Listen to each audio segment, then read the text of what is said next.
Join the league.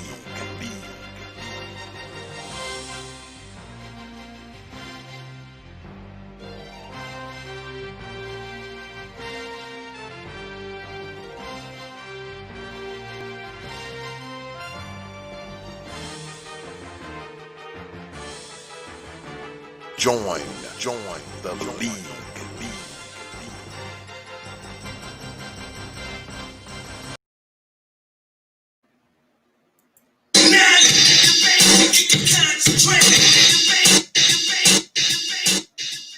Hours of power. Debates. Open your mind.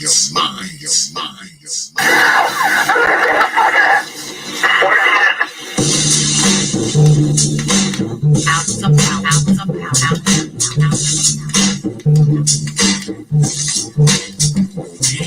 And so a community is where you control your beliefs, control your commerce, you control your education, you control your house. We don't control none of that. We live in a hood. Well, what about the big groups that get out? Oh, well, see, my cousin, he's a multi-millionaire, almost got $1 billion. Three PhDs, working on 2 more. Driving down the street in Chicago in his Rolls Royce, enjoying himself, and he hit his sorry, look to the mirror and see his top off, flashing lights. He squeezed the steering wheel, man. Heart beats fast. Because he knows the price of a Negro, what it could be. And then when that cop car passed him by, he said, thank God, he wasn't after you in the first place, Mom. That Negro thing you can't get away from. It's universal. They wasn't coming after you with all your billions and your Rolls Royce with your PhD. Didn't help them. Just the hood. Why do you think you never pick up the paper and read over and over and see white families you take the thousands of black cops in America? Why don't you keep white families quiet and black cops? My love was funny. I put the back of the head. Why do you think black cops are going to make them more spiritual? No. They got enough sense to know that white folks ain't going to tolerate it. And I will stop in our neighborhood for raising side we will not tolerate. Now, if we were organized, which is hard to organize people who are systems run crazy and you don't love the crazy. But if we were, with the money we have, and the many people who would come to our aid that don't know what it's like to be a Negro, and we said, look, we saying, if we don't get a federal law to deal with police brutality, that any time a cop or anybody carry a gun, have to have a license just like you to drive a car. Then if you use it wrongly, you lose your license. And if you go to jail, you can never work again as a cop or a store boy or a private detective. Now, how do you get Congress to protect you? Well, you take your economic power and you call on your friends, black, white, young, and old, and say, this coming Christmas, if we don't have a federal law to outlaw police brutality by law, we call it a nationwide boycott of Christmas and the store on Thanksgiving. 79% of all retail in America have a Thanksgiving and Christmas. People did it all year. Lose money just for Christmas, huh? Well, what happened now? Black guys, Georgia, Trees over, West House. They will get the bill, and all they got to do is make one phone call and say, Harry, the senator, I want that bill pushed through in 3 days. Okay, it's an economic thing. It's that simple. But we have the power with the system that wipes us out so bad.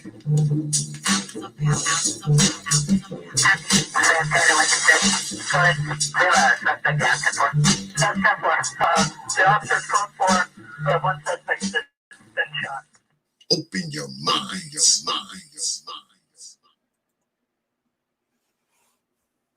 And peace, folks.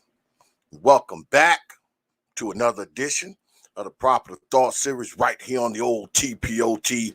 YouTube page. I'm your host, X, of course, but you knew that already. That's why your black asses are here. Got a good one for y'all tonight, boy, because y'all know this is the league. And Team Fantastic will be throwing down against Team J Shine. This should be a good one. And as y'all can see down there, scrolling across the screen, they will be debating, has protesting and riots ever helped us? Does it ever help us, y'all? That's what we're going to find out tonight on the T.P.O.T. YouTube page. You know, everybody's here. My debaters are here. My timekeeper is here. But y'all know, before we get started, we always got to do this. Always start the show off with thanking all of you for your views, your subscriptions, man, your support, your likes, your shares, and of course, your hard-earned coins. Because like I always say, man, you don't have to do it, but you choose to do so. You choose to show up here every week. You choose to watch these videos. You choose to super chat, and you choose to drop money on the PayPal and the Cash App. And I want y'all to know, man, that it is appreciated. I do not take y'all folks for granted. Because like I always say, man, I'm humbled, I'm honored, I'm appreciative, man. And I know that this channel has grown because of all of you good folks. And I want you to know that I am grateful and I thank you. All right. All right. So, before we get started, I don't want to have to do this. All right. So I'm not. All right. I'm not even going to start it off the way I'll usually start it off with let you know that you're going to get your head chopped off if you say something stupid. If you have been following the T.P.O.T. YouTube page long enough, you already know how we play here. Y'all know that Streamlabs bot is in the chat. So be careful about what you write, because my debaters will not be disrespected. All right? Fans of Brother Fantastic will not be disrespecting Brother J Shine. Fans of Brother J Shine will not be disrespecting Brother Fantastic. That's how we do it here. That is how we do it. All right? Because like I always say, you might get one word out.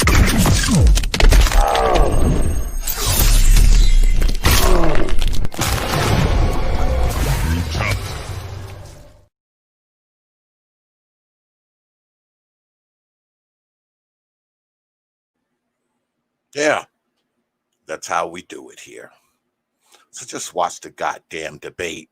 Don't fuck around. Oh, good look on that super chat. Brother GMB in the house. Y'all need to get on down there and subscribe to Brother GMB, man. He be dropping exactly what his name says. Grown man business. Y'all need to get on down there and check my Brother GMB out.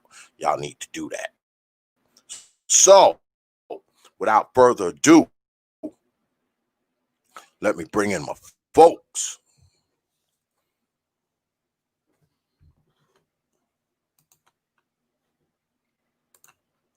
Brother Fantastic.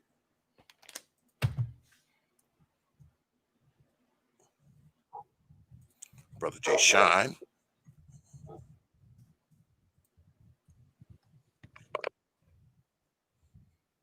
And of course, I know we always got a celebrity timekeeper, none other than a man, Brother Art the Style. What's good with it? Are we ready? Can you hear me? Test. Y'all 1, 2, 3. Can you guys hear me? I can hear you. Okay. Brother Art, what's good with it, man? Oh, what's going on? Yeah, I can hear you. What's going on, Brother X? What's going on, Art? What's going on, Brother Fantastic? What's going on, y'all? Can you hear us, brother? You got it, Jay Sean. What's up with you, bro? Chilling, Cap. What's good with it, man? What's up, X? What's up, no Art? What's good with it, man? Y'all got it. What's going good on, with it? man? What's going on, Leo, brother? All right.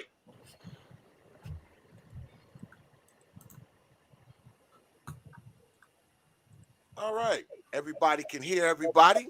We might as well go ahead and get this show on the road. Learn the rules to everybody. I know y'all already know them, but let me explain them to the folks who may not. In 7 minutes, each debater has 7 minutes to lay down their premise, down their argument, right?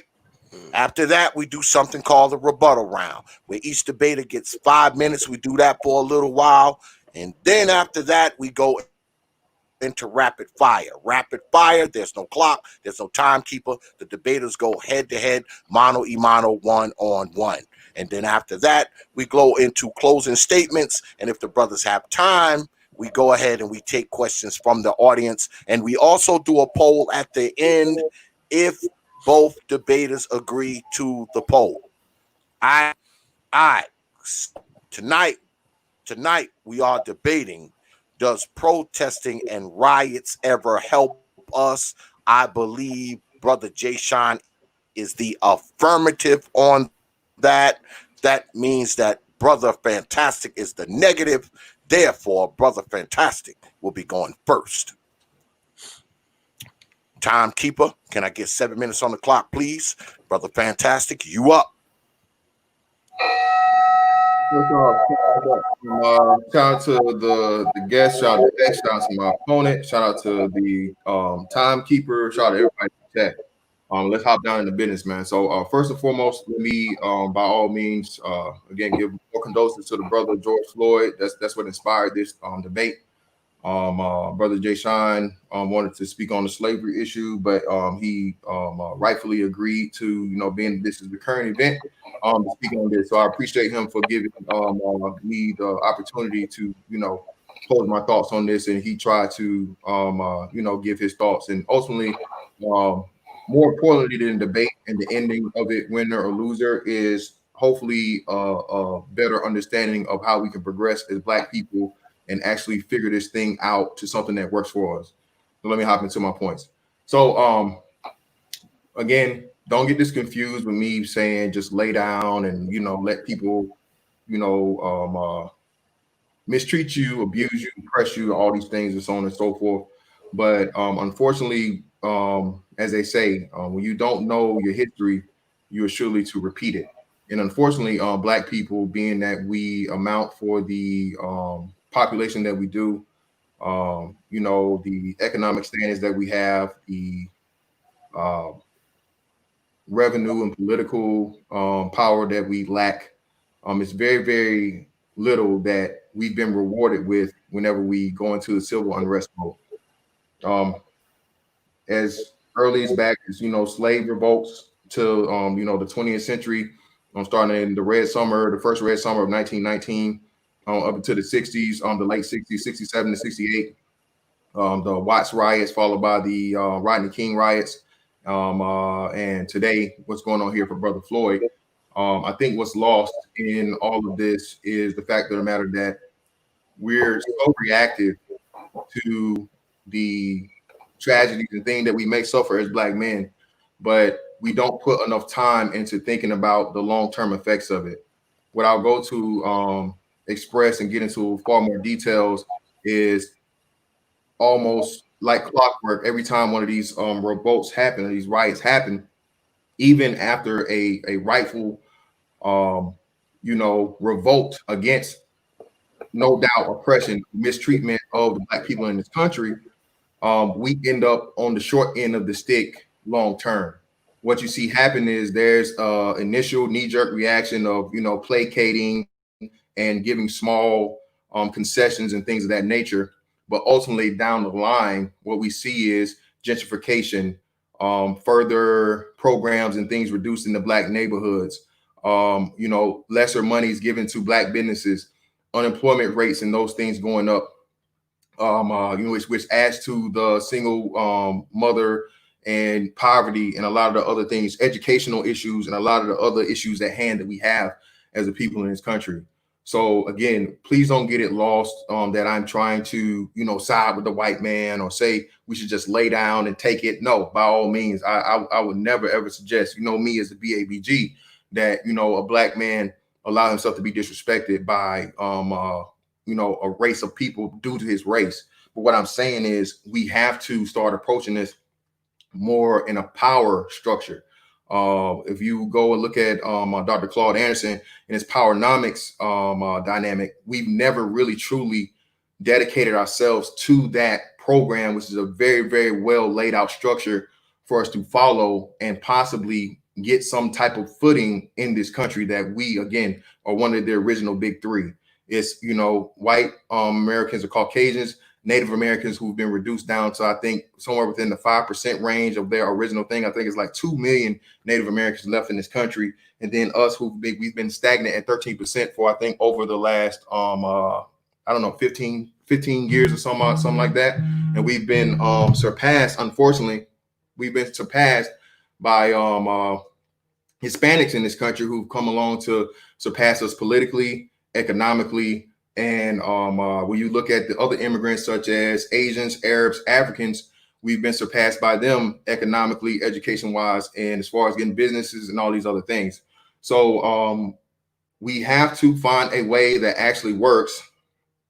We have to find a way that actually works for us in order to, again, get a long-term and permanent fix to the issues that we're dealing with on a regular basis. Again, it's very, very unfortunate what happened to the brother.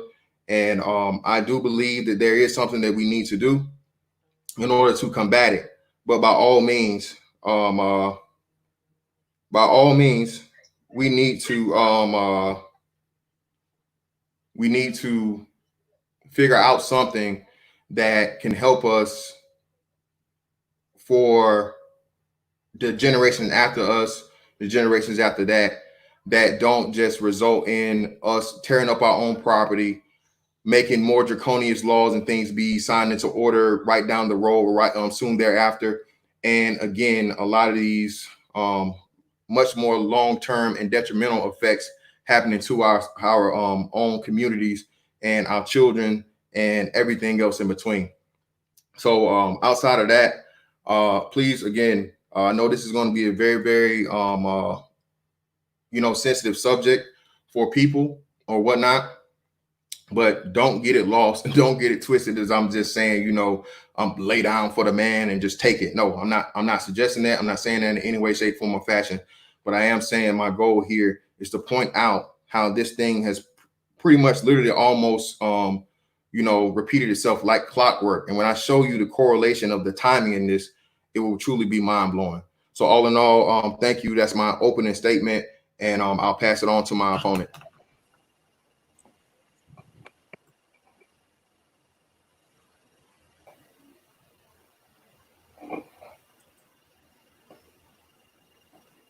X, you there, X?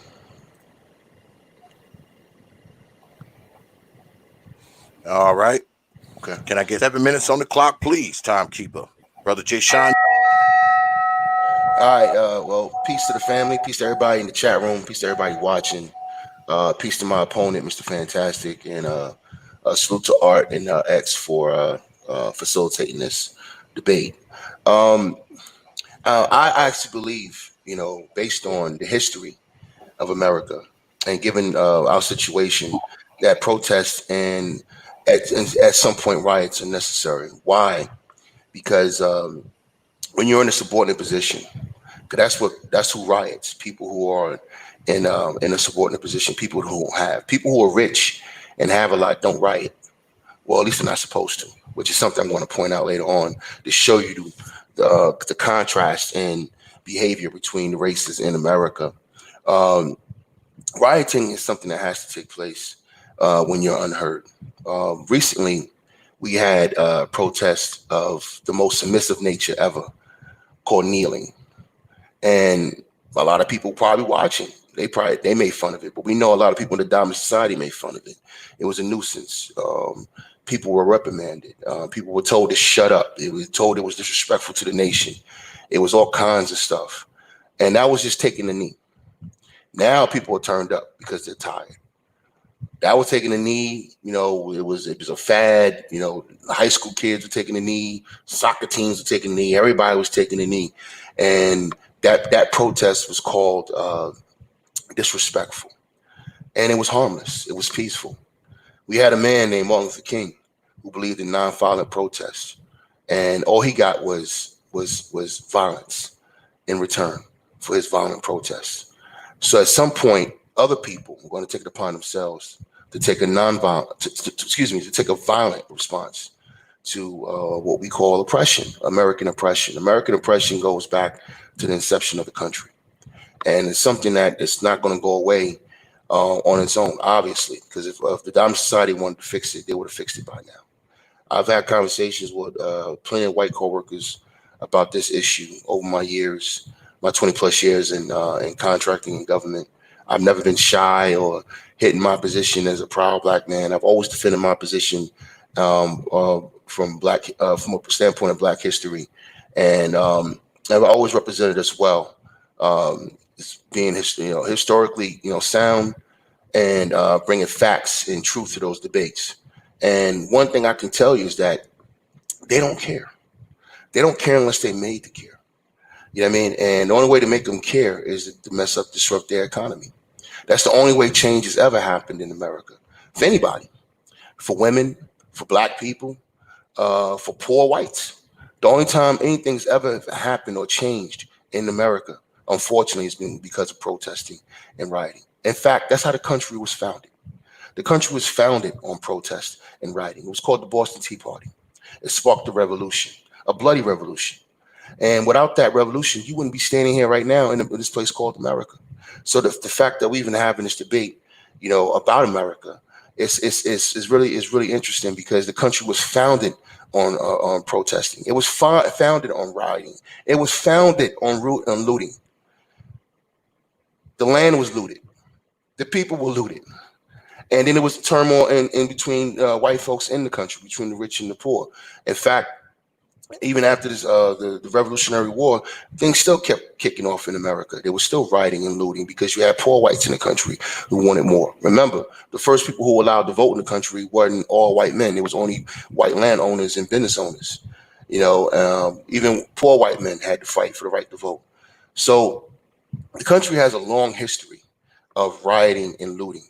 And black people's history is solid in that. And I'm going to make those points very clear in this debate. We cannot sit back and just take oppression. Sure, there needs to be functional and structural approaches to our problems, business, changing some laws, getting some set-asides. But guess what? We've done that. We've done that and gotten nothing but the okie doke. Okay? Remember, public housing. When we had the influx of people from the South moving to the North, that was due to, set-asides for black people. And look how it turned out. All right. At the end of the day, if we want equity in the country, we're going to have to fight for it. It's not going to be given to us. That's obvious. After 400 years of dealing with, the Diamond Society, that is obvious, because it doesn't take that much to do right. Stephen Jackson said it best when he did his news conference. He said, common sense is not common. It was common sense just to arrest a cop. It was common sense to just arrest the 4 police officers. You had more proper calls, but they refused to do that because in the Diamond Society, they are going to they're going to push what I call power dynamics. Okay, power dynamics means I can do what I want to do, and you can't do nothing about it. And that's been a long time thing with the culture in America. There's simple things that obviously are layups that you should do to provide justice and civility in our society. And that's what this really comes down to, civility. They don't want to be civil. I'm over in another nation right now. I'm telling you what civility is. I'm in a nation where they had this thing called the Holocaust. And they have a lot of race issues over here. But they have a thing called civility. They made a decision to be civil. They made it law. Of course, there are plenty of Germans running around here who don't like my black ass, who don't like black people in general. They got black immigrants over here, and there are skirmishes or flare-ups every now and then, or situations, but there are heavy penalties for it. You can't go around calling me a nigger in Germany. You'll get fined 2,000 euros for it. There's a place called Iceland where there's nothing but white folk, and I'm pretty sure they want to keep it white. But you can't call me a nigger there. You'll get a heavy penalty. See, America has not made a decision to be civil. Period. It's not hard. When you travel outside the country and you see how other people are treated, how other citizens are treated, and then you understand what I mean. We have gotten too used to being in an uncivil situation, and that's why you're always going to see uncivil unrest. You're going to see civil unrest in America. And I'll go ahead and end it there and get ready for the rebuttal round.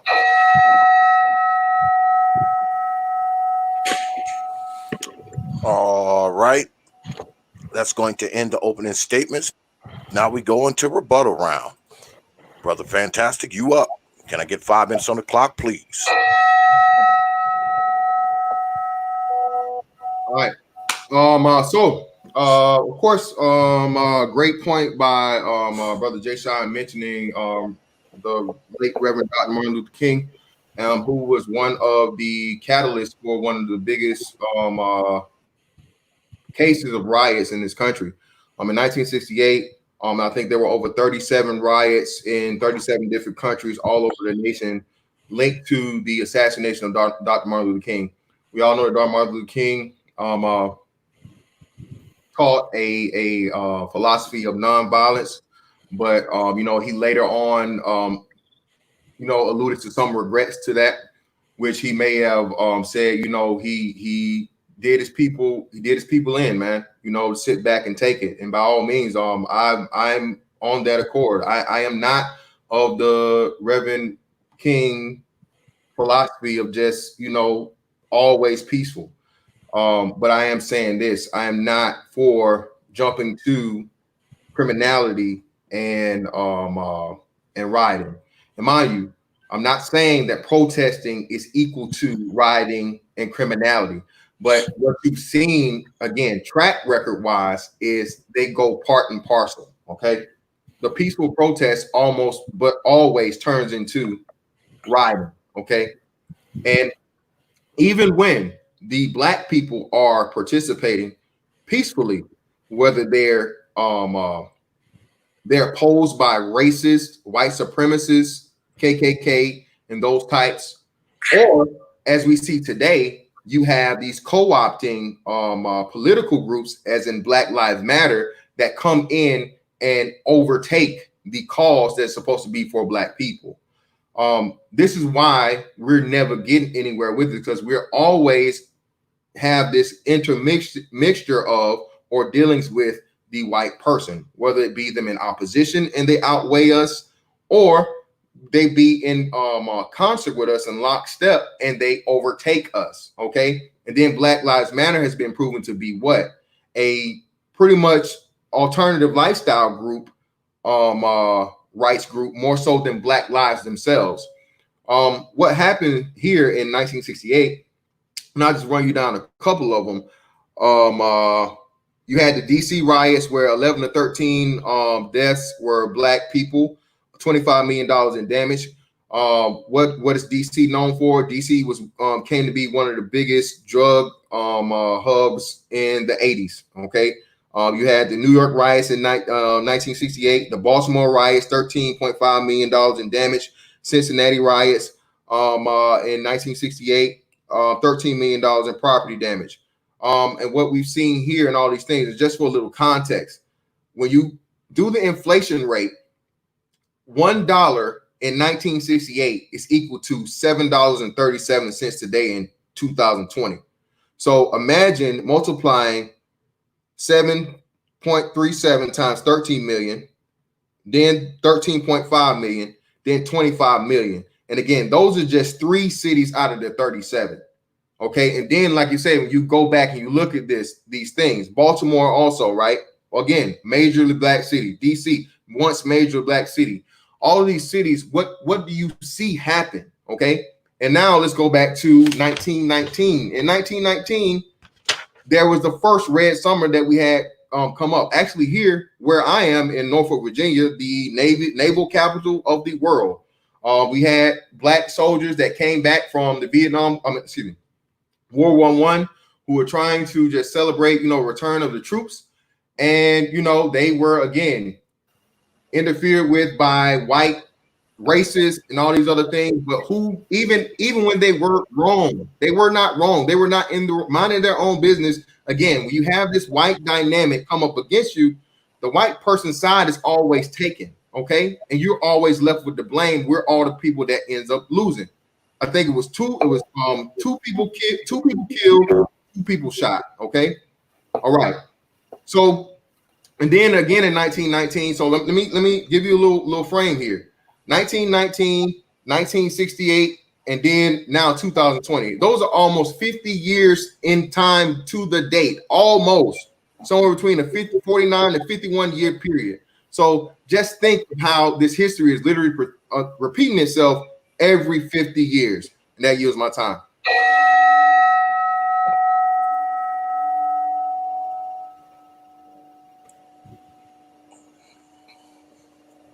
All right, 5 minutes on the clock, please. And he had Brother 58 Jay seconds Shine, left on the you up? clock. He had 58 seconds left on the clock. Oh, he had 58 seconds left. No, Yeah. that's Are you it conceding? gives a minute of preparation for the next round. Oh, okay. I'm sorry. All right. I was trying to save that brother's time, so I was want to make sure he know. All right, so All right. I appreciate that rebuttal. I just want to highlight some things. We talk about the Red Summer in 1919. Black people have been rioting since 1712. Actually, the first riot or uprising, we used to call them revolts, that we had as African Americans in the country goes back to 1712 when we had the New York Slave Revolt. And this has been one of the main reasons why you even have the police force in America. The two are actually joined together. When they started creating, the police force in America, it was to do 2 things: to keep Black people in line and to protect property. But sometimes the 2 overlapped. We even had a struggle for freedom in America, a long struggle for freedom in America. And the problem is not that we keep having these riots. I think we're getting twisted where we keep blaming ourselves. The problem is we got to keep dealing with systemic racism. Like I've always told my white colleagues at work, racism is not our problem. It's a white problem. We're dealing with racism. We don't give it. We didn't put systematic racism in place. We're living through it. And we became the biggest copers in the world. And what happens is that we cope and we cope and we cope, and then we have flare-ups. We cope and we cope, and then we have flare-ups. And there's been a lot of them in the history of America. But here's the thing. Here's this notion about the question of this debate was, does it work does it ever help us? And the answer is yes, absolutely yes. If it wasn't for the riots in the 60s, you wouldn't have the Civil Rights Bill, which means you wouldn't have integration, you wouldn't have the things that you have today. If it wasn't for the protests of veterans integrating themselves into the military, and not just integrating themselves in the military, but integrating themselves into certain positions and jobs and getting certain kind of pay, that filtered down into jobs for Black people across America. That motto was taken and given to the whole people in America. Matter of fact, before the Civil Rights Movement kicked off, there was a slew of events that led up to the Civil Rights Movement happening. It wasn't just Emmett Till. You had an event in the 1940s called Mink Slide, and that was kicked off by, guess what? A military veteran. It was a veteran that came home. Somebody touched his mama, and that kicked off a race riot out in Tennessee. We've had riot after riot and uprising and protest after protest, not because of us, because of white people. And I appreciate Mr. Fantastic giving us yet another example of what happened in Norfolk. People, doing what they got to do, doing their thing, minding their business, expressing their rights, enjoying themselves, and they get messed with by white society. You right now, I'm talking to upper mobile Black men. If you're in New York City, if you're in a high rise right now, you're in a building, you're getting somebody stopping you in your building, telling you, what do you do? I need proof that you live here. I need proof that you belong here. What are you doing in the park? You got all of these instances of black people getting police called on them for little shit, for doing nothing wrong. And that's your condition. And you think that makes sense. You think that's sane. It's not sane. We gotten used to the most uncivil situation in the history of humanity, and you're in it now. You're used to it. You can't see that it's insane. You can't see how uncivil it is because you're used to it. All right, it's kind of like sitting in your own fart. You don't really think it's that bad. All right, but your situation is horrible. If you get outside the country and you see what citizenship really means in other countries and how those people are treated by their governments, then you understand what I mean. But also, if you see how those people are mistreated by their governments, you see what they do. What do? They uprise. We just had that happen in France last year over labor issues. Same thing happened in Hungary the year before that in 2018. See, when the government is not going to do what it's supposed to do, you are left with no choice but to protest or to uprise. And then the truth of the matter is, when you look at the riots, those, again, are not rich people. Those are poor people. Those are people who don't have anything. Those are the ignorant. Those are the people who have not been educated. Those are the people who are living in squalor. Those are the people who have been raised in ignorance. You know how I know? Because they had a pumpkin patch riot back in 2014 in New Hampshire. And that wasn't rich white folk who did that. They had the same thing happen out in Huntington Beach, out in California. You had the surfer riots, and they were rioting over nothing. At least we're rioting and uprising over our lives, over freedom, over civil unrest. And these people will be rioting for no reason at all. You just had white people with guns running up in state houses just because they want to get outside and get a goddamn haircut. But we sit here and put ourselves down for wanting freedom. No. Rioting and protesting is absolutely necessary in an uncivil, oppressive society.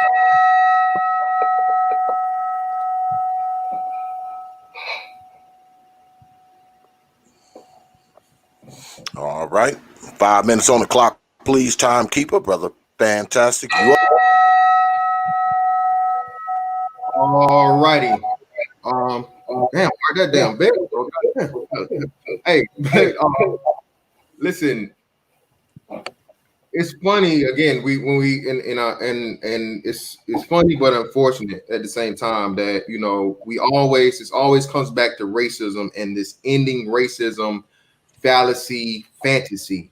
Racism will always be here, just like crime will always be here, just like people making bad decisions will always be here. The dream of racism, and again, I think this is what Dr. Martin Luther King alluded to, but people never caught on to. It is a pipe dream, okay? It is an impossibility to sell the idea to black people that racism will ever end. It is impossible. People don't like differences, okay? They just don't. People by nature cling to their own, look out for their own first. Brother Jay Sean just said it himself that he knows and works, even though he's in an entirely different country, that they may even be of European or Caucasian descent. They're not American and they still has racial issues. He said this. So even no matter where you go on this planet, again, South Africa, in an African country, was ran by what? It was a European colony. It was one of the most racist places, even though it's in the cradle of civilization in the country of Africa, because white people were there. And yet and still, white people were able to live on the continent of Africa and through racism dominated and oppressed Africans. And out of all the other African countries could not come together and overthrow the oppression in South Africa. That is the ugly, hard, honest truth that black people need to get into your head and understand. This is why protests will never do anything when you're trying to overcome racism. Racism should be no concern. That's something that's like cancer. It's no cure. Okay? There is no cure for it. But there are things you can do to circumvent it or overcome it, dominate it. Asians have been, people are racist to Asians. People are racist to Arabs. Again, I can tell you myself by being in the military, the racism towards Arab people after 9/11 was very, very close. I won't say equal to, but extremely close to the racism and hatred of black people in this country. There were literally people that of Arab descent getting ran down on, beat up, and all these other things. You can go look at it, okay? But what did the Arabs do? They came together, even though they're a small faction in this country, and they overcame it, and now they're still doing even better despite trying to be targeted for like at least a 3-year period after 9/11. Why and how is it that we've been here, as Brother Jay Sign said, for the 400 years, but we still have not figured out the formula that's been figured out by Asians, Arabs, Indians, Africans, everybody else, even Hispanics. There are illegal Hispanics here that came here illegally and established themselves and set a foothold in this country to the point of where now they're an economic powerhouse, to the point of where they're trying to allow illegal immigrants to vote. They're trying to replace the black vote in the black political fucking structure. Excuse me for the language. But they're trying to replace the black vote with the illegal Hispanic. Do we not understand that? Racism should not be the focus. You will always lose. And unfortunately, that's what all these riots, or the majority of these riots, always come down to. And as we see now, as they wind down, we always want that hug. Hugs or no, should be no hugs. And this is the war against oppression, as you say. It should only be handshakes, treaties made, laws, and agreements to be abided by both sides, and that be it. This hug thing and wanting the kumbaya, that is not the answer. That's my time. It's funny. All right. Test. All right. So, can you guys hear me? Hold on. You up? Okay, cool. Yep, you up. Right. 5 minutes. It's funny how my brother Mr. Fantastic, he kind of makes my points for me, and I'm gonna tell you why. I just hit on the Asians real quick and immigrants coming into the country. They too protest. They too have protested over the past 40, 50 years. Yes, they have. They've protested a lot. Now I will say, to their credit, they've insulated themselves with their own economy. And that's one thing black people refuse to do. Now, I find that interesting because there are a lot of black people running around on YouTube with all these different flags and, separating ourselves. There's no talks of coming together.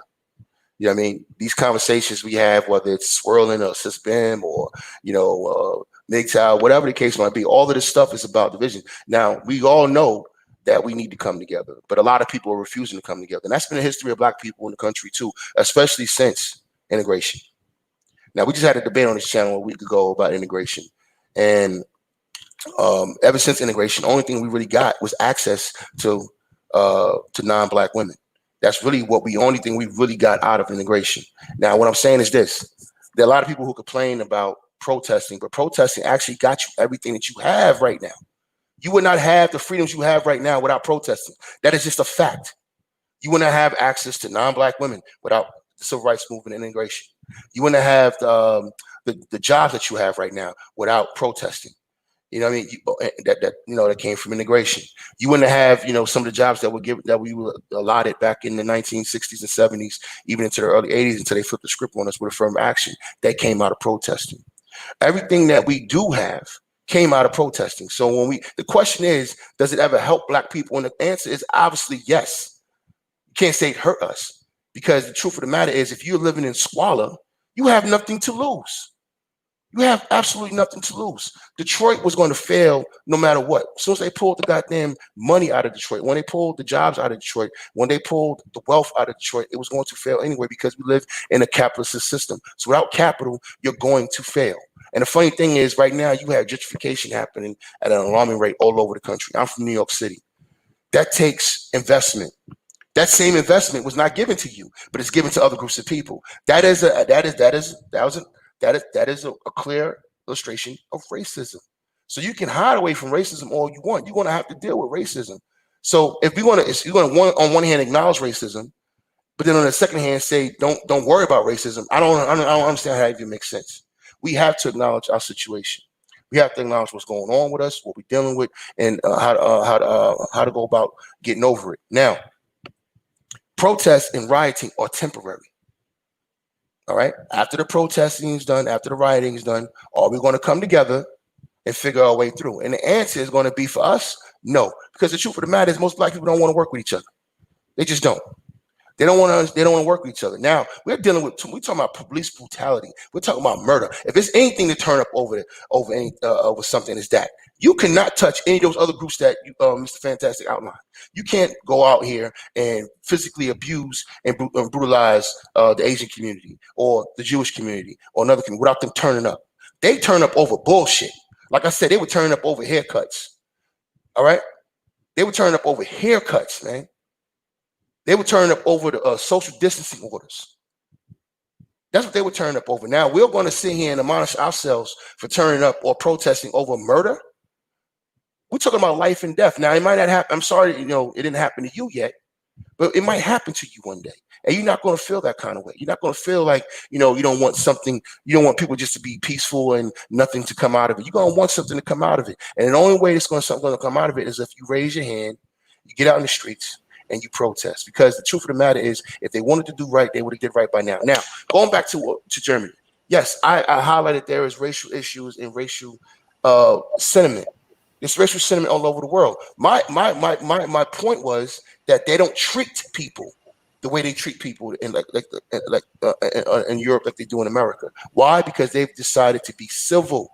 What I'm saying is that America could fix this tomorrow. All right. Brandon L said something in the chat room earlier that was kind of off. He's saying that a white person gets fired for saying the N-word, right? Okay, fine. He gets fired. But the message chat rooms, all the stuff that we see on cars, all the public displays of disrespect and racism, that's allowed in America because we have this thing called free speech, which they always try to push. The truth of the matter is you can't do that in civil societies. That is uncivil behavior. And that uncivil behavior is allowed to fester and go on in American society.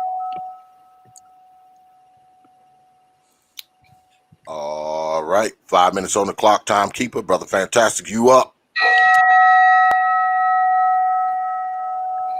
All right, you're killing me with that bell, man. Killing me with that bell. Yeah, man.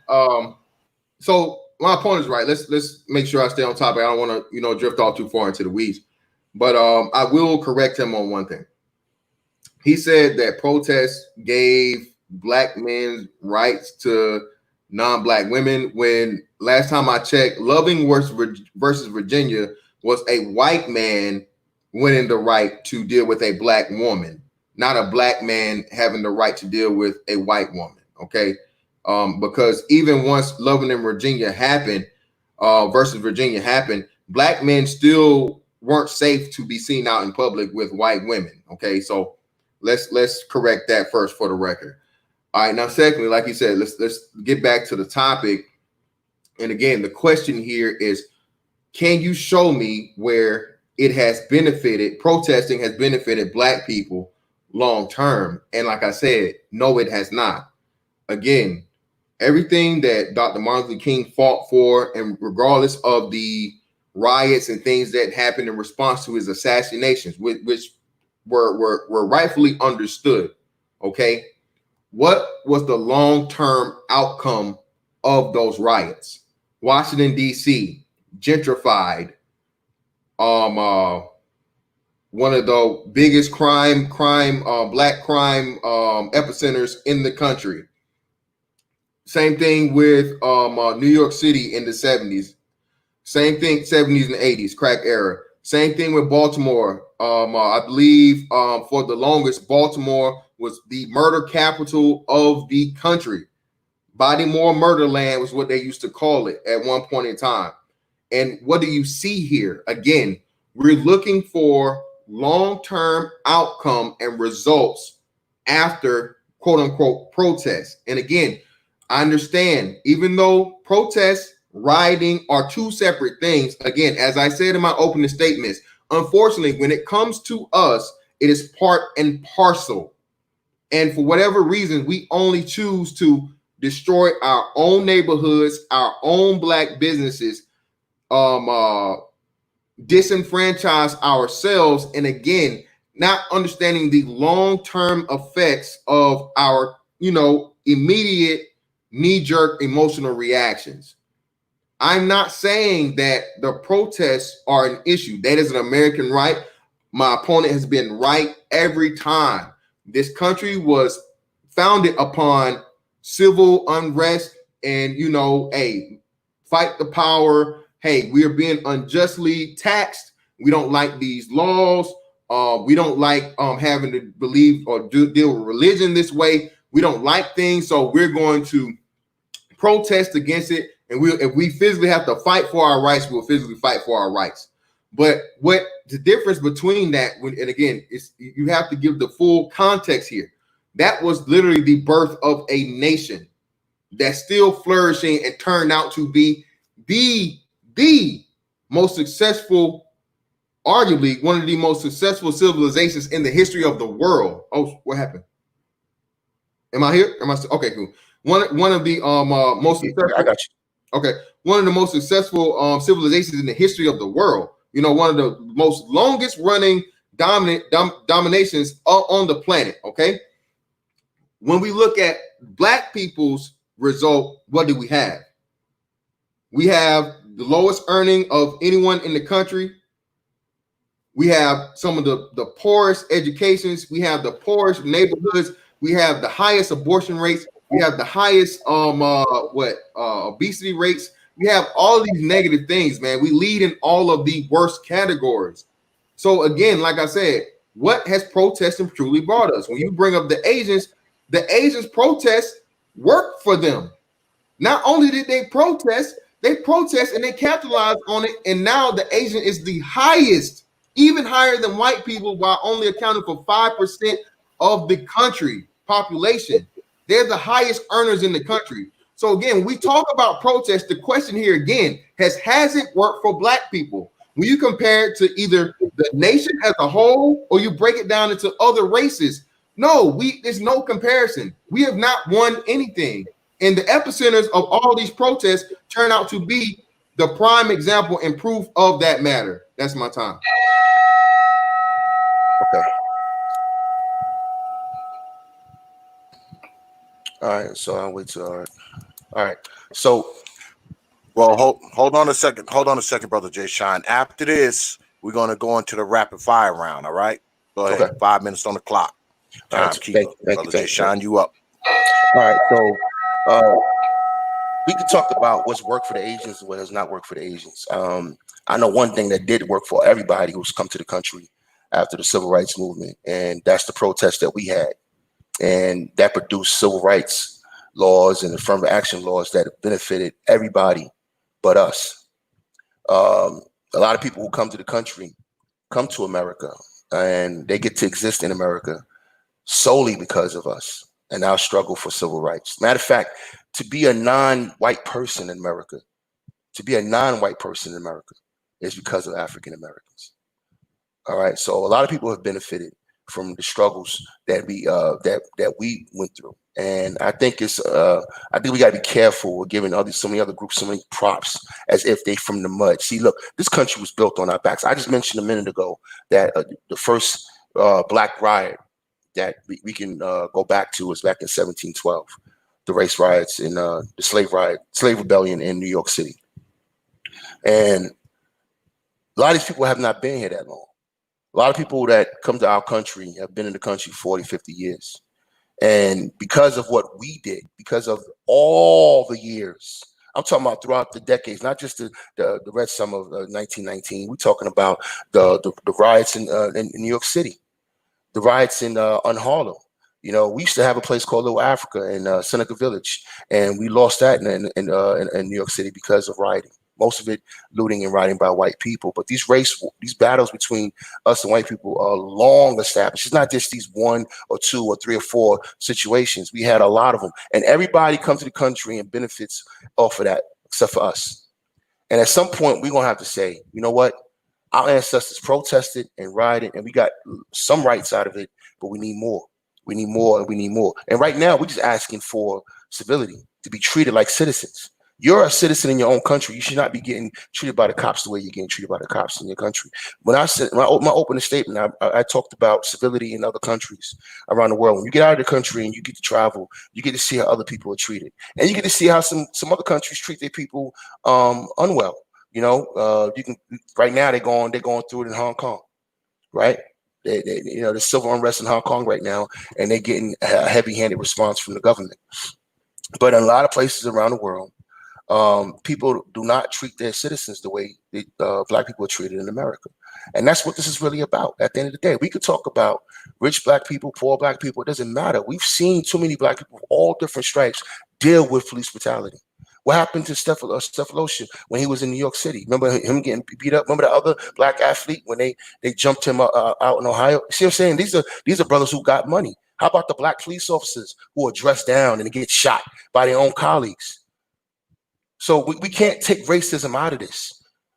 All right, we can't. Racism is a part of the fabric of America. We're going to have to deal with it. Now, we can't legislate the heart. Now, one thing I will concede, Mr. Fantastic, we cannot legislate the heart. Racism is not going to go anywhere per se.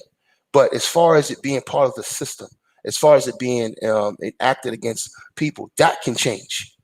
That can change. That can change. That is a decision made by society. What's going to be allowed in society and what's not going to be allowed in society. Period. If we say tomorrow that you can't go around here calling people the N words, and you can't have websites like fucking Chimp Out, and you can't have a bunch of message boards, and where you sit around talking about niggas all day, and this becomes the law like it is in other countries, like in the country I'm in right now. The reason why you don't see a lot of these arguments happening in other countries because they're not allowed to do it. They have access to YouTube and Facebook like we do, but they're not allowed to do it in their countries. You understand me? So no matter how you feel in your heart as a racist German or a racist Swede or whatever, where you from in Europe, you're not allowed to do it in most of these places. You're just not allowed to do it. Now in America, you are allowed to put a fucking Confederate, excuse my language, put a Confederate flag in a Black man's face. You're allowed to do that. That's uncivil. That's fucking uncivil. All right? You're allowed to put a swastika in a Black man's face. In America, you're not allowed to do that here in Germany. It's against the law. So these are things that when a society decides to be civil, that you don't have these certain things anymore. And if you have a society that's uncivil and where you can be antagonistic towards another group of people, it's going to be human nature to take advantage of that. And that's what we see with the police. They're just a bunch of bullies. They're taking advantage of their position of power and position of authority. And these are one-offs most of the time, where they go around violating people day in, day out. And the thing that kills me about some of our Black service, we should be concerned about the Constitution in this. And I'm going to bring it up in the rapid fire.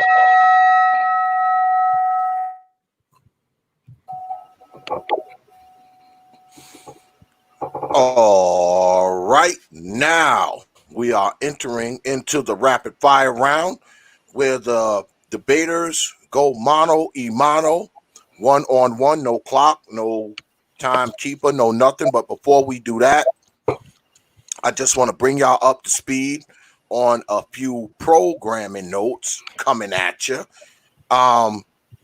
Tomorrow, we doing it again, y'all. We got another girl on girl. Can you believe it? Yeah, we got a girl on girl going down tomorrow. Dana from the Real Dana Show will be squaring off in the digital squared circle with Raw B, I believe it is, from Raw B Privilege. Yeah, so tomorrow is going down, y'all. We're going to have a little girl on girl action. We're going to try it one more time and see what happens. We're going to do it again, y'all. We're going to do it one more time. So make sure you have your black behinds here tomorrow, 9:30 p.m. Eastern Time, on the RIOTS YouTube page, where Dana will be throwing down with Raw B. Should be good, and they're going to be debating whether or not feminism.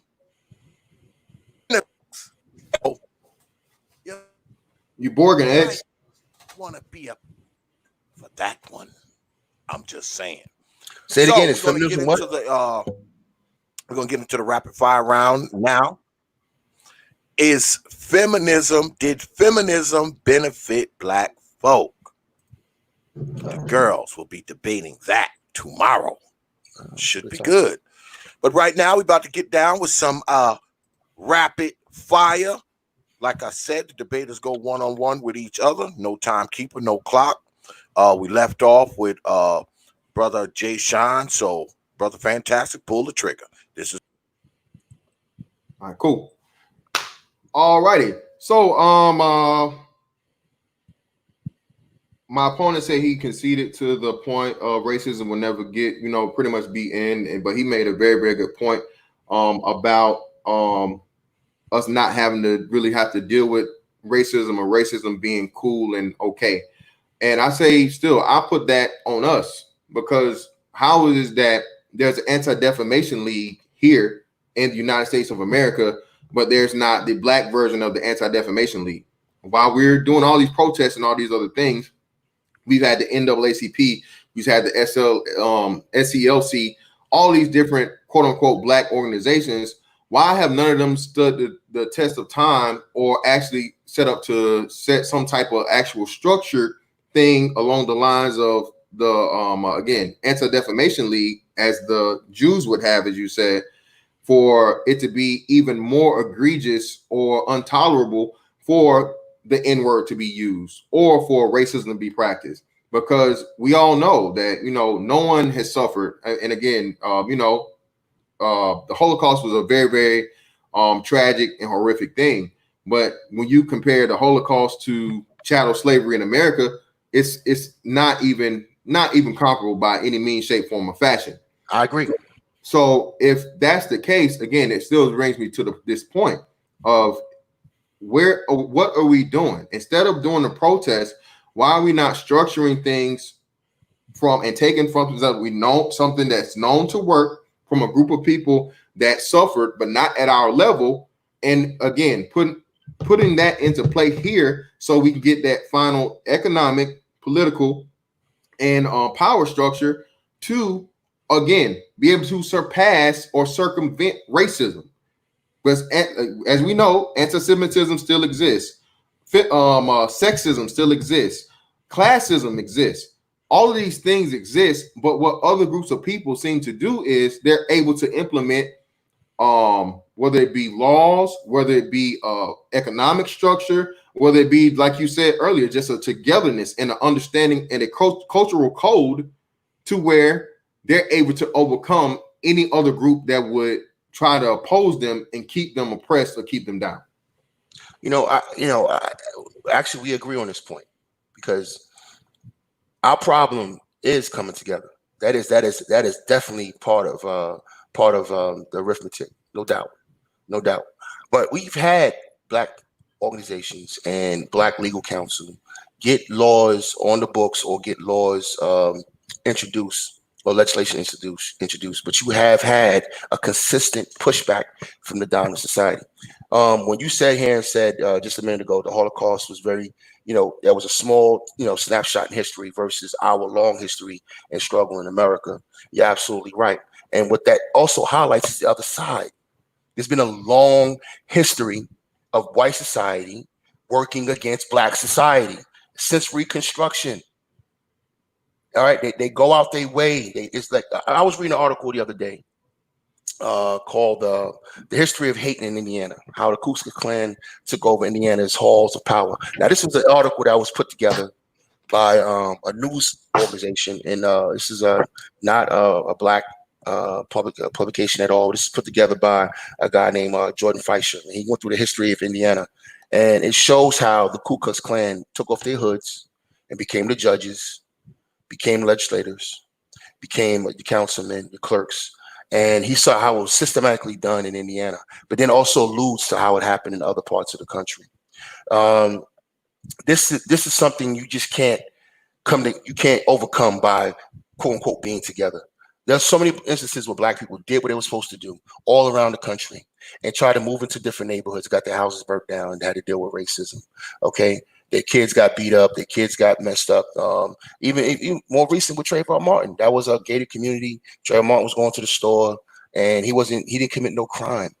And this is what I mean when we go back to uncivility, Mr. Fantastic. You in an uncivil nation when you can't go about your business. You're not bothering nobody. You're not committing a crime, and you end up either in jail, accosted, or killed. All right, that's something that has to be addressed, and the fact that the society has not addressed it, meaning that the society knows better, because all you have to do is ask the average white person if they would trade places with you, or if when something happens to us, would they be okay with it happening to their child? And the answer would be no. So they know better. They know better. All right. So this is an active thing that's going on with us in other dominant societies. Matter of fact, when I think about it, when I was coming up in Brooklyn, New York, there was a situation that happened to me when I was a child. Matter of fact, it happened to me twice, but one particular when I had a gun put in my face by a white police officer. And, and he knew that he can get away with what he was doing. He knew no one was around.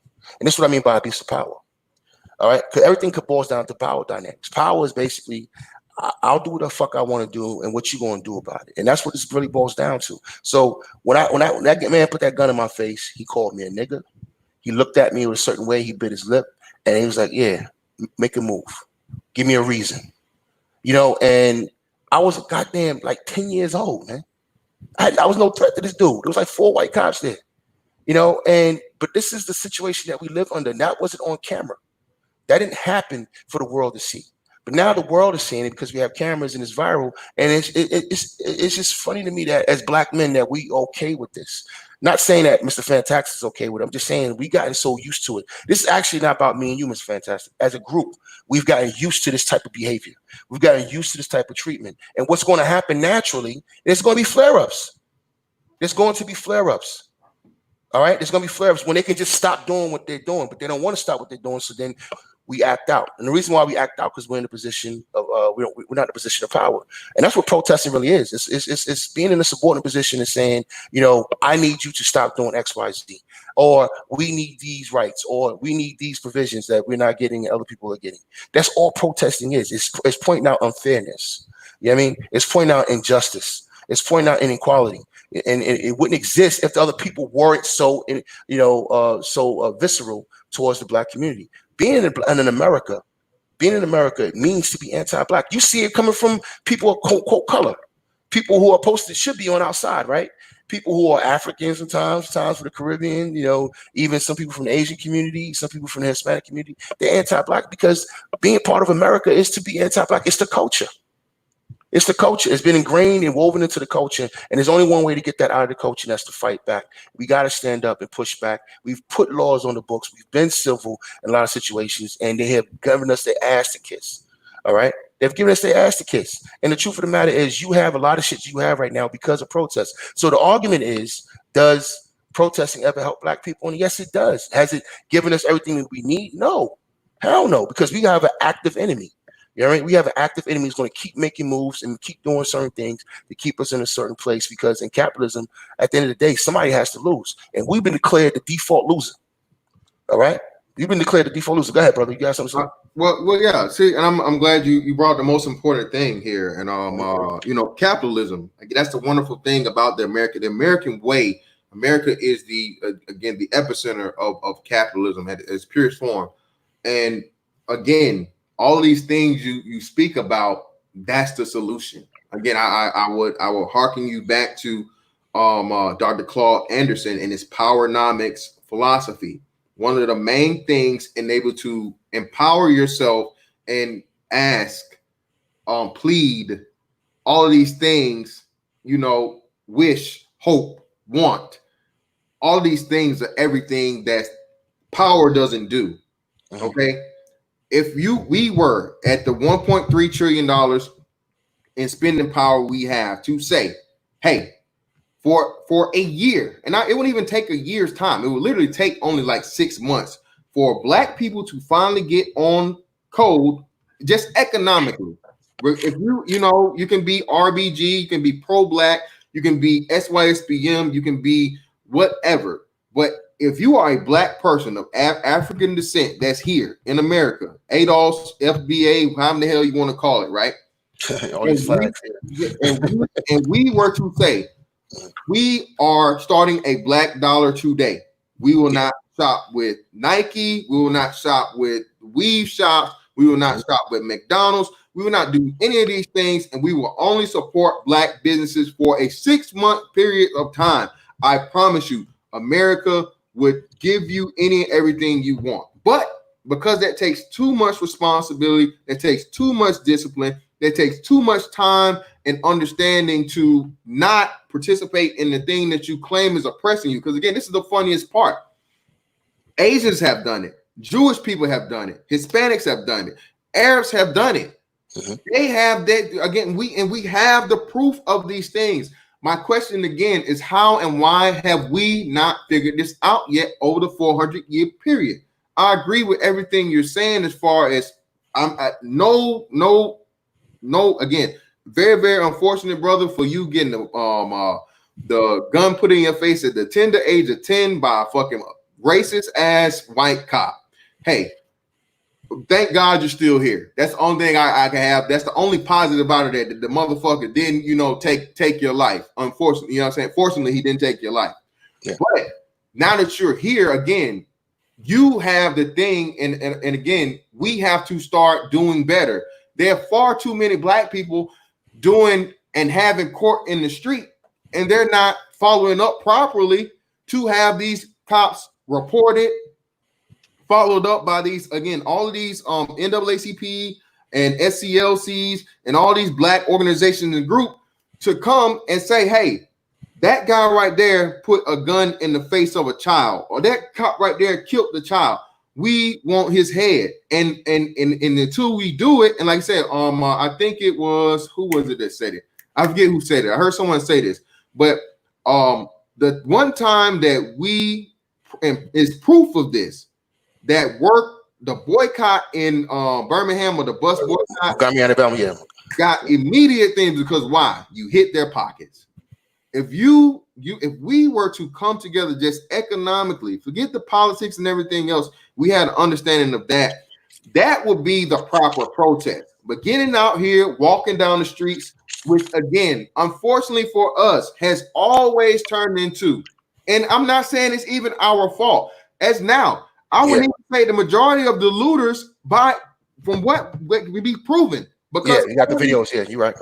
All these looters are not majority black. Yeah, they're not. No argument there. There's a lot of organized others. This situation here. There's a lot of other shit going on. Exactly.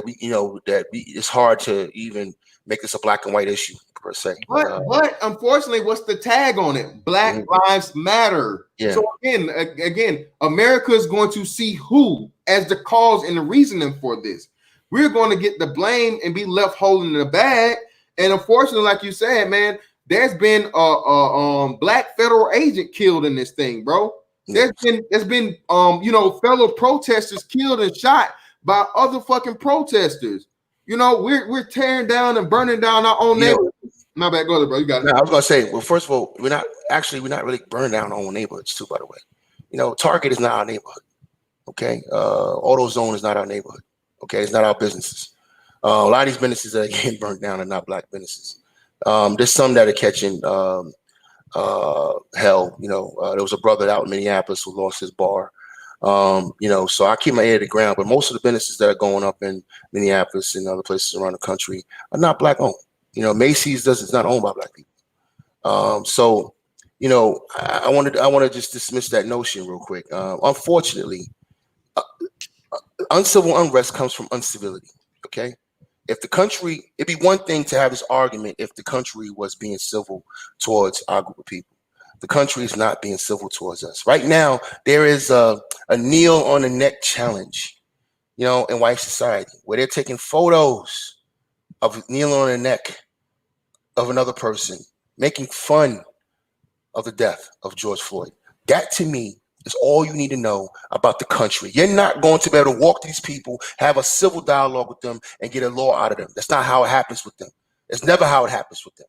The whole country had to go up in the 60s. Let's go back to the civil rights movement. Let's talk about the civil rights movement for a second. Let's talk about everything that happened from 1964 to 1968. You know how many cities got burnt up before they said, all right, fine, we'll give you something. And they gave us 2 laws, right? It took all of that to get just a little bit of civil rights laws that we got out of the 1960s. It took all of that.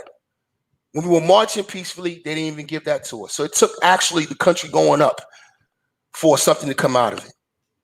And that's not really a mark on us. That's a mark on them. As soon as we came out and had, look, man, look, this person right here was murdered. This person was mistreated. This person was dealt with in an unjust manner.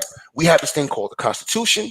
His constitutional rights were violated. That should be the end of it. Again, when I go back and talk to my white coworkers, and I've had these conversations over the years, I try to keep race out of it to a certain extent. They will sometimes bring it in. My angle with them is like, I'm not going to ask you to love me or love black people. I'm not going to try to legislate your heart, but let's keep it legal. Let's talk about rights. As a citizen in America, I'm supposed to be afforded my civil rights. I'm supposed to be afforded my constitutional rights. Our constitutional rights are violated every goddamn day. All right, they've got it back to where now they don't even have probable cause. They can just stop you, Mr. Fantastic, and ask you for your license. That's no different than asking you for your papers. They won't do it to nobody else around you. And they'll do it downtown. You be at the boardwalk. We just saw it happen to that Sudanese dude. That I think is they said it was an FBI agent. I'm not sure who he was, but they handcuffed him and then unhandcuffed him. He's down there hanging out with non-black people. He's in a mixed area environment. There's he's at a place where there's a lot of white people and then they walk up to him and they give him no reason why they you see you fit the description of what, and they give him no goddamn no reason. Now once they say I'm detaining you, and according to whatever laws, to me, the laws are not valid because the truth of the matter is you're supposed to get due process in America, but they're going around that. Police training and police process and is now above the Constitution with some of these police officers.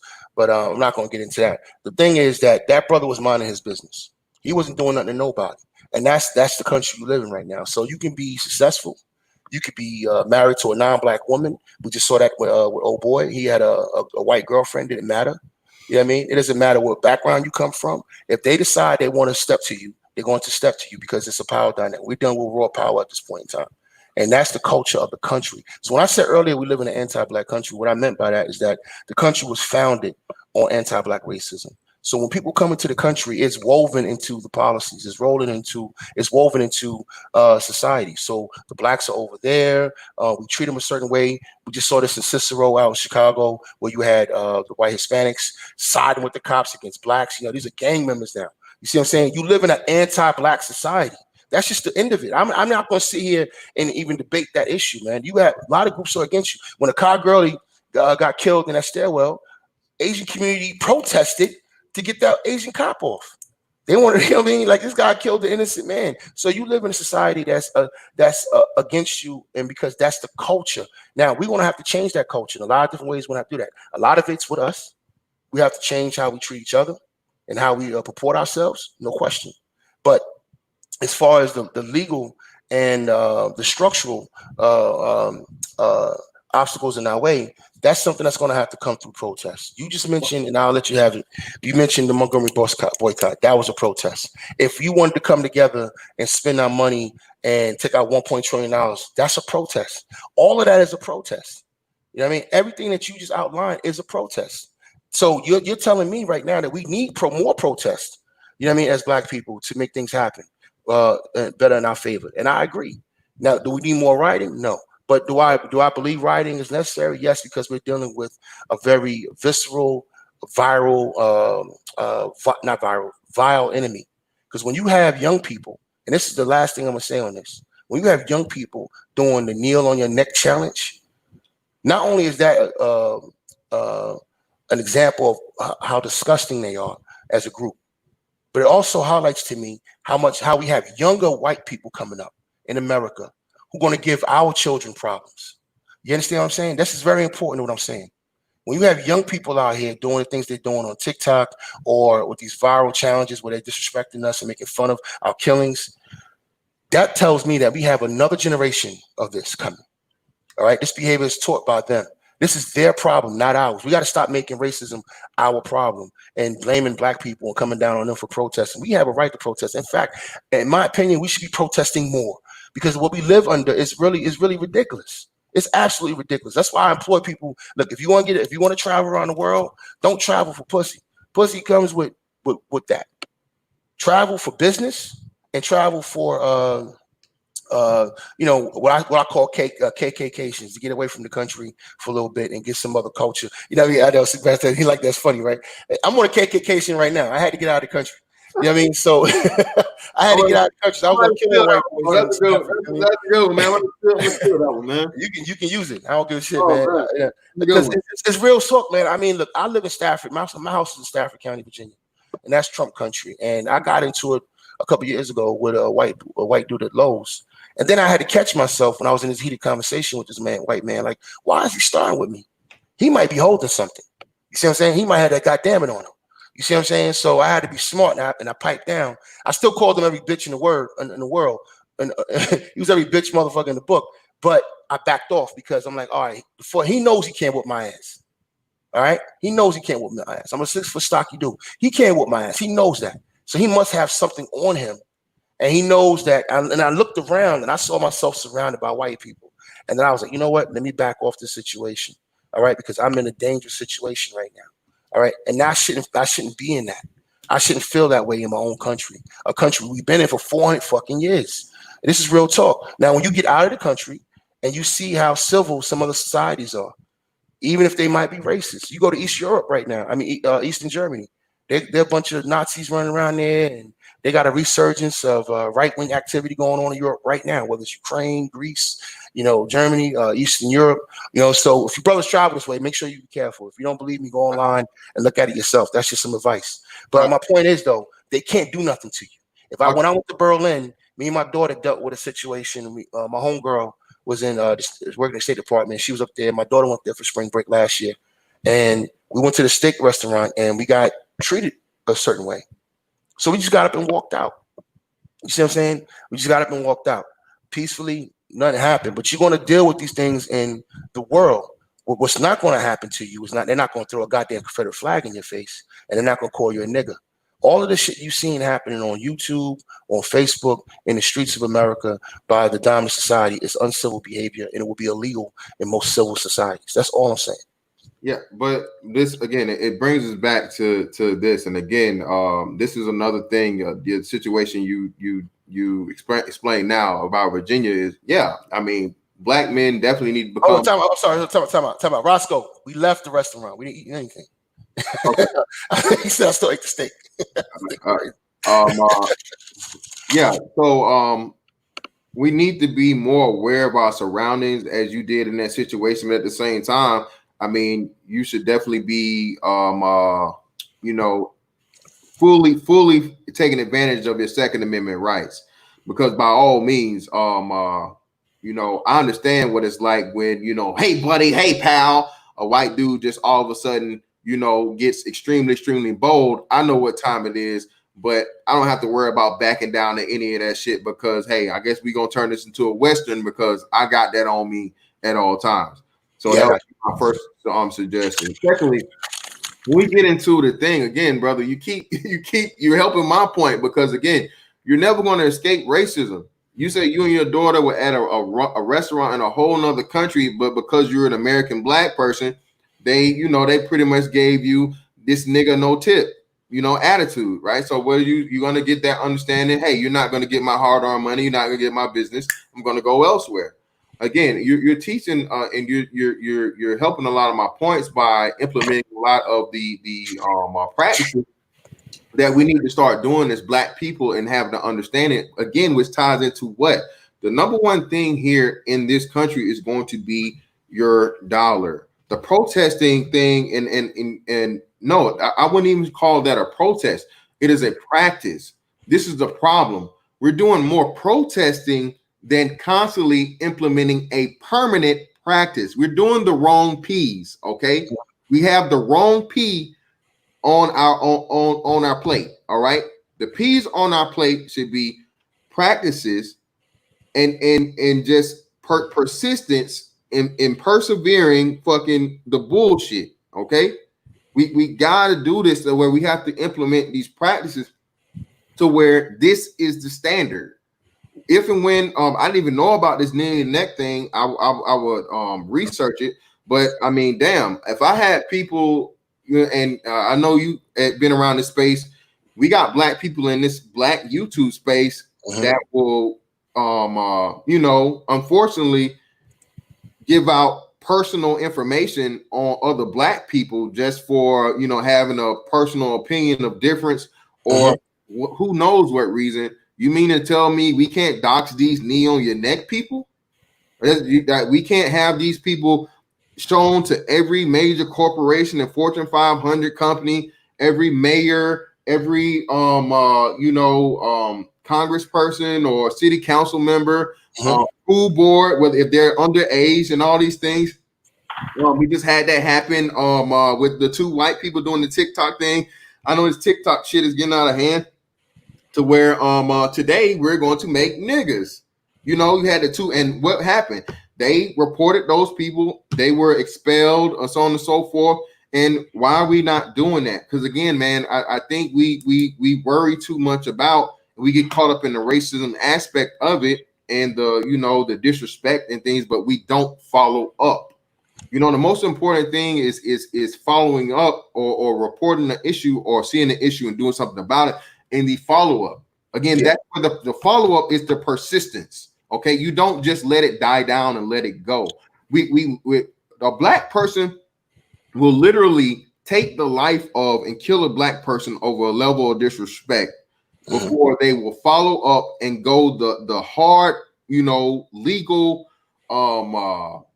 paperwork, career ending route for a random racist white person on the internet. Again, I had people release my personal information just because of they didn't like something I said on YouTube.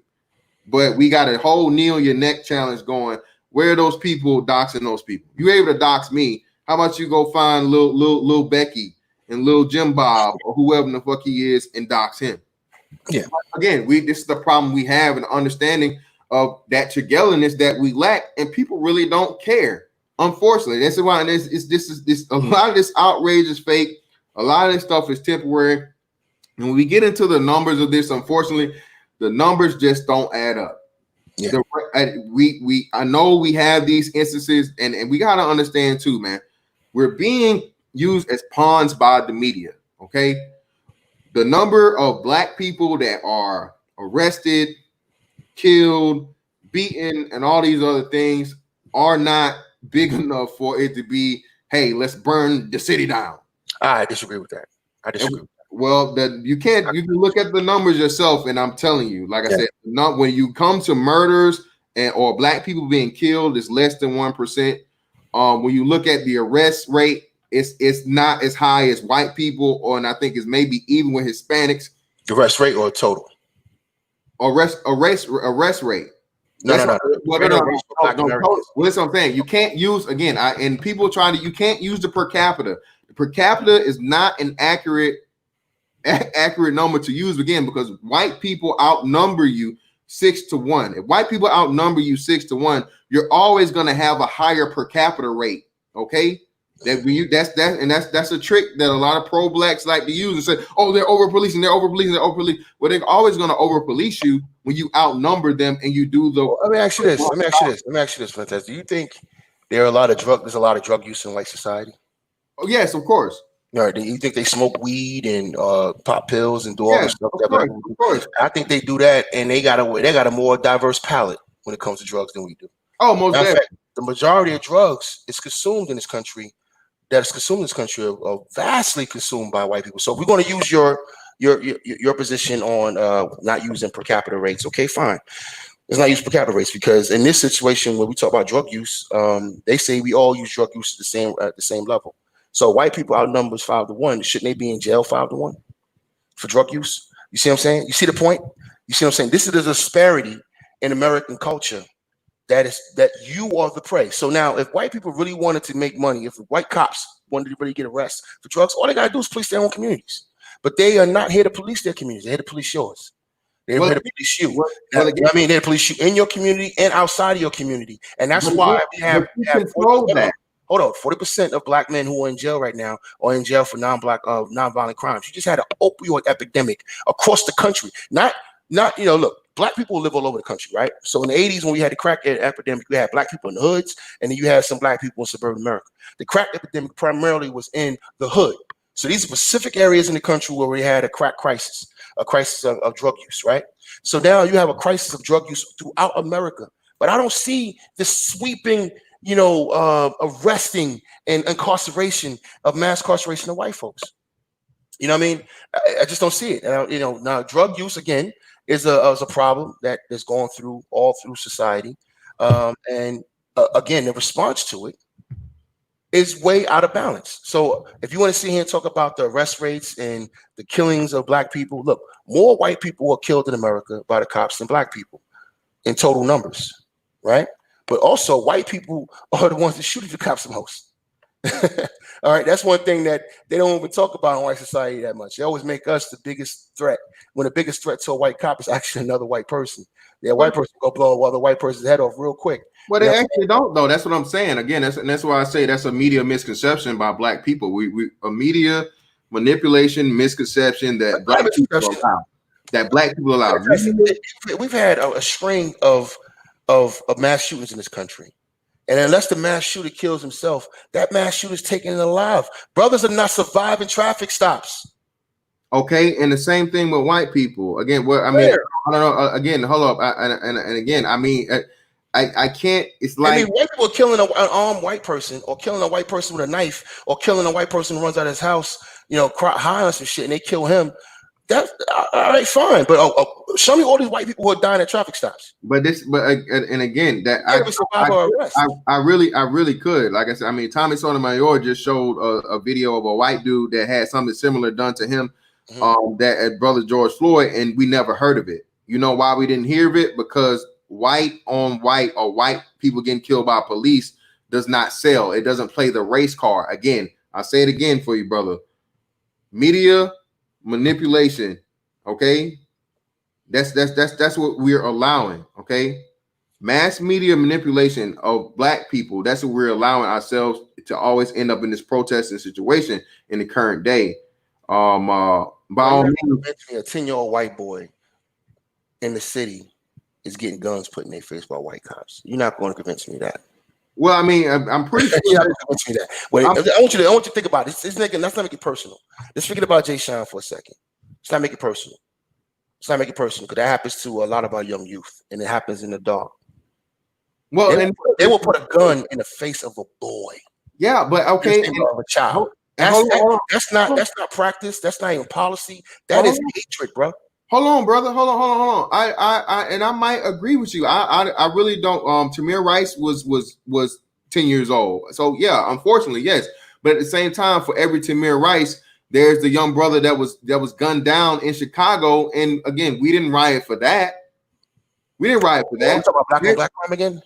Well, we're talking about. I don't use the term black on black crime. I'm talking black proximity crime, because all people kill themselves, white on white, Asian on Asian. What was crazy about is that we protest against black on black crime more than white people protest against white on white crime. We have marches all the time. Show me. No. Just talk about media manipulation. Every time some of these situations, we have these outbursts, when we have these things in Chicago, there are nothing but marches in Chicago all the time about stop the violence, stop killing each other. They happen all the time. They don't make the media though.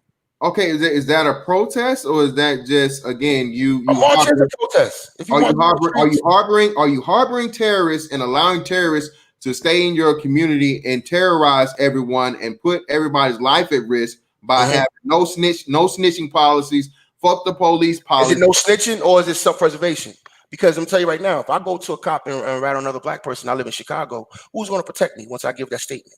Well, that's why you have your Second Amendment rights. I understand. No. That's right. Come on. Let's not be that disingenuous. Well, I mean, I know you don't live in the hood no more. I don't either. But let's go back. Let's go put ourselves deep in the hood. You're in the hood.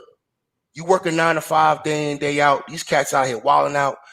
drug culture is on a zenith, right? You got cats out here, you got no jobs, the kids are fucking crazy, you run around shooting, whatever. Well, Are you gonna give it? You eyewitness something? You telling me you, Miss Fantastic, living in the hood, got nowhere to go? You gonna give an eyewitness statement? And go right back to that same hood. If it was a murder, especially a murder of a child, fuck it, why not? All right. And again, I would take, because again, if I stand by and I'm a father, okay, I'm a father, I have my own child, I would just feel so fucking disgusted and weak if someone did that to me and they knew. Yeah, and like I said, that I'm able to protect myself, and if someone comes, by all means, and I have the right and the ability to protect myself, and I'm going to hold that. By again, I'm not trying to say I'll put my own family at risk, but hey, send my kids away to somewhere else and so on and so forth, or figure something out for the time being. And hey, and then at the same time, why should I have to stand alone? Yeah. This should be a neighborhood and a community effort. I shouldn't have to be a one of one. I should have to be one of. But the problem is that, and that now you where I'm at, because when I even living in Northern Virginia, I would still go back to DC, and we did Big Brother programs, and me and my brother Ant, and we would go back and work with some of the youth. And I'm proud to say 3 of the young men that we work with are in college, and one is even out of college now, doing his thing. A few others got good jobs and they're doing okay. They still fell, to the trappings of having kids early, some of them. So that stifles you. So I always tell brothers, get to that purple. You know what I mean? Get that paper first before you start worrying about, creating a family. But I digress. The bottom line is that what I hear a lot on YouTube and I hear a lot in social media from brothers is fuck the community. You see what I'm saying? And that's an attitude that's been with us for a while now. And what's funny to me about that mentality is that I understand that the fact that I can buy not just my home in Stafford, but the house that I have, the property I have in North Carolina, and the land I own in Arizona. The reason I can have that is because Black people protested. So let's get away from civil rights for a second.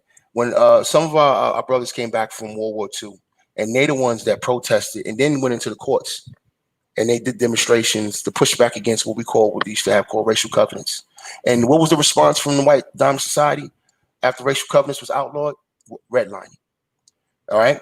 Then when redlining was, attacked, a little bit, they shifted the language a little bit, and then they gave you another wave of redlining, and then, and then you had white flight, and now we're dealing with gentrification. So there's always a counter move to these peaceful protests. These are not even riots I'm talking about. I'm talking about people protesting and then going the legal route. Yeah, but and then what happens is that you've been afforded, Miss Fantastic, to buy your house where you want because of what these Black people did, but it started from a protest. Well, no. Again, you're conflating protesting with, again, trying to uphold a right that's already there for me. Like you said, those 2 things. No, that's what I'm saying. You didn't have the right. Same thing. No. You couldn't buy a house where you wanted. You didn't have that right.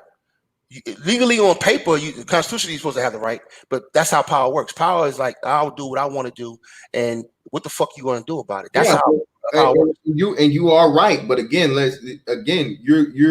you're telling half the story. Listen, you're referring to white flight and all these other things and counter moves, which you 1000% correct. I agree with you wholeheartedly. But again, you're leaving out the other part. You're speaking about power, but you're only referring to half the power, because I don't give a fuck. If I have power, I don't care. Like you said, you have properties, brother. You are of the very, very few and far between of Black men, okay, that have power. You say you have properties in 3 different states. Yeah. You know what I'm saying? So again, like I said, I'm not, and I greatly appreciate the sacrifice of those who came before me. I understand that. I'm not belittling that and so on and so forth. But again, this is the thing. Where are the other brothers or just Black people in general that are taking advantage of their rights and their opportunities versus, again, just getting out here in the streets, walking or whatever? And we can't, again, unfortunately, protests are supposed to be protests, and they are separate from rioting and criminality. But what we have seen for, again, since 1919, is always part and parcel with the rioting and the criminality. Protest begets somehow, some way, riots and right. Oh, and that's what I meant to. So you said Target and AutoZone aren't black-owned businesses. No, they aren't black-owned businesses, but they're crucial businesses for that area that black people rely on to get the things you need to operate, bro. What do you mean? So, and it was That's apples and oranges. The point I was making is that let me finish. There was a sister on I forget what social media form it was, okay, but she had like a long, like 11-minute video of her going into a CVS because she needed to, her mother was either on insulin or some type of medication. Right. Black people in the current black neighborhood ransacked the CVS. She couldn't get her mother's medication. She couldn't get formula for her child. All these things. They were there trying to clean it up. She said a black man pulled up with a gun, pointed it at her, and because he was trying to continue looting or so on and so forth, and threatened her life. Again, we had a black federal agent killed in the rioting and the things this protest. There's been other fellow protesters killed in the fucking process of these quote unquote protests. You can't only tell half the story, man. I know, again, we can't just look out at the good and leave the bad out. Unfortunately, it's shown, and like I told you, I don't think people got it. It's almost to the T, a 50-year period of this since 1919. I understand what you're saying about the earlier on slave revolts and riots and things like that. But since the 20th century, almost like clockwork, every 50 years, this happens, and you get a small crumb from the table, but all it does is empower the oppressive forces that we speak about and speak against even more so. Okay, that you when you had these things happen, the immediate knee-jerk reaction is like, yes, you get the hugs, you get the little dabble or sprinkle or something that looks like we getting what we want. But ultimately, what's happening on the back end is much, much bigger things to, like you said, white flight, redlining, all these things that still put us at a disadvantageous position long term. And we can't overcome that. And then we're still trying. And once we understand it and see it, it's too late. And now we're trying to catch them and say, oh, well, whoa. Nope. You didn't ask for that. That's not what you asked for. We gave you what you asked for.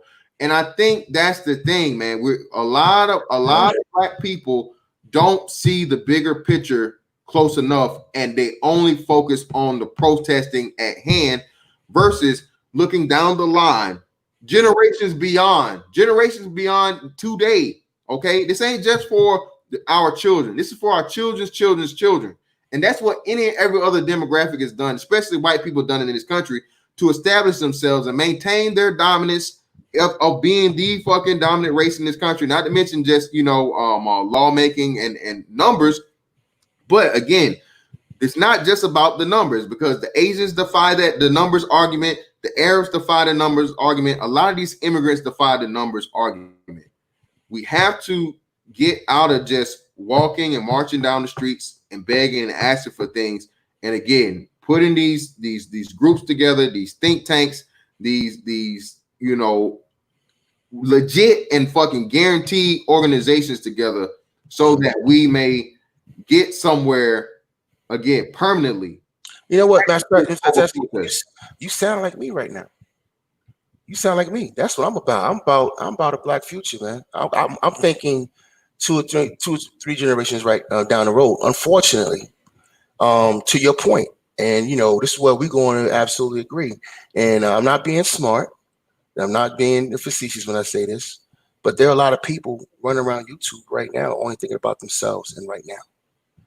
And I'm specifically talking to the men. The reason why society has what they have is because they thought generations down the road. And that's even why they even put the laws in place that they put in place, so they're thinking down the road. When they gave us feminism and alcohol and introduced all this stuff to the community, they were thinking down the road. Why? Because black families were some of the most structured families up into the 1950s. We were the most married in the country. up until the 1950s. So breaking apart that black family was imperative for the Diamond Society, and they put a lot of things in place, and and a lot of things were we fell for a lot of bullshit. When we got integration, we fell for a lot of bullshit. We fell for a lot of things, and instead of sticking together and operating our own bus companies like we had before integration, operating our own cab companies before integration, operating our own, we had our own Airbnbs back in the day. You know what I'm saying? We had a what's it called? That green book. Yeah. We had, what I'm saying? We used to stick to our own, and we had our own little economy. And I told the story before, and I tell it real quick. When I went to my grandmother and my grandfather, who migrated to Brooklyn from Georgia. My grandfather was from Macon, my grandmother was from Savannah. Okay. Yeah, you know what I mean? Savannah in the house. And my grandmother took me down to Savannah to visit family once, and we was on the white side of town, the main side of town. And I knew my grandmother, my nana needed olive oil. And I saw olive oil in the store, and she was only over there to get her linen. She had to go over there to get a specific thing she couldn't get nowhere else. But she didn't buy nothing else because everything else that she can get was from they had on the black side of town. So we get back to the other side of town, and we go to this old black dude's store, and that's when she picked up the stuff that she needed, the olive oil and other stuff that she needed. Now olive oil costs a little bit more on the black side of town. Now my grandmother was not no RGB, Hotep, kufi wearing. She was an old Southern Christian black woman, but that was part of our culture to practice group economics, to only patronize each other. And if that's the conversation that brothers want to have, I'm with that. 10,000%. I'm with that. Because that's something that needs to happen. But the other side of it is that even when we went in segregation, we had to keep dealing with white racism and white power structures. They kept doing things to us structurally and what they called legally at the time, that that kept us at the bottom, even when we were not even living in their neighborhoods. So now that we are living in their neighborhoods, it's turned into something else. Look, my point is this: in America, you should not have to deal with police brutality. Period. It shouldn't happen. It doesn't happen in most places in the world. It shouldn't happen to you in your own country, a country that was built on your back. You've been in the country for 400 fucking years. It should not happen. Period. It's uncivil. And the fact that we boil this down to percentages and numbers, I can't rock with that, because if a Jewish group right now would tell you it can happen to one person. One Jew get beat up or slaughtered or mistreated, the whole Jewish community turns up. And that's what solidarity really means. So if you really want to come together and have some solidarity, you have to protest. You have to turn up when you see shit that you've seen recently. We've had 4 major instances happen with black people in a span of a few weeks across the country. You know what I mean? And if you really want to dig in, you could probably find some more, those that didn't go viral. And this is not a situation we should be able to live in, because you want to go out here and make money and get your businesses popping and, and get things going for yourself. What good is it if your child can't walk down the street? What good is it? What good is it if you got to sacrifice one of your nephews? Hold on. What somebody does for 1 second. Hold on for 1 second, brother Jay Shine. Brother Art, can I get 10 minutes on the time clock? We're gonna do this for 10 more minutes, then we're gonna go into closing statements. Roger that. Well, hey man, Continue, brothers. I was more so saying what's up with the Macon than the Savannah, man. Savannah's cool, but Macon. And my grandfather's from Macon. You know what I mean? Yeah, Macon is where it's at, man. I'm a Macon native, born and raised, baby. But I went down to Fort Stewart a few times, so I kind of hung out in Savannah. Cool. Even as an adult. So I'm actually thinking about buying something down there, man. But anyway, I'm looking at that too. Yeah, but the notion that protests don't work is I have to vehemently disagree with it, because there has been a lot of gains from it. Again, this society has not given us anything, even when we were right. We sit there and we tell the truth, and we have the facts on our side. We had to rise up to get certain things done. And like I said, even in the 60s, everybody looks at the civil rights movement, and I think people got images in their head of "I'm a man" signs and "we shall overcome" marches and all that. No, there was a lot of violence. And there was a lot of violence, and billions of dollars were lost in the 60s because of uprisings. And that's really what turned the tide. It's really what turned the tide. After Kennedy got shot, and after Malcolm and Martin got shot, we had uprisings in the country, and that really is what turned the tide. The country got tired. We wore the country out, and that's what's going to happen now. These protests are going to lead to some type of change. I'm sure of it. Now, will it be sustained? I don't know, because I think that's really what the crux is. And I'll throw it back to you, Mr. Fantastic. Does it become permanent change? I think that's the argument. We get these changes, but do they become permanent change? Like, remember, the civil rights movement, we got affirmative action, right? And we see how that's been morphed into something else. White women get more affirmative action than we do. Next will probably be Asians. You know what I mean? We don't even get that shit no more. And then they use black women as a double check mark. She's black and she's a female. So, we don't get that affirmative action nod anymore. Black men really got to go out here and get this.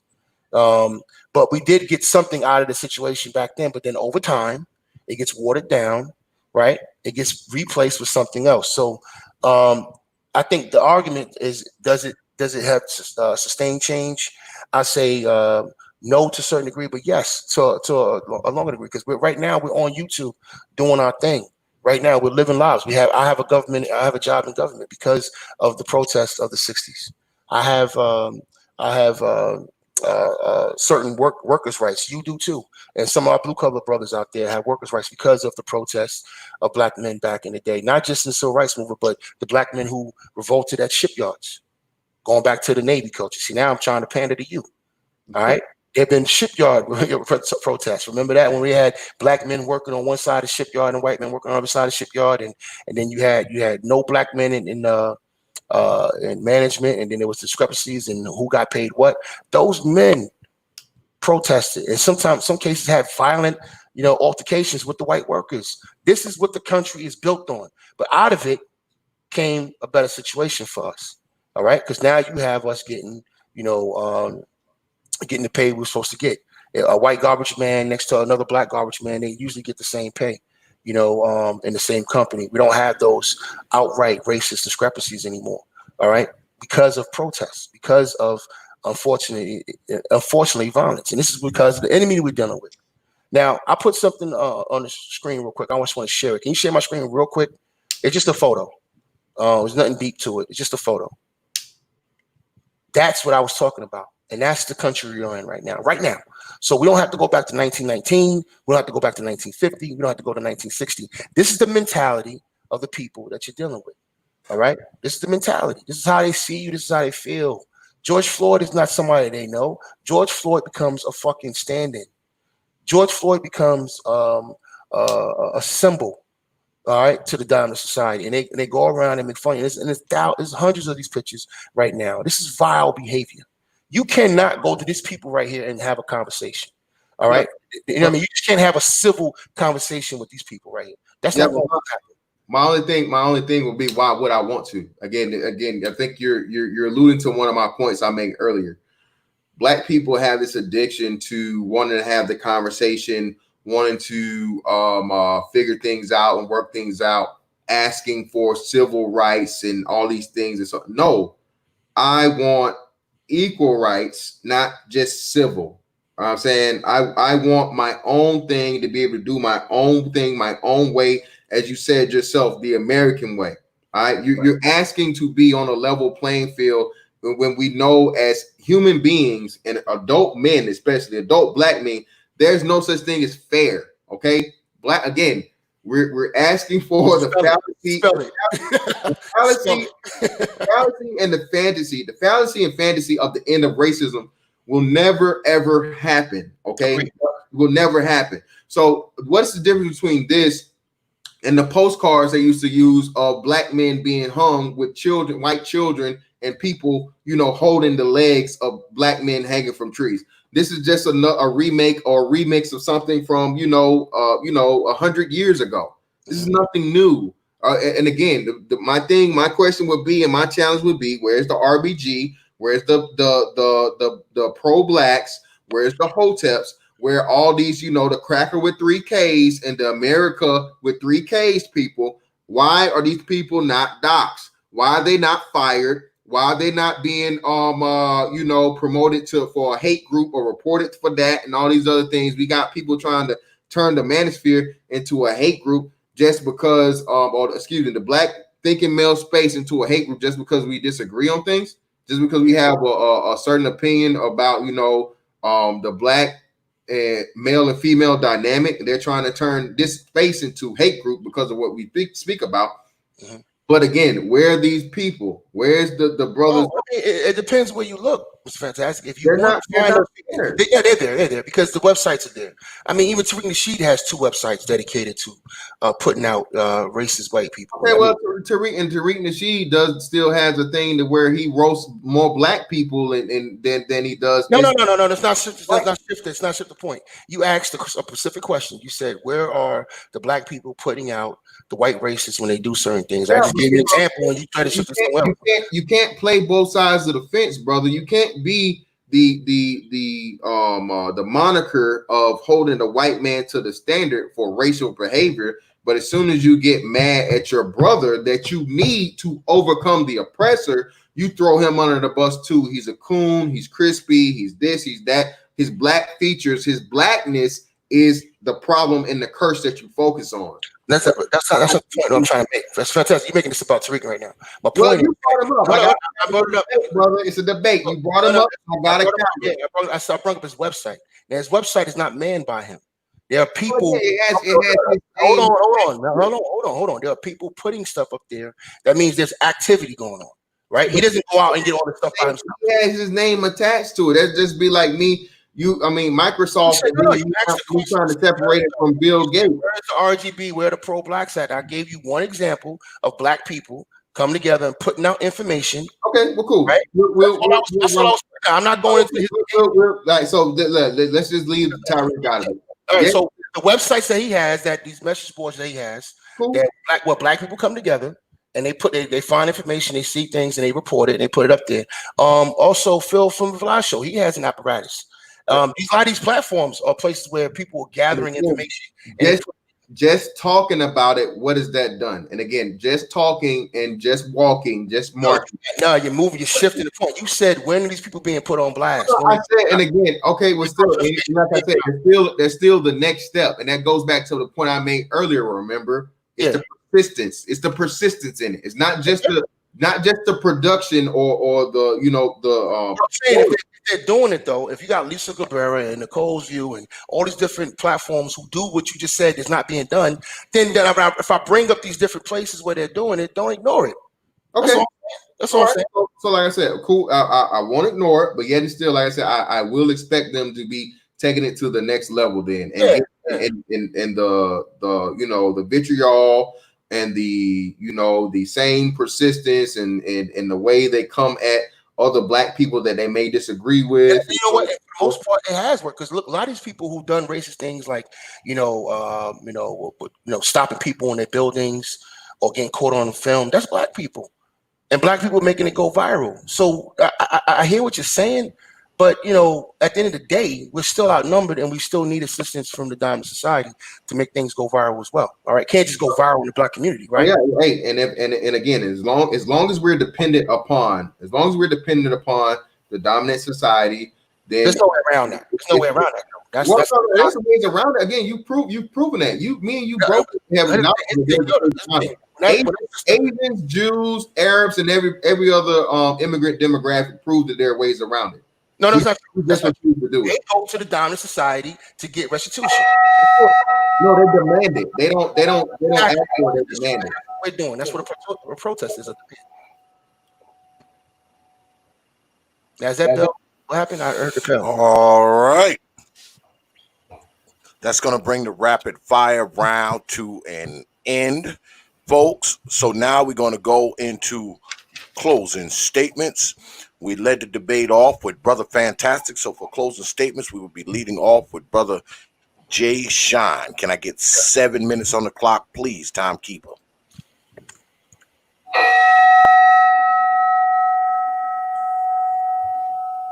Brother Jay Shine, you up? Oh, okay. So I'm sorry.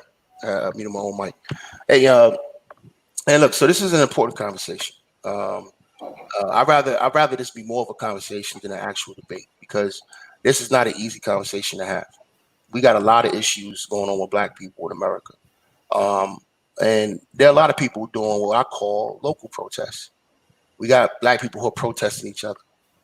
You know, we got black men protesting black women protesting black men, um, conservative black males protesting pro-black males. You know what I mean? We got a lot of protesting going on in our society where we just, and a lot of it needs to come to an end, but it's not going to come to an end in an oppressive society.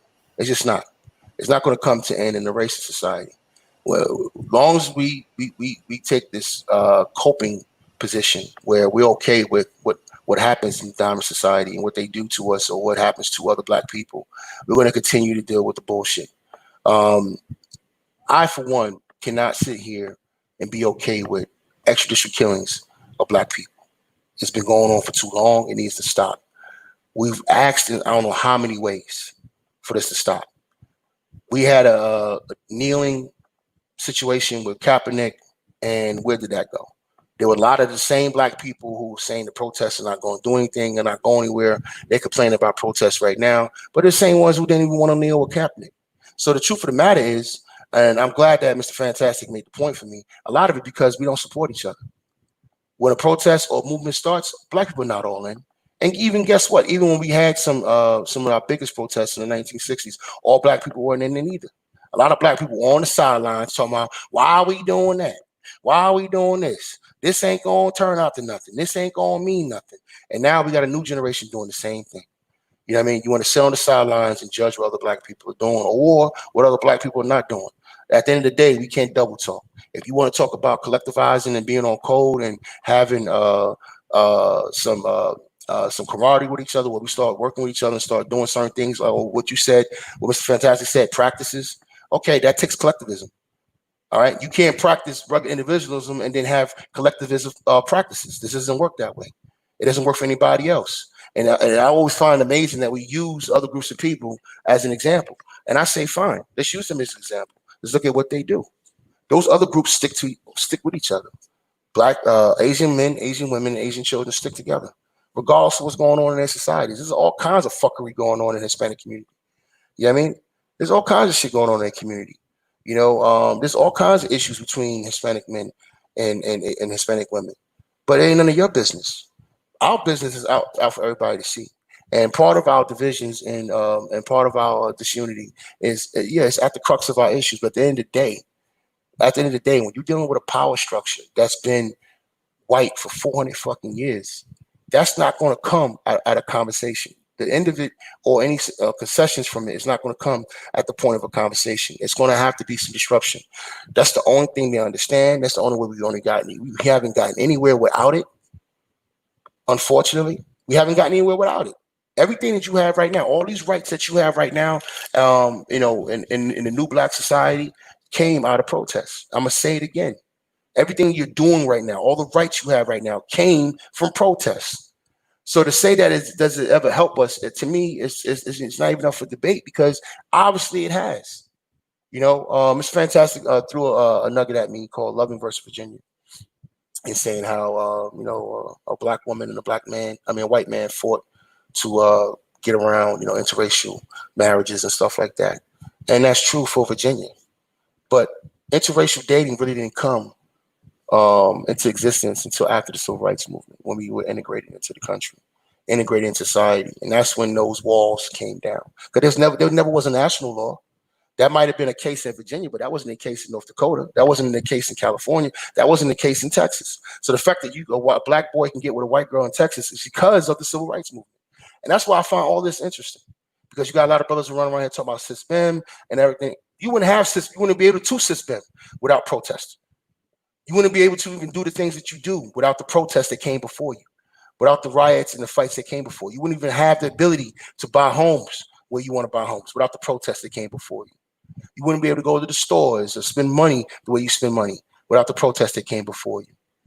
When it comes to banking discrimination, these are all things that we had to fight against. And when we didn't fight against it, the long-term ramifications of it caused us more pain. What do I mean? When we didn't rise up against certain policies, look what they turned into. They turned into the ghettos. That's because we didn't uprise. We didn't even see that we were being put into these pressure cookers called the ghettos. We didn't even see that. And then when we did see it, like my man said, it was probably too late. But now we're in these pressure cookers, and now we got to get out of it. So there's no way to really deal with the situation without standing up and causing disruption, because that's the only thing they understand. If you try to make a moral plea to them, they don't care. Because I even go as far as saying they're not moral people. You can't be a moral society and treat people the way they treat people in America.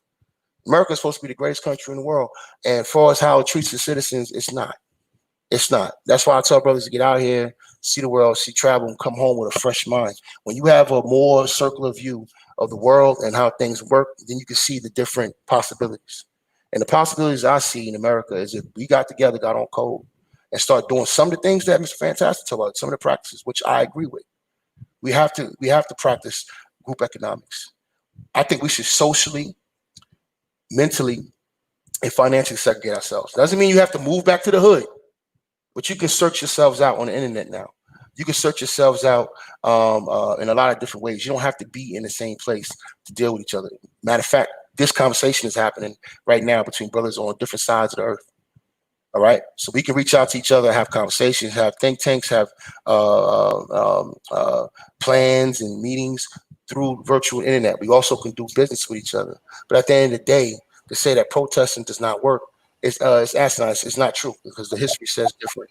We have a history of benefiting from protests, because literally that's all we have at the end of the day. All right, that's all we have. We get pushed to a certain limit, and we have no choice but to lash out. And I will just say thank you for the debate. I would say thank you for the conversation. Thanks for those who came in and listened. I hope we continue to have this conversation. I hope we do a part 2, because I think we need to keep having more of these conversations on Black YouTube. All right, 7 minutes on the clock. Brother Fantastic, you up? Bill. All right. So again, the original question here is, has protesting benefited Black people? Okay. And again, my argument still stands true, and I think it's already been proven. Again, no. Overall, what have we gained? Why? And the way I can prove that it hasn't changed, because we're still asking for things that existed back in 1919, 1968. Now we're in 2020 and we're still protesting. Again, you don't have to keep doing something if you fixed it. The definition of insanity is what? The same thing over and over again, expecting a different result. That lets me know that protesting does not work for Black people. Again, we have the wrong P on our plate, okay? Yeah, I had to write it down so I didn't lose it, because too many P's. I got to hit y'all with the alliteration, okay? We need permanent practices of persistence and perseverance, okay? Not protesting, all right? We have to start using the dollar in the best in the best damn, well, what are we in? What are we in? Fact, I just lost it. Oh man, hold on. Give me a second. I'm gonna get it. Oh, what fucking in the best fucking economy that lives on the fucking planet, man. Capitalism. There we go. Capitalist society on the planet. I don't know why I had a brain fart. But the capitalist society on the planet, okay? The blueprint is there. Okay, it's been proven by many other demographics, whether it be white, whether it be Asian, whether it be Hispanic, whether it be any type of other immigrant. We're steady, and we're the only people still marching, still protesting, still asking, still pleading. But again, what are we proving? What are we producing? What are we receiving as a product? Okay, again, all of these other P's, but all we getting is protesting. All right, where's the progress? Okay, you don't have to reinvent the wheel once you make the wheel. And I don't even think for us it's reinventing the wheel. It's us even just we're still trying to carve it out of stone for some strange reason, right? When we have everybody else around us, flying in airplanes. You know, and it's not to disparage black people or to put those things down. He spoke about Loving versus Virginia. Loving versus Virginia was a Supreme Court hearing that again opened the floodgates and made it legal for white men to have access to black women. As he said, I agree with him wholeheartedly. Black men didn't have access to white women until after the civil rights movement. And then even after that, even though it was legally recognized, you still couldn't practice it fully without there being some type of opposition and possibly you getting your life threatened or losing it or dealing with white women. But that's a very, very small thing. And I think like a poor example to use as far as protesting being used for a benefit to black men. What I'm trying to get people to understand is, again, I understand the emotionality, the rage, the anger. Again, BABG in the building. I've experienced racism. I've experienced being profiled. I've experienced the same thing that the brother mentioned about having to leave out of a restaurant because I was treated like a nigga. Because I just I'm not gonna tip. Well, you know what? If you treat me like I'm not gonna tip, you give me service like I'm not gonna tip, I'm not gonna tip. You know what I'm saying? Or it's been times where I just been so bad where I just had to refuse business. And again, even though it seems minuscule, the more people had that ideology and that understanding of, hey, I'm not being treated properly here in this situation, I'm gonna pull my dollars. Okay. I'm going to pull, and we're going to pool our dollars. We will find ourselves on a much better end of the stick. You know what I'm saying? Instead of getting beat with it, we'd be able to hold on to it. So I think, man, what we need to focus more on again are those other P's outside of the protest. Protesting is never it hasn't worked. And we know it hasn't worked because we're still doing it. It's 2020, people. All right. Who else is out here protesting? You don't even have alternative lifestyle people protesting anymore, people. And that was in I'm not even gonna really get into that. They were protesting hard in like the 70s. Okay. Feminists aren't even protesting like that anymore. Why is it that black people, again, a very, very large demographic, black people outnumber feminists, we outnumber alternative lifestyle groups, all these other special interests and niche groups, we outnumber, yet and still we're the only people running around protesting and asking for things that we haven't been delivered yet. Again, where's our product? Okay? And we don't have a product because we aren't practicing permanent practices of perseverance and persistence. Okay, we got to get into this mode, man, of where the streets is not the place to handle this. Okay, if a brother and unfortunately, man, things happen. Brothers are going to lose lives, but at the same time, like I said, we can't, turn the city or turn the country upside down over one brother losing his life. When again, you look at the real numbers, and we're taking a life of a brother, literally, like every couple of hours out of the day. We have to start putting the more focus on ourselves and looking on that mirror, putting ourselves up under that under that microscope, man. And again, change the P's that we're dealing with. We got to change the P's that are on the plate and look forward to permanent production in this country. And that's my time.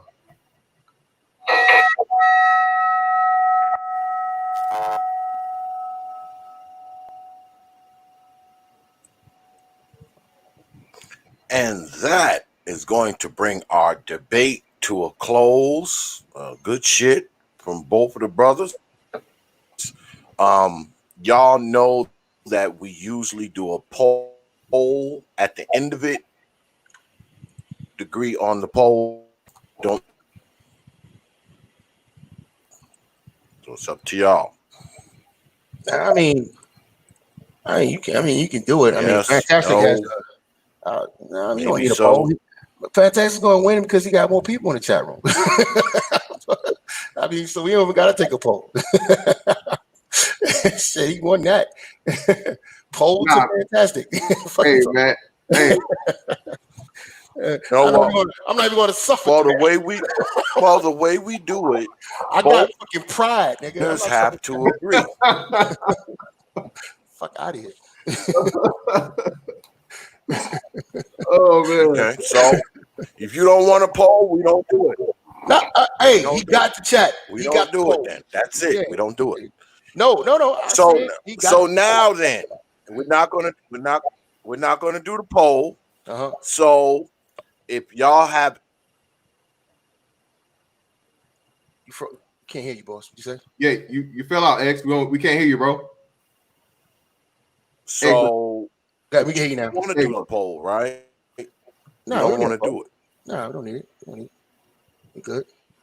You got Brother it. Jay Shot. I'm looking at the chat room. I already know. Man. This right here. Hey, man, I'm with Jay No, Shine. I'm saying you don't want to do the poll, Brother Jay Shine. Hey, I know. I agree. Hey, I agree with. I don't want to do it, and I'm saying he got it. But So no. you have to. Okay, well, we don't do it then. I don't do it. Hey, don't do it. real. All right. Hold on. X, real quick. Can you hear me? I can hear you, fam. All right, X, can you hear me, X?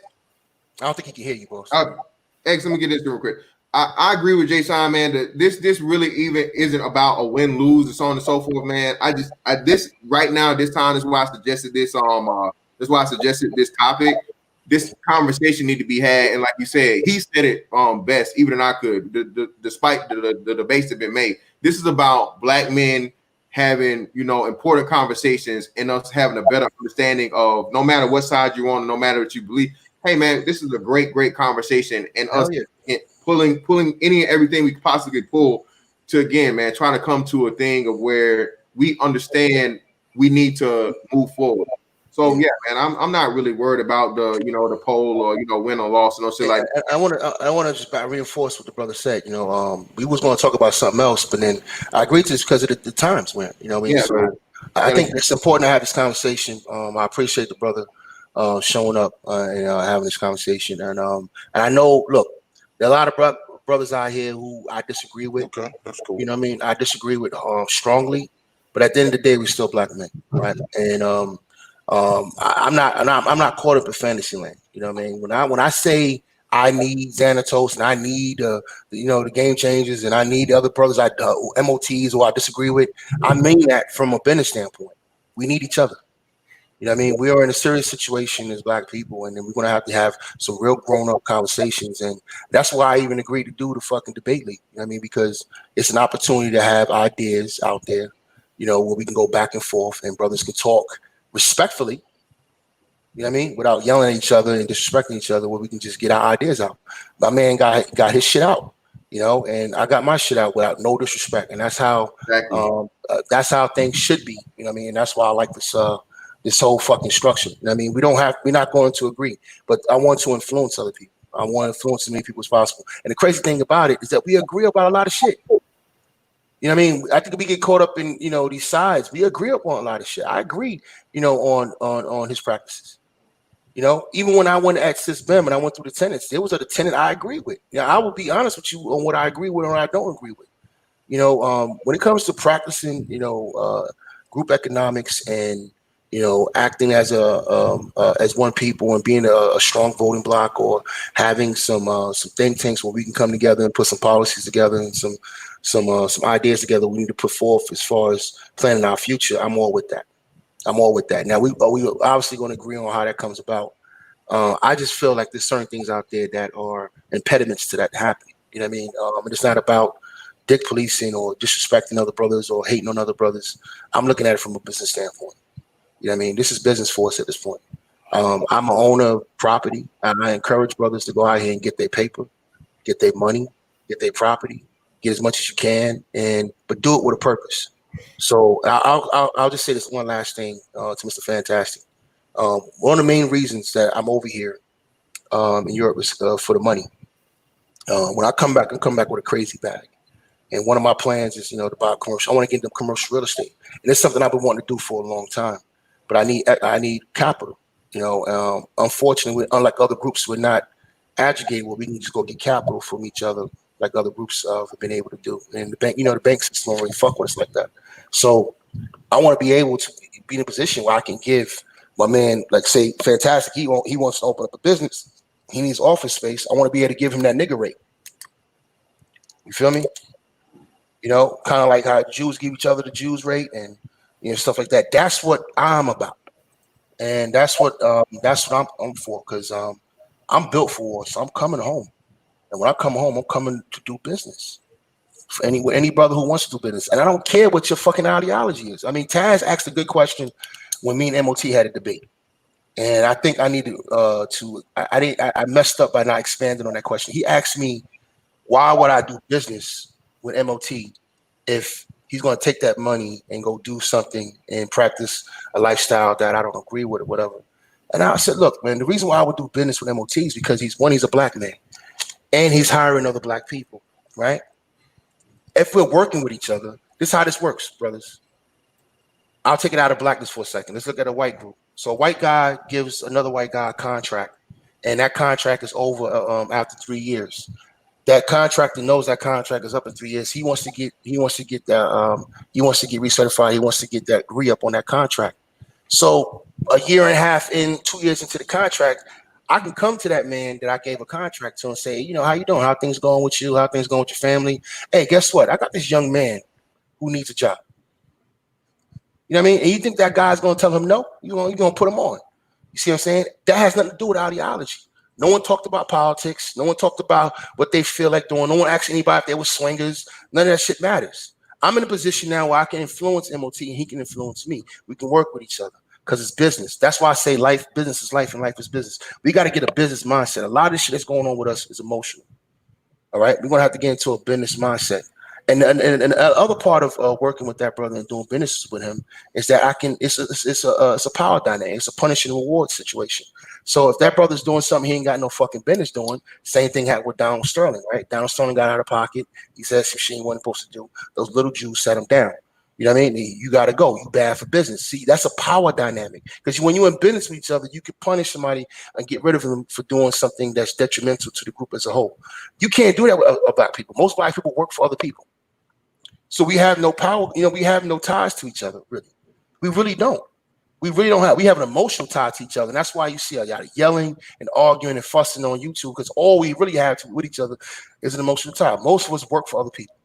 And the last thing I would say about the task question is that why wouldn't I work with MOT? This is what I really should have said at the debate. Why wouldn't I do business with him? Because I do business with racist white people all the time. All of us do. All of us either work with or work for some white folk. We don't, and they over there watching OAN and Fox News and listening to Michael Savage and probably some shit worse than that. You see what I'm saying? And so that's our lives. So to me, there's no excuse for us not working with each other no more. So that's my long-winded soliloquy on, doing business with black men and the reason why I'm even in this space.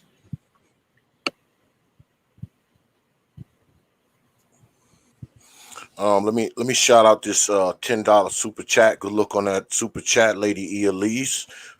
She says, "Hey, T.P.O.T. Black people have a unique history in this country and require a specialized approach to solutions rooted in both pragmatism and innovation. Hashtag Team J Shine." Shout out to Elise. Now, this is the part of the debate, y'all, that if y'all have questions for the debaters, super chat those questions, because if you don't, I'm not going to read them. I'm not. They ought to be super chatted or cash apped. That's the way we do it here. So if you got a question for my debaters, now's the time.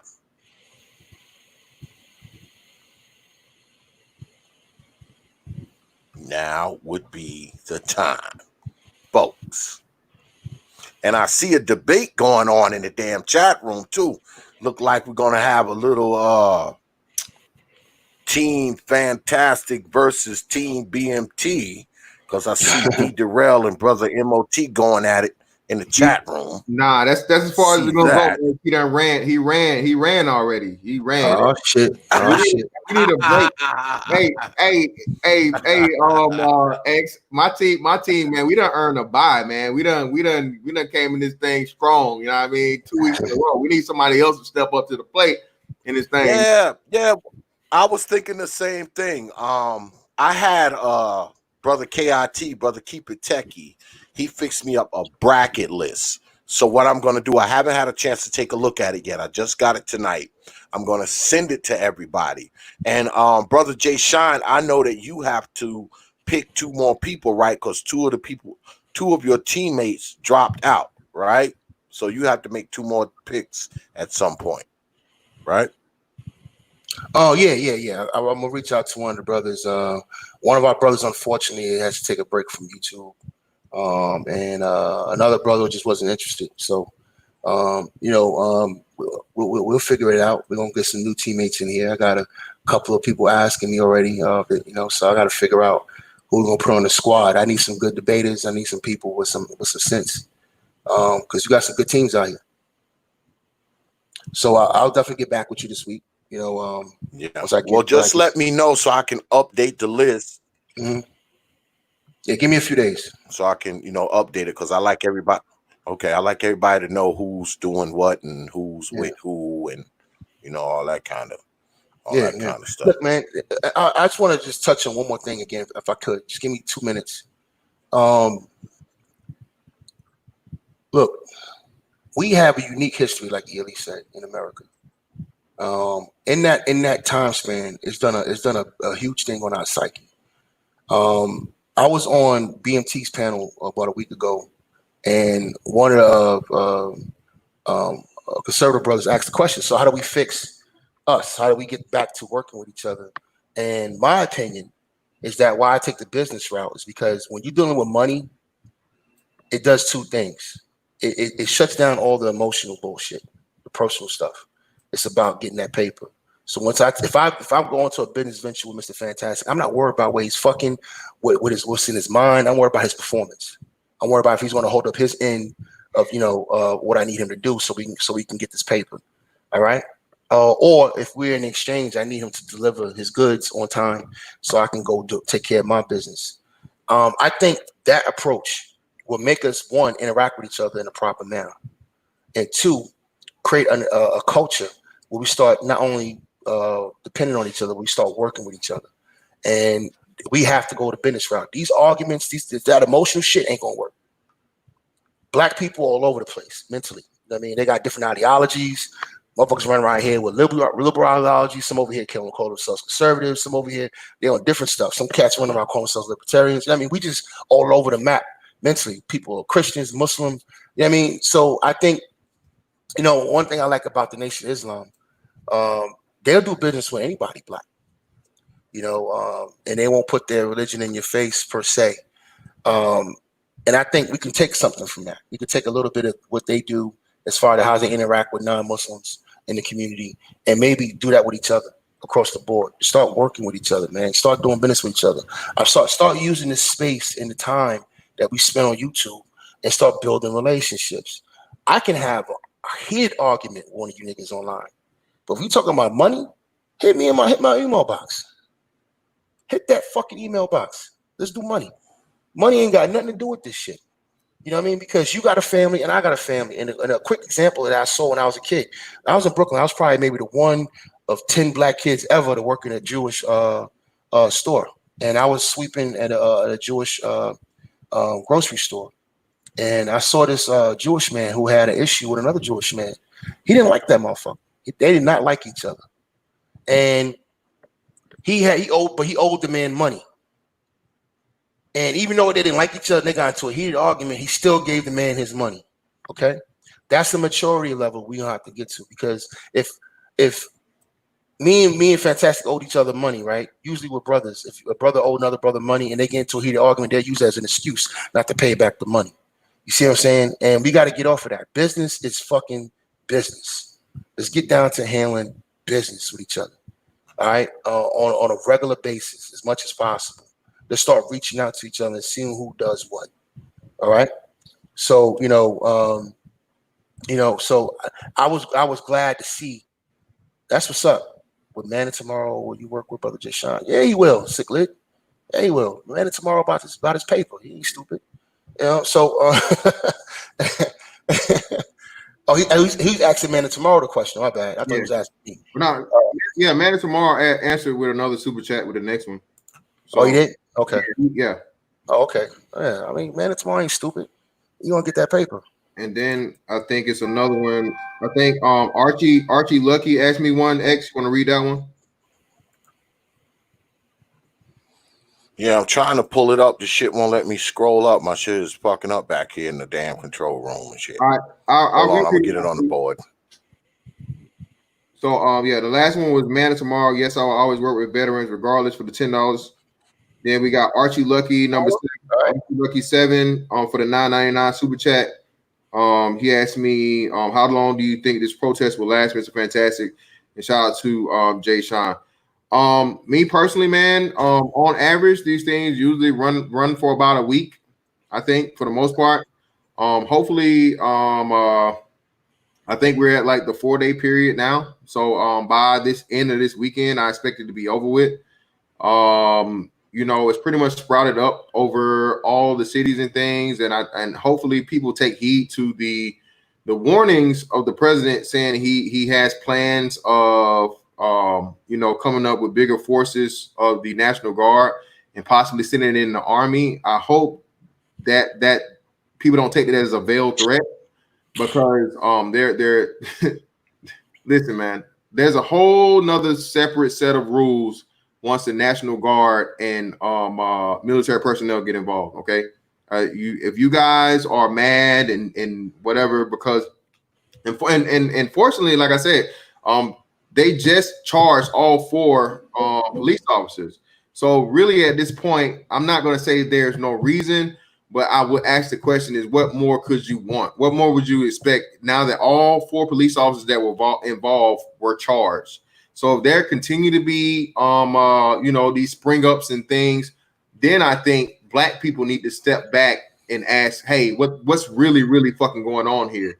Because there's no way, that these Black Lives Matter and these, again, paid propagandists and these paid provocateurs, more than peas, are instigating these protests and tearing up where you stay.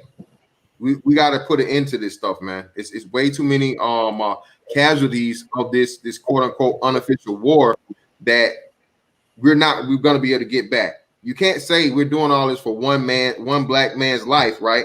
But then you take more innocent black lives in the process of carrying out these protests. That's my take on it. Yeah, I think that y'all can hear me. Yeah. What's up, Art? Hey, what's going on, family? Yeah, we can hear you, brother Art. I think things are all over the place. The majority, it seems like the majority of the protesters have nothing to do with the people that feel upset about the the injustice that happened with Brother George Floyd. Mhm. Like you said, it was the Black Lives Matter people and these other alternative groups that have nothing to do with the social injustice. Yeah. It seems like things are painted as a broad stroke, like they're always it's almost like we're sitting here in a room chilling, but somebody's trying to talk us off the ledge. I'm like, I'm not even on the ledge. I'm in my room chilling. So I think mainly I'm saying is that the message is going to the wrong people, because I think everybody probably in the chat and on the panel that agree that you're not going to be down with some alphabet committee that claims to be a black organization, or an alternative group that's sitting there having bombs and backpacks and all these different bricks in front of buildings that have nothing to do with construction. So I think you had a few black folks that were kind of felt a certain way and whatever, but the rest of those people, from my standpoint, it looked like this stuff was planned. They were waiting for the opportunity to do this stuff so they can get a little lube, start some issues, and go about their business. And one last thing, I'm out here in Los Angeles. I don't see no protests in South Central. Ain't none in Compton. Ain't none in Watts. But there's a lot of protests out there in Santa Monica, Westwood, downtown, Beverly Hills. So you have protests there. But yet the news is reporting, black folks are burning down things. I'm like, people got to report this stuff honestly. That's all I'm throwing in there. Hey, can you do me a favor real quick? Can you share my screen for just a quick second? I got another photo I want to show real quick, X. If you could, just put it up real quick. I just want to do that because Art's trying to front. Art is trying to stunt. So, I knew it. I just want to talk to this nigga. I gotta talk to Art, so we can start another debate if you want. Start the clock. You know what I mean? So I already know the bullshit you want, Art. You know what I mean? See, y'all don't even know what's going on. Art put this on the screen. That throwback kung fu, man, with the mouth not matching up with the motherfucking audio, nigga. We old enough. Yeah, but no, see, what you know about that? This nigga came in my Discord server and we got into an argument over some shit. Oh, And he's doing shit like I'm on a live debate with you, and he's doing shit on the screen. Yeah, I know what that was about. I saw that all of a sudden he snuck that in there too, and I was like, Wu-Tang, what the hell? I ain't shit. See, a lot of people listening don't know. A lot of us go back. All right, this is a brotherhood in this space. A lot of us, even though we disagree, we go back. Like even like with MOT, me and MOT had a heated debate. We had heat, but me and MOT been in this space for fucking 5 fucking years, man. I mean, so we go back and we have other things that y'all niggas don't know about. We have these secret little fucking debates. And this nigga right here, Art, yeah, I called you that. He think he got it going on with the conflicts. And I'm telling you right now, this is the greatest joint ever. This is the greatest joint ever. You see it on the screen. Fuck out of here, Art. I got them all, brother. I got them all. Man, 5 Villains is tight. You know what I mean? You know, the snake, the lizard, and all that. Look, but this shit right here, nigga, this shit right here, that 5 Element Ninjas, nigga, what? Wait a minute, I got that already. But it's the best ever. Yeah, I have that. All right, let's see. Paul, we got Paul Blount. Did you see the video when Keke Palmer asked soldiers to leave their post to walk with them? He said he couldn't by kneel with them, and she said, and she was like, "That's not enough." Again, man, people look, bro. It's way too much emotional investment in this thing. Like I said, shout out to Chronicles of Judah. You niggas just want that hug. I've seen nothing but hugs and hugs and hugs and hugs and hugs. You niggas are a whole bunch of Care Bears around this motherfucker. You should be singing a fucking Care Bear. They want that hug. Yeah. Care Bear stare. That's what and it's embarrassing, man. It really is, because like I said, for you to tear all this shit up, man, and the end, well, we just want to be heard and understood. I saw a dude my size, man, this 6 foot something ass Negro go through the whole line of the National Guardsmen and hug them one by one by one. And when they talked to this dude, bro, he literally said, "I'm at a loss for words. I'm just so emotional right now. I don't know what to say." And it's just like, bro, what God,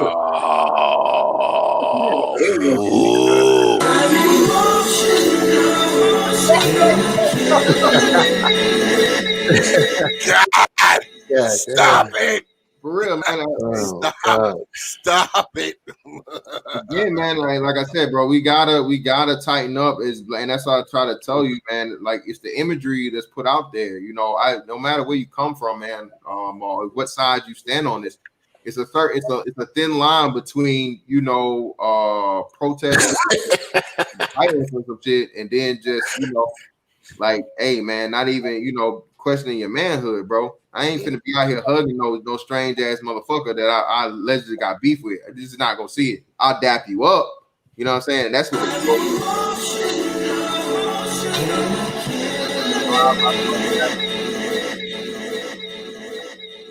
So hold up, Omega Dreads, you gave it an elbow. Would you give it a Heisman? He's thinking crazy. He said a white woman tried to hug him and he ran. Oh, okay. On with knives. Okay. Oh man, they wild out in the chat room. But this whole situation in America is unfortunate. Now, you can bring that down. You can take that down because are there any questions for my debaters? And you can take my screen down. I'm not going to keep them here if you're not going to ask them anything. All right. I am not going to keep them here if you're not going to ask them anything, folks. Y'all know how we do it. Don't act like this is the first damn debate you've been to. This is like debate number 40 at this point. So everybody knows how it goes by now. They just wanted to throw insults and argue with each other. That's what they want. Ain't gonna be none of that. Yeah, well, they better keep it clean, because if they don't, the goddamn Streamlabs bot gonna throw your ass out of there. Now, look. I am from Brooklyn. All right. And if anybody's been around this space long enough, we can cook in here. So y'all wanna if somebody want to roast, they can get an ass on the panel. We can, you know what I mean? We can wild the fuck out. You know what I mean? Hey, Hands down. man. You know what I mean? If that's what you want, you know what I mean? If that's I what give my know. man special super chats, you know what I mean? Hey, I know me. Hey, like we can turn this motherfucker upside down real quick. It don't matter. But hey, shout out for the record, man. Just excellent. You know what I mean? Jay Sean that had his his 45 sermons. So I just need like 2-3 minutes myself. Hey, Do your thing, brother. Go ahead, bro. shout out to Stream Team. Shout out to BABGs. The Spider-Man shirt has been requested, so we had to bring it back in the building. Big ass black guys, big dudes do big things. People have been asking and requesting. I mean, hey man, I'm 36, man. I'm almost old nigga. I was 36 once. I'm doing pretty, you know what I mean? So again, 36 ain't old, nigga. Fuck out of here. the shirt, hey, that's niggas tell me 36 is old. Like, old niggas tell me 36 is old. So You know how you solve that? Fantastic. Hey, Smack man. that chick. That's how you do it. Hey man, all I'm saying is I heard people wanted the Spider-Man shirt back. For you non-nerd, non-comic geeks, Spider-Man was a member of the Fantastic Four at some point in time. So that's the correlation of Spider-Man and Reed Richards, Mr. Fantastic, all those things, and so on and so forth. We see the Silver Surfer in the background. Again, man, all my comic geeks, comic nerds, shout out to y'all, man. Y'all know what the business is. But again, man, Spider-Man back in the building. Still undefeated. It is what it is. And Team Fantastic, baby. We winning the chip this year, man. We going undefeated, baby. You got another super chat, X.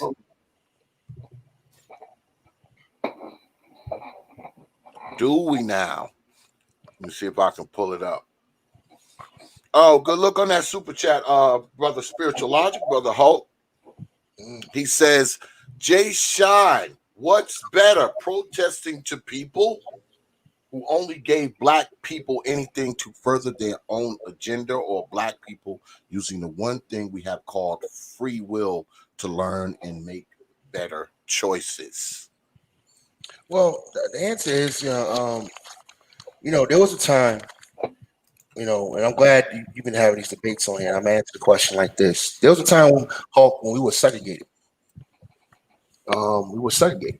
We weren't living in white communities. We had our own communities, and we still dealt with racial oppression. So we use a form of free will at that time to, practice, group economics, and we had solid families, and we had a code of conduct amongst ourselves. And the only thing I can say is once you're integrated into a society, and black people are spread out all over, especially up and mobile black people, and you're not getting just due from that society, what else is the recourse? You can practice free will all you want. That brother that was in Central Park was practicing his free will. He was bird watching. He wasn't bothering nobody. Then he practiced his free will to let the woman know that her dog was illegally off her leash, and you saw what happened, right? Now, if that brother got his ass whooped by the cops that showed up, and he got fucked up and got a knee on his neck, would we be wrong to support him? Would we be wrong to protest in his behalf because of an unjust situation? You see what I'm saying? A brother getting his neck crushed by being sat on by and being held down by 3 grown men and dying in front of the public is a horrific event. I'm not mad at none of the emotional response or the active response from a society. I'm not mad at all. I mean, we would be crazy not to react to that. We'd be nuts. I mean, what kind of society would we be to sit here and watch people get murdered and get killed over nothing? Over nothing. I don't care what the situation was. Because again, I got somebody who just shot 9 people in the church. And they gave him a fucking cheeseburger. So I don't want to hear, the issue about protesting. Protesting is a natural event. Even those in power protest. And what's weird about it is you just saw white people protest all around the country to stay-at-home laws or to stay-at-home orders. So everybody protests. You know what I mean? So to be in the weak position that we're in right now, I don't understand really why everybody has an issue with protest. I think there's a knee-jerk reaction to everything black people do, even from black people. Yep. And I think it stems from a lack of fucking compassion. Yep. All right, a lack of a passion for my own, which is part of the psyche that came out of our conditioning through slavery and colonialism. We have some of us who have a lack of compassion for each other. We just do, straight up and down. I don't know how you can watch that fucking video and not have compassion for other black people. I understand that it's random. That's the part that really matters. It's not even that what happened. It's random. You know what I mean? It can happen to any of us. All right? Exactly, Roscoe. Powerful people do not have to protest. You know what I mean? People who are in a weak position protest. And that's where we are. And we gotta have to take example. You can be proud all you want into, free, free this and free that. I practice my free choices up to a certain extent, right? I practice free choices. I go where I want. I buy what I want. I sleep with who I want. I choose not to be married. I have a thing with marriage as an institution. That's a whole nother live stream. I've gotten a lot of strife for that, but I believe that Western society, not just black women, but Western society, to me, marriage should be a fucking rare event. That's my opinion on it. That's me practicing my free will. But that's not going to stop me from not getting murdered. That's not going to stop a cop from doing what the fuck you want to do to me and getting away with it. You see what I'm saying? That's the difference. That's the difference. And I'm not lost on that. No matter how much success I have in life, I'm not crazy enough to think that my success or who I'm sleeping with or where I live is going to change the fact that some foul shit can happen to me at any given moment. So practicing your free will has nothing to do with the protesting. Protesting is just a reaction. I think we both conceded on this debate that it's temporary. Protests don't last forever. It's just going to, go through its motions. And the question is, does it help? And he thinks it doesn't. I think it does. So that's just that's the crux of the debate. But to say that protesting, should be something that we don't do, I disagree with this whole notion of practicing rugged individualism.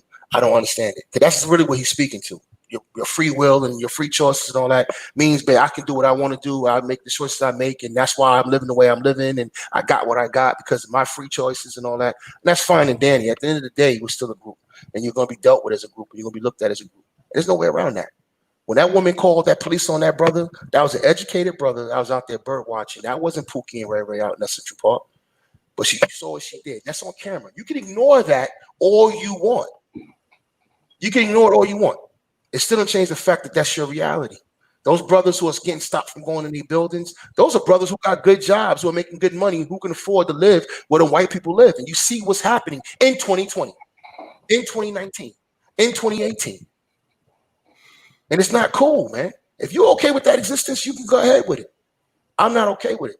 And if people as a group want to rise up and protest against unjust systems, unjust society, I'm all for it. I think it goes hand in hand with a lot of what Mr. Fantastic was talking about. We have to come together as a group and start using some of the practices he talked about, some of the P's that he talked about. I'm for that, 100%. 100%. But protesting, to me, is a necessary P, because you are in a subordinate position, whether you agree with that or not. Those other groups operate as a group. Power is a group phenomenon, and that's how white people get down. They get down as a group. They get down on code.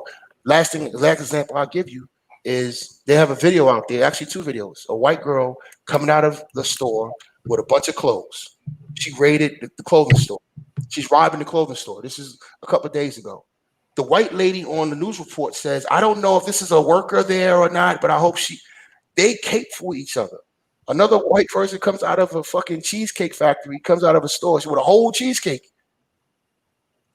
And they add, well, I don't know if that's her cake or not, or what they ask these different questions. They softball what they're seeing, even though these people are looting.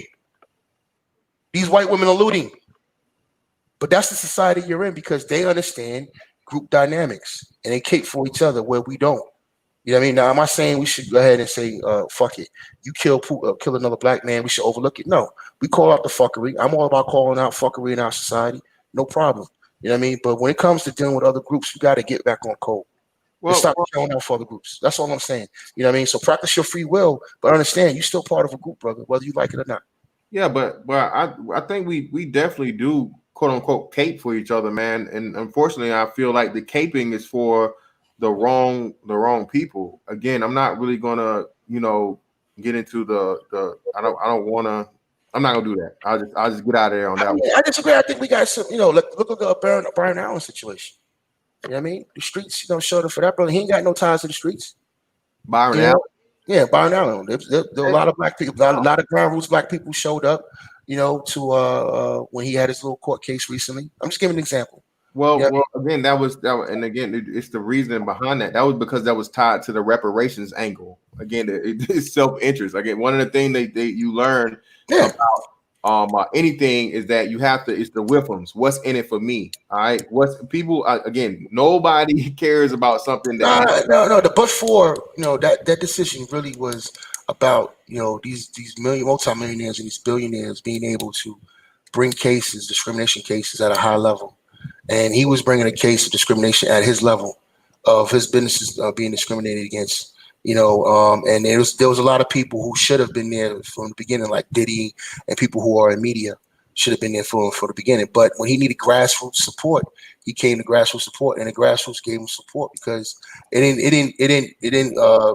didn't affect their lives directly, but we knew that it was something that would affect us in general. And I'm just saying, this is an example where you have the streets caping for this brother. I did a video on my channel for that brother. You know what I mean? I did a video on my channel showing the correlations between myself and Byron Allen, even though we come from two different places, right? And we live in two different lives. You know what I mean? We're two different kind of people. You can listen to how I talk and how he talks, but that's still a black man out here trying to get something done. So even though a lot of black people will turn their back on Byron Allen, I would not do that. And there's a lot of us who would not do that. And I think we got to stop fanning those flames. You know what I mean?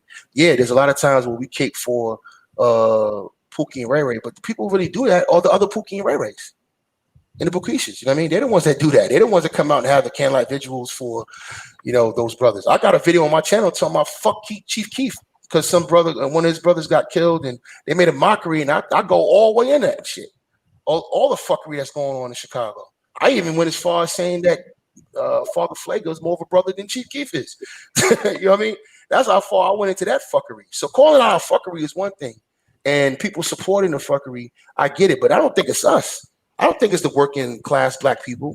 You know what I mean? Whether we pro-black or not, or conservative or liberal, I don't think we cape for that shit at all. I think we got to stop fanning that perception because but it's not us. But again, we're greatly outnumbered, man. Or I won't even say necessarily outnumbered, but when it comes to the working and thinking black men and black women speaking, we aren't the voices. Again, it's like you said. I'll go back to your thing earlier about the media. The media even cherry picks the people they talk to. I was about to say that. I agree. Right. It's like they cape for the white dude. They pick the most, the ignorant motherfucker. Yeah, shower cat. Yeah. I ain't got time for that. Yeah, I got you.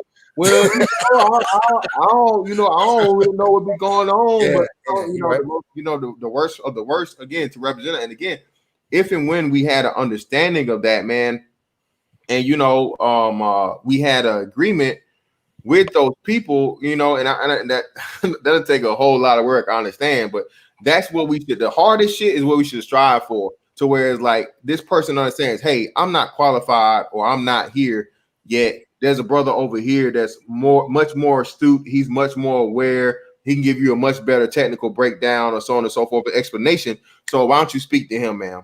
You know what I'm saying? I appreciate the offer, but so on and so forth. But hey, this brother over here is far more qualified, and you should go talk to him. But that's wishful thinking at this point. And the whole thing is for it not to be wishful thinking and get to the point where we actually exist there. And that's I think what we're missing, man. We want all of the to keep everybody, I guess, comfortable or pleased and placated. And again, man, unfortunately, the God honest, ugly truth is that, man, everybody ain't meant to do everything. All right. That's the hardest thing to tell black people and black people, like, bro, you just like, you know what I'm saying? I would never ever walk up to you and offer to fucking give you motherfucking piano lessons. Okay. I don't know how to play the fucking piano, but in the black community, man, it's just like, oh, well, why can't I do that? Why you got to do it? Who is you? And all these other things. And that's what other groups don't do, man. Other groups have a bucket mentality kicks. Yeah, man. It's just so many things. Like I said, bro, it's look, I'm gonna get on some notes and shit for a second. Look, when I say rebuild the community or build a black future, I'm not talking about being nice. You know what I mean? I'm not talking about being nice. I think when we had these conversations, some people here, you're being more soft towards the hood nigga versus the educated brother. Look, we gotta stop taking sides. I know a lot of black people in the hood, given the opportunity, would do good if they had the opportunity to do what they want to do. Like, we got examples all around. You got Nas, you got Jay-Z, you got 50 Cent. When cats get an opportunity to get some real capital in their hands, they do amazing things. And these cats come from the hood. They come from the place that we're trying to quote unquote separate ourselves from. One thing that I've learned from white society is that rich white people and upper mobile white people, they don't really fuck with poor white people. But politically and socially, they don't admonish each other. In fact, all of those people who show up to that Trump rally, those are not rich white people. That's the white streets. You know what I mean? So I've said this before and I say it here. And you can use this too if you like this one too. Fantastic. But the Biffs don't run white society. The George McFlys do. You understand me? Yeah. The George McFlys do. And the George McFlys are serious people. Steve Perry and all those guys that work in that White House, those fucking, people who drop policy, they very militant. They practice white nationalism. You understand me? But they ain't running around with their pants sagging and scratching their ass like a redneck. You understand me? And they don't consort with them neither. But when it comes time to politics, when it comes time to get together, they come together and they do their rallies and they depend on that vote. And white people live in some of these white Republicans live in some of the poorest states. The red states are some of the poorest states in the country. These Republican ran states are some of the most. I rode my motorcycle through parts of Ohio. I rode my motorcycle through Appalachia, West Virginia. You understand me? I'm talking about places where I had to get the fuck up out of there. I was getting gas one time at a gas station. I was on my Spider. This when I had my first Spider, and I was riding through and I was getting gas literally in one of those stoplight towns. And it was 3 white boys on the end of a fucking pickup truck. I remember like it was yesterday, and they was giving me that look, and I was trying to be, all humble. I gave them the head nod, like how you doing. They didn't give me no head nod back. They looked at me. One of them spit that goddamn dip out. I'm gonna tell you what I did. Fantastic. I ain't even finished filling my fucking tank. I got the fuck up out of it. You understand me? And that's the white streets. You see what I'm saying? So we want to have to figure out how to connect a black head to the white streets, because those people that was at that gas station are the ones showing up at Trump rallies. All right, bro, people you better get that. You better get that MasterCard, bro. That Visa is everywhere. I'm telling you. That's operating. I know you're from New York. It's probably because you being from New York, you ain't used to that shit. Well, it's way too hard for y'all to fucking do that shit, but bro, you better get that motherfucking medal, bro. I carry and all that, but I just, I'm in another town. I don't have anybody near me. You know what I mean? So it's time to get the fuck up out of there. You know what I mean? You folks start looking at you a certain way. I know that look. I'm from the hood. You know what I mean? I know that look. So I'll look with a smile on my face and like I said, and have the pump on one hand and be ready to dump on the other hand. God damn it. Real pump and dump around this motherfucker. I was nowhere near a black person. You know what I mean? I'm in the middle of a white Wakanda. You know what I mean? Yeah. So it was time to go ahead. I had like $7 left prepaid. Let them have that. Man, fuck that. I would have got all my $7 and walked in there to get my receipt and waited for it. But I'm with Jay Shine on the part about not having a heart for your people. I think that's it's growing rapidly now. Yeah, I me and X, X got me by some years, but we remember the Larry Elders, and every time there was some kind of black issue, Larry Elder was always around to put out the black fire, so to speak. Like racism, where is it? I don't mean he's looking under tables. I never seen that before. That kind of stuff.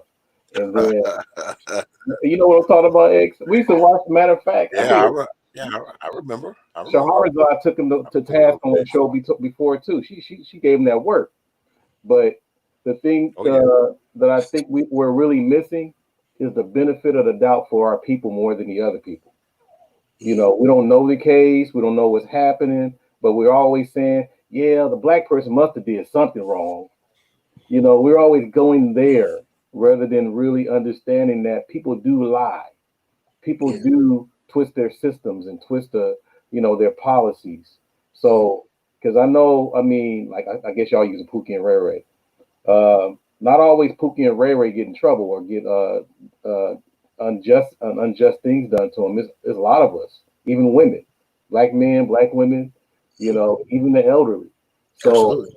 so these are the things that I think we have to really, I guess, get back to, because I think it's really getting to the point where we really have nowhere else to go, really. And for the Generation Z, they're buying into this whole Larry. They kind of they're sort of like looking a little bit into the Larry Elder thing a little bit, but when they get a little older, when they find out that this stuff is real, they're gonna be mad at somebody for selling them that Kool Aid, or selling that Kool Aid or whatever.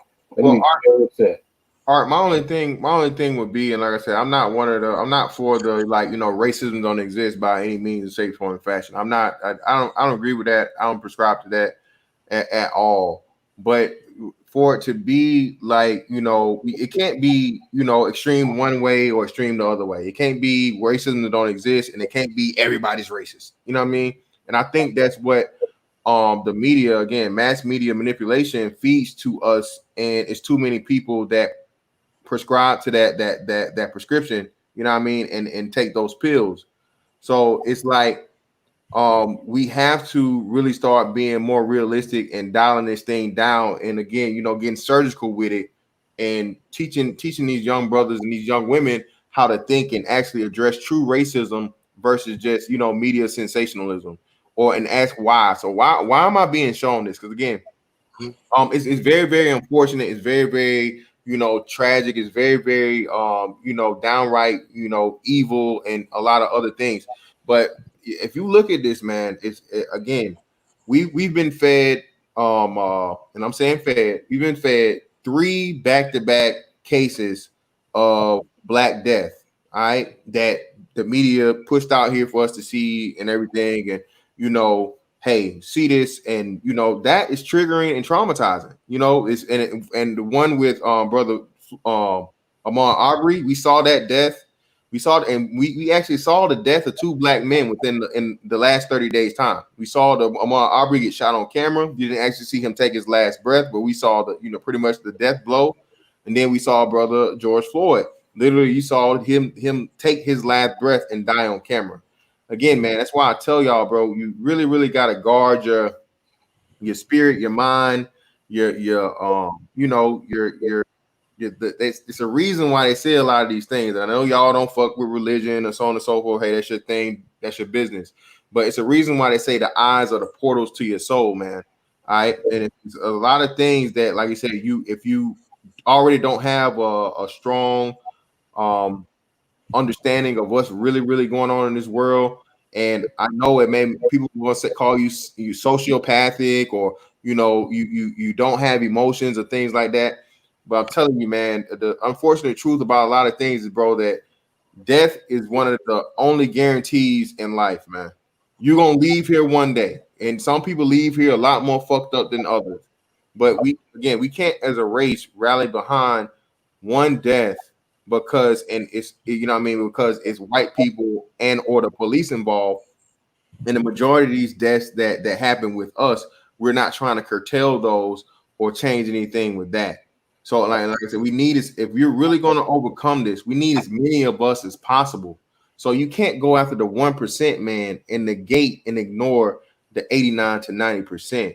Again, and to say that 1% shouldn't happen, of course it shouldn't happen. But I mean, we're being realistic here, not in this fantasy land. Police are gonna kill somebody. Again, they white, Hispanic, whoever. You know what I'm saying? But I think the whole thing here is not being too far on either end and having a better understanding of what's really, really going on around us. And then again, demanding things get implemented to where a cop can't shoot you and say, I fear for my life. You know what I mean? Exactly. I would suggest that I we mean, go. it's structural. Like like fans, when the Walter Scott situation, right? And the 2 things that tie those Walter Scott to Tamir Rice, besides 2 black males getting shot, the 2 things that tie them for me, stripping out race and taking the emotions out of it, fantastic. The 2 things that happen that absolutely can change is this thing where they can keep changing police reports. Yep. You know what I mean? The fact that they lied on both police reports. In Tamir Rice's case, the initial police report said that he was there with a group of young men. They fled, and he pointed a gun at them. And then they didn't know that there was a rec center across the street that had a camera. So at the time, it was a reporter months later who found out, you know what I mean, that this police report was inaccurate, and the Tamir Rice situation now became a national situation. Same thing with Walter Scott. Initial police reports were different than what we saw on camera. That police officer did not know he was being recorded. So, he didn't know that a camera caught him walk back, move his taser. You know what I mean? He didn't know none of that shit happened. So him and the other cops came up with a false police report. To me, somebody who worked in government my whole adult life, military and all that kind of shit, you know about this, and you know about clearances and all that stuff too, Mr. Fantastic. So, there's certain things we can't do. Yeah, on paper. You know what I mean? That's illegal. That's what I was. That was clearance, that job. You know what I mean? All that kind of shit. And Jason, that's what I was going to say. I mean, there needs to be, again, if there's anything that we push for in this police thing, and I see everybody being emotional, mad, and all these other things. Fucking, you need to push for rules of engagement or rules of escalation. Okay, that's what you need. It's a way to go about this. It's structures that are already in place for police to follow. Again, especially when you're judging the people. I mean, when you're protecting the people and serving the people. Like you said, Jason, me and you, if I motherfucking had to, put my ass boots on the ground, pick up that motherfucking rifle and put that sidearm on, it's like, bro, I just can't say I fear for my life and kill people and so on and so forth. My ass, it's like an Iraqi has more rights than an American citizen. This is something that I want cats to look at. And the thing is, what I was going to say, let me just finish this last point on the police report thing.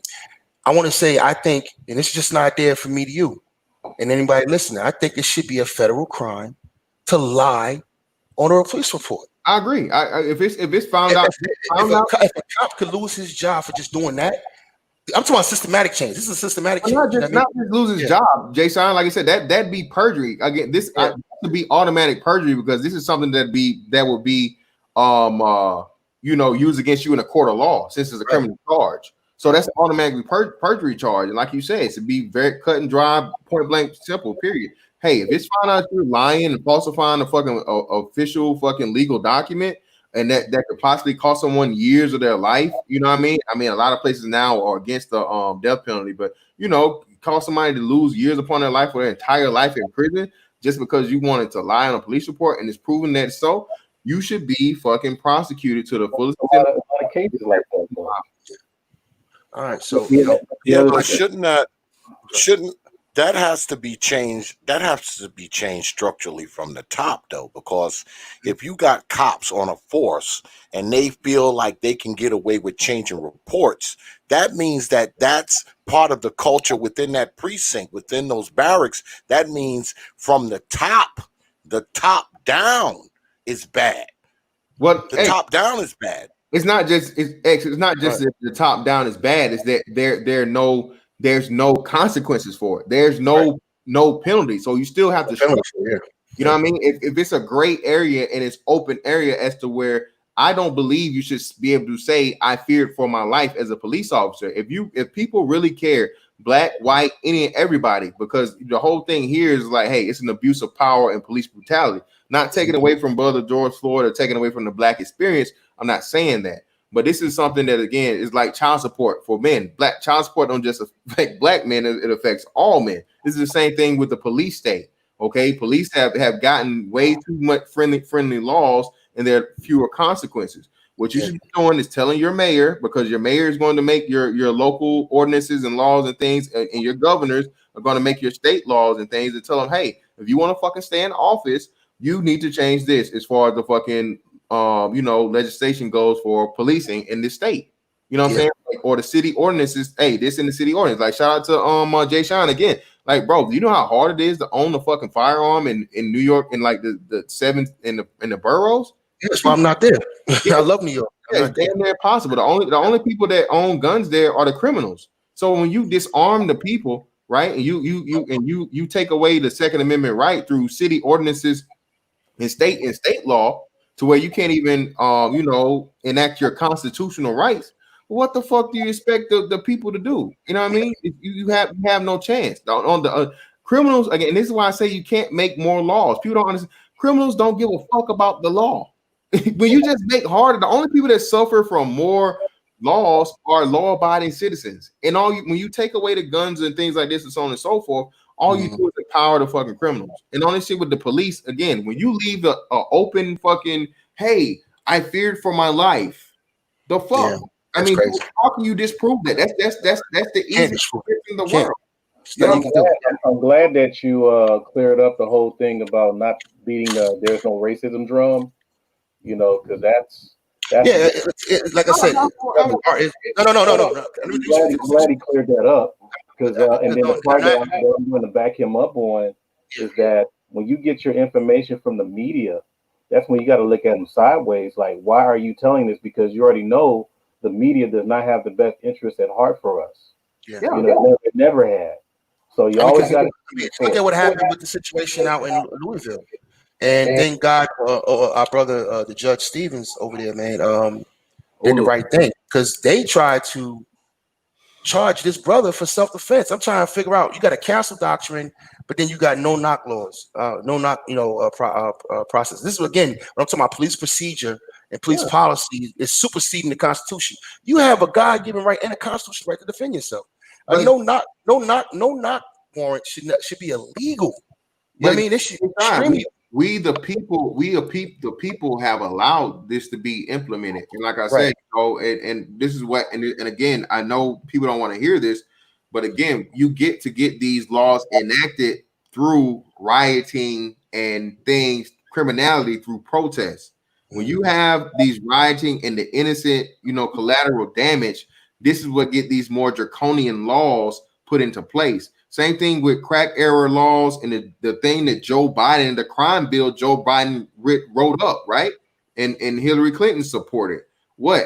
Because you had all this extreme crime and poverty and, things come from the crack era, then you get to see the people. Those people aren't voters. Listen, man, criminals can't vote. You guys don't. That's why I keep telling y'all, and black people, we need to learn and understand this. This is why we are the bane of our own existence, because we allow ourselves to be put into bad situations by not policing ourselves and correcting the bad things that are going to affect us long term. Yeah. If we didn't have, or we didn't allow our communities to be ran by, stop snitching and fuck the police and all these other things, and we started doing this again from the world perspective. All right, of operating and trying to get power and understanding politics, policy, and law, then we would be able to start moving forward. But as far as we have this whole hood mentality, street mentality, bro, if you're not in the streets, why are you living by the code of the streets? No other demographic does that. You know what I mean? This is why white folks are nosy. This is why white folks, and I'm not condoning it. I'm not saying it's cool. This is why first thing white folks, I'm calling the cops. I'm calling the cops.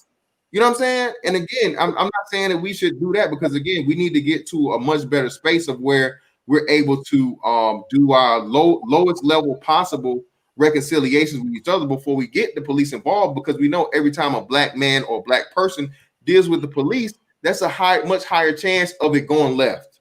Okay, so again, man, it's so. But I would say this though. The only thing I would say is I agree with the premise of what you're saying, but there's one problem, Mr. Fantastic. There's one problem. We had a lot of assassinations and breaking down of black male leadership in this country. Mm-hmm. So the void of lack of male leadership in the black community is actually not, I won't say, but by design, not only by design, but it's a consequence of what happened. I don't think a lot of people know our history, and they're not really attached to it. And unfortunately, there's been an attitude of not caring about what happened just 50 years ago. You know what I mean? Just not caring what happened 50 years ago. Fred Hampton and Mr. Carver and King and a whole bunch of people were murdered. The Black Panthers took care of their community and policed their community. And it wasn't just about being against cops. They policed their own community. We used to have this thing back in America, back in the day in the 80s in New York, where we had like these little gangs running around, the Guardian Angels, and there's some other groups, and they used to police their own community. And guess who broke that shit down? The police. And Jay Shine, you know, most of them are college professors now. Yeah. So you can go talk to some of these college professors and these guys that come out of the movements of the 60s, 70s. They'll tell you we were policing our own neighborhoods, and it was a decision made that you're not going to be allowed to do that. We're going to police your neighborhood. You know what I mean? We're going to come into your neighborhood and police your neighborhood. You know, and unfortunately, those are decisions that have been made at the top. At the same time, they decided to also what's the word I'm looking for? Not financially support, your education programs. Matter of fact, the after school latchkey programs that was something that came out of the Black Panther programs. School lunch, all kind of things. Some things they kept in place, but they said instead of you doing it, we're going to do it. And they decapitated those groups. So what Ms. Fantastic is saying is true, but let's not forget the history, though. You know what I mean? A lot of our communities were created with the way they are right now, based on the assassinations and the killing and the mass incarceration of Black men, not allowing us to even be men in our own communities. That was on purpose. We had strong Black men who were not committing any crimes. Frank Crampton never committed a crime.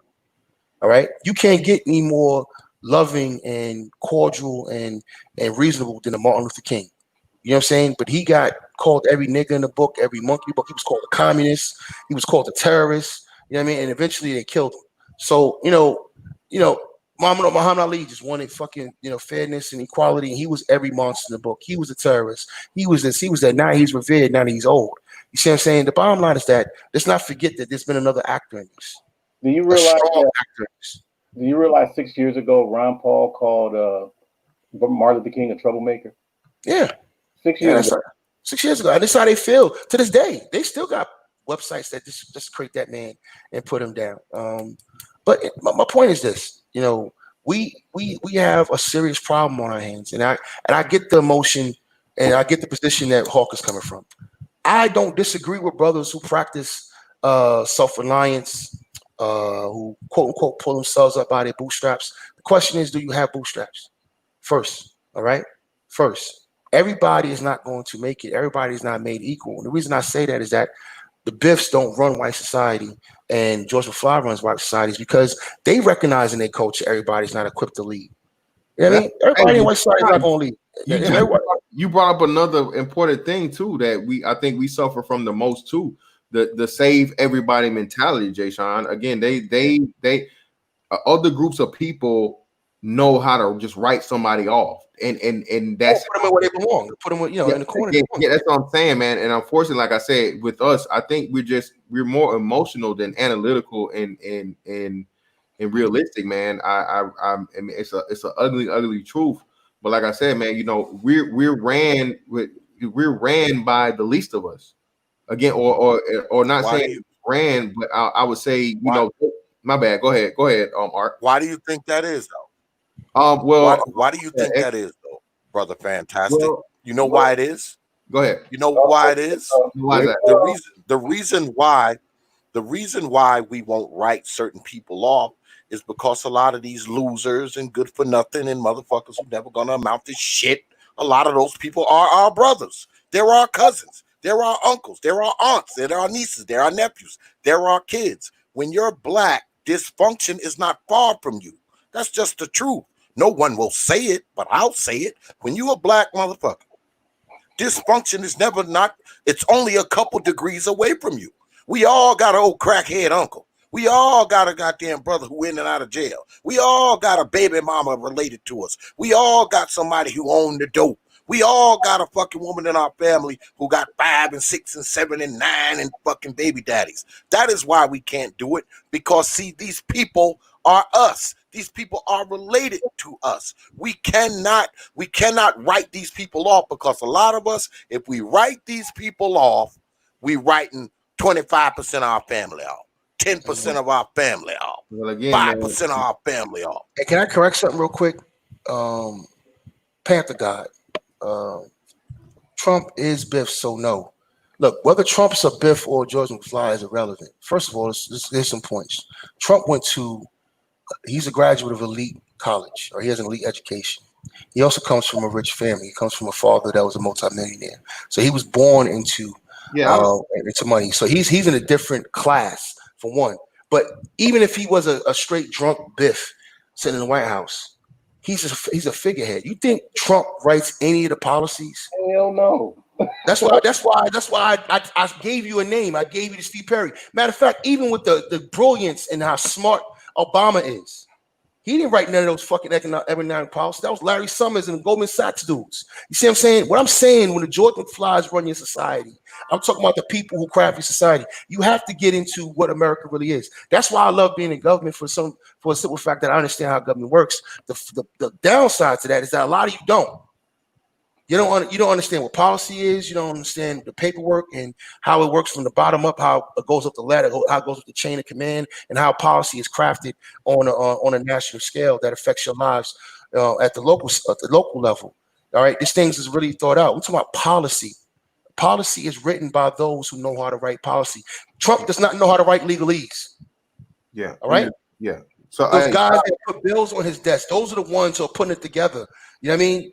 You know, the people, the people that Pence hired, and the guys they have in the White House who know how to construct, policy. Like, all right, you had Steve Bannon in the White House. Steve Bannon is, he's an ideologue, but he's not a policy guy. That's why they didn't need him around no more, and they got rid of him, because all he can do is have a conversation. I need somebody to put your ideology into writing, and that's where the Steve Perrys and those guys come in. They can put ideology into writing. All right, and those are the people who run your society. So if you're a guy that knows how to do business, I'm talking about black men right now, and you know how to construct a business plan, and you know how to keep timelines, and you know how to think, 3 or 4 steps ahead, you know how to play chess and not checkers mentally, you're the ones that's supposed to be running your society, not these emotional idiots in the streets. You. Yeah. Shout out to Vision for the $10 Cash App, the them Canadian dollars. Neely Fuller Jr. provides us with a code, CODE. I guess that's an acronym also. Conduct and Manual of Dealing with Global Subjection and Disrespect from the World and Ourselves. Go to Produce Justice and buy all of his books. Again, man. I just, it's unfortunate, man, that, like you said, like X said, man, you got to be uncomfortable with making people uncomfortable. I mean, and we're, until we get to that point of where we just don't, ignore the bullshit or go along with it. Because, like Jay Sean said it, I've seen it. I don't know if this is. I think, man, we as black people have this, again. Get back to, like Art said, what the media feeds us about white people. Picket fences, and they got all that shit together. Happy families and shit, bro. When you go into the fucking military, bro. When you go into the military, talk that shit. Come on, man. Tell them. And you meet these white boys, man, and these white girls too. Mess, man. Bruh, and you find out they're like, whoa, man, these motherfuckers are backwater as fuck. You got motherfuckers that literally, bro, that can barely read or write in this motherfucker, man. You know what I'm saying? So on and so forth.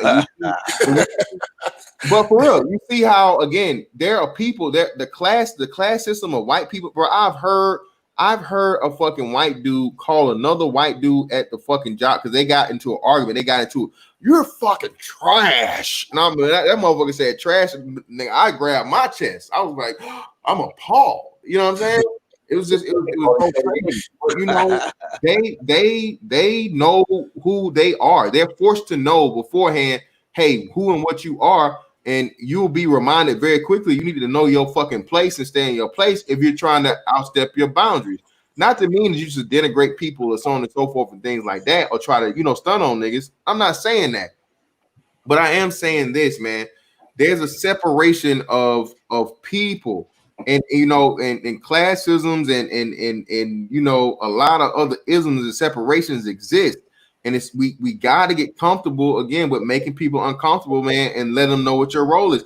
Hey, some people gonna have to be the biff. Some dudes gonna have to. Hey, be proud of that, man. Like, you know what I'm saying? Yeah. Even go back to MLK. MLK said, hey, some people all you gonna be is a fucking street sweeper or whatever. Hey, be the best street sweeper you can be if that's your job and that's your purpose in life. Some niggas gonna be the heavy lifters. You got to pick heavy. Hey, what did George McFly have over Biff when they corrected history? And George McFly, he was now the man, and Biff was now in a subservient position. He had over him was his livelihood. You know what I mean? And that's what white America, the white George McFlys have over the white Biffs, is their livelihoods. right? They control their livelihoods. You know what I mean? So if you want to control Black America and this whole notion of Pookie needs to step aside, Pookie's not in my way. We need to ride and control our society. Those of us who call ourselves thinking Black men, those of us who have skills, and then respect the pecking order. For instance, I at one point in time in my life, I was in promotions, right? I was a low level promoter in DC. If I was in a room with Kevin Lyles and what's that white dude's name from Def Jam? What's his name? Cohen. Leo Cohen. Yeah, Lyle Cohen. If I'm in that room with them, right? And I'm at the table. I don't fucking start talking. I shut the fuck up. You understand me? I shut the fuck up because I understand that these motherfuckers got more experience. I'm gonna sit here and soak up game. You know what I mean? Now we got something in our culture where everybody wants to talk out of turn. Everybody has a fucking opinion about every goddamn thing, and a lot of motherfuckers don't know shit. And that's one of the things that really irks me in this space. There's a lot of motherfuckers who talk about shit they don't know what to talk about. I'm not saying you can't talk. I'm just saying talk about what you know. All right, the shit I talk about, I lived. You understand me? I don't talk about shit I don't know. And motherfuckers came in. I want to stop this conversation right now and talk about marriage. Guess what? X is married. Mr. Fantastic's married. Art is married. So you know what I got to do? I got to shut the fuck up. But Jay and that's just it, man. It's just like, hey, man, you know, people aren't comfortable in their lane. They feel like they deserve to be heard regardless of what the topic is. And you know, and like I said, man, you'll never hear me get into certain discussions because I just don't know shit about it. You know what I mean? And that's what wise people do. Why? I mean, you know, silence is an important part of fucking wisdom, bro. If you constantly got your mouth open. If you constantly got your mouth open, your ears can't hear. All right. That's why conversation works the way conversation works. You give the fucking message, the message is heard, the message delivered back to let it know that it was received, you know what I mean? So on and so forth. Black people seem to lose that art of communication. And it's just like, hey, brother, I understand that you may want to be heard, but go back to the y'all all remember the town hall thing, right? The T.I. town hall shit. They having it. Diddy did the revolt summit. That's the revolt summit, bro. They actually did this on live television and let some lame ass, dumbass, low level nigga get in the line, ask the question for pretty much for T.I. to give him a record deal. Are you kidding me? This was allowed. We didn't even have enough. You know, again, just imagine it again. Yeah, man. And I'm just like, man, are we seriously doing this right here? We're having a serious political talk, trying to talk about, you know, black people advancing in this society and gaining a foothold of power, and y'all guys didn't have enough, you know, forethought to screen motherfuckers. I mean, and sometimes you gotta judge a motherfucking book by its cover. This nigga up here, glasses on, gold grill, big ass chain, and pants are hanging off his ass, and he's 40 years old. Come on, brother. No, man. I'm sorry, brother. It's optics, man. I'm sorry. I know this is for the people and so on and so forth. But your black ass, nah. You can speak offline and ask your questions later on. But nah, you get the fuck up out of my line. And again, until we get to the point of where it's okay for us to do this, this is a dude with P. Diddy was in the crowd. You know what I mean? The host and the person that funded all this shit to happen. He didn't care. He didn't think it was no quality control that needed to be. And I know we all about, hey, you got to keep it real. You got to keep it, bro. There's a level of real that should only be revealed with you in your household. All right. I tell motherfuckers this shit all the time, man. Listen, you know, you would never in your life call your boss or the CEO of the fucking company, you know, hey, Mike, hey, Jim, or go, you know what I'm saying? Go look up his shit and find out his nickname from, you know, college or some shit like that and refer to him as that. That's automatic, right? You don't even have to think about it. But yet and still, we can't, you know what I mean, put that same thing into play when it comes to, you know, the dynamics of the black situation. Oh, you my nigga. We all niggas. No, brother, no. Get that man his respect. You know what I mean? Get that man his proper, what he's earned. That's what I'm saying. Put proper, you know, we don't even. Well, isn't that the problem though? Is that oftentimes we as black people, we find that our representatives are the people from the quote unquote underclass. I mean, the people who are underclass, the broke people, the people in poverty, the people living in ghettos. You have the upper class, the people who actually do something with themselves and have some socioeconomic status. They find themselves emulating that underclass. They emulate the lower dregs of society. You know what's Therefore, crazy? those parts of black society become our representatives. They are our representatives. Those are the people who are out front, and those are the people who get emulated the most. You know So it what's makes it look like all of us are like that. Go ahead. you know what's crazy? Let's go back to the schools. You got the students that have a well functioning household. You got the students that come from broken homes and group homes and all that. That's all over the place. You know dang well the coolest person on campus is the one from the broken home. Yeah. So we take that in our adult world. Yeah. You know what I'm saying? So and it's crazy because it's in our music, it's in our movies, it's all over the place. And the sad part that I keep seeing, like we're talking about these spaces that you guys have mentioned about earlier. You remember when we go to these Christmas dinners or Thanksgiving dinners for the family? There's an adult table and there's a kid table. And then usually, sometimes the kid table, or the kids come from the kid table to the adult table, they stay quiet. But right now, in our space, it seems like the kid came from the kid table and said all kinds of stuff around the adult table, and there's no way to shut them up. Art again too. The whole thing with that, man, is that goes to my 13th grade theory with black people. We a lot. That's why you hear a lot of these arguments about the juice, the sauce, swag, drip, all of these things, all this superficial bullshit that you really can't find. The extras, the peacock and shit. A lot of ego. Uh, Hmm. and that's how we run black society, unfortunately. Like I said, I remember that, man. The people that were from the projects and the brokest, those were the coolest. And mind you, the smart dudes, the nerds or whatever, them niggas lame, them niggas this, them niggas that. You had to, prove not only prove your blackness, but you had to go the extra mile to show that you smart, but you're not just smart. You can do this, you can play this sport, or you can do this, you can do that. You had to be accepted on, what I'm saying, because you didn't struggle to the level, or even if you were struggling, you didn't succumb to the hood nigga mentality.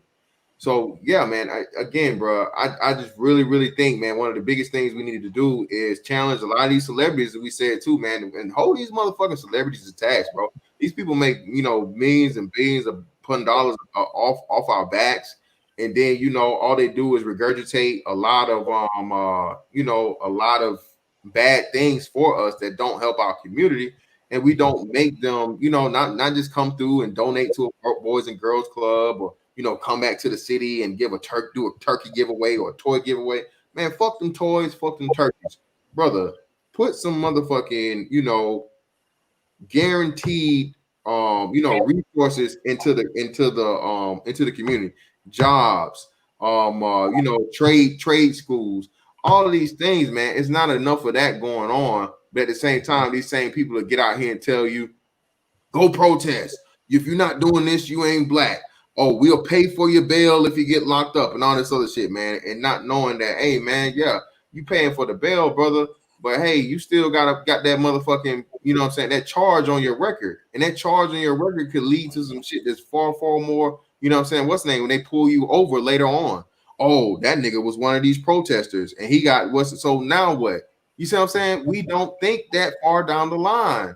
A cop that lost a partner, or he got punched in the face by a fucking protester.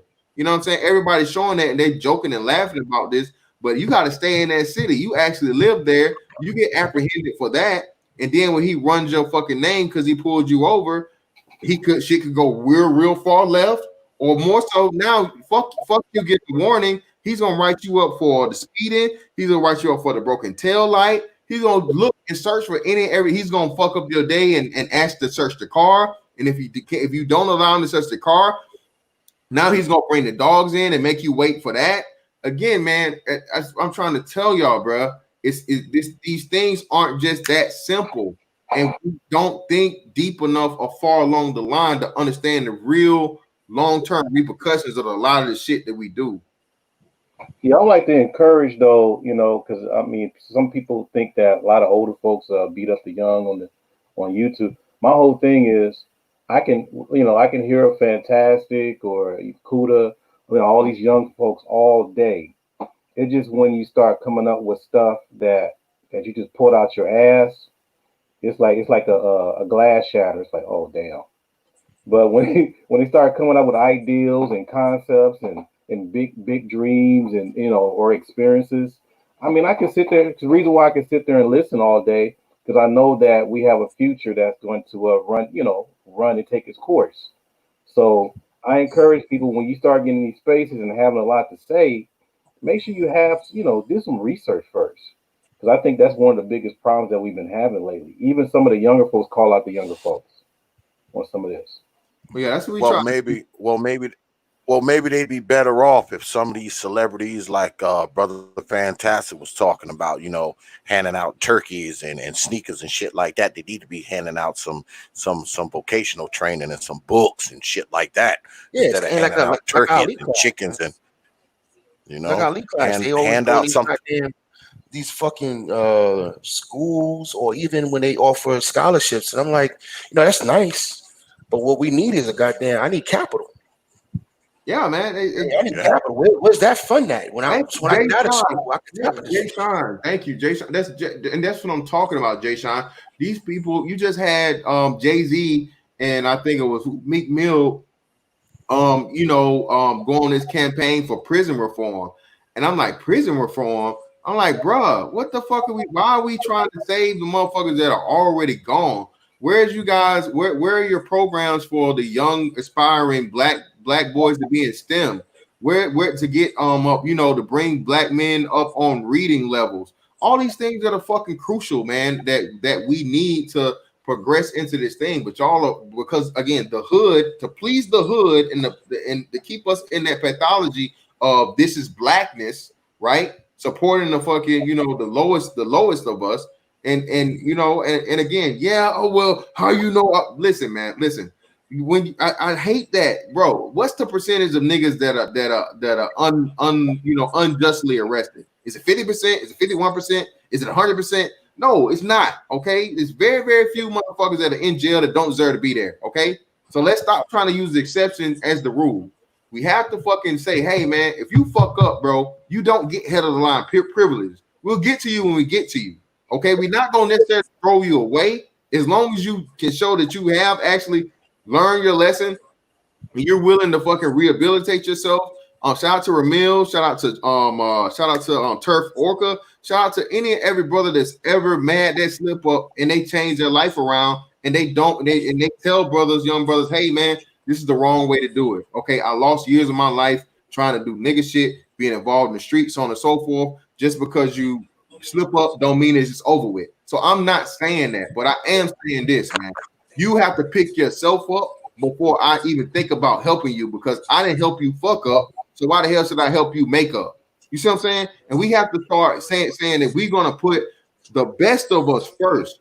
That's we don't do that. The head of line privilege never go to the best of us. The person with no record, they doing the right thing, they on the right track. It's unrewarding. And I think too that's why a lot of these young cats don't even want to do it because it's like, hey, if I'm the nerd, or if I'm the goody two shoes, I'm the good guy. If I'm not hood, you niggas don't give a fuck about them niggas.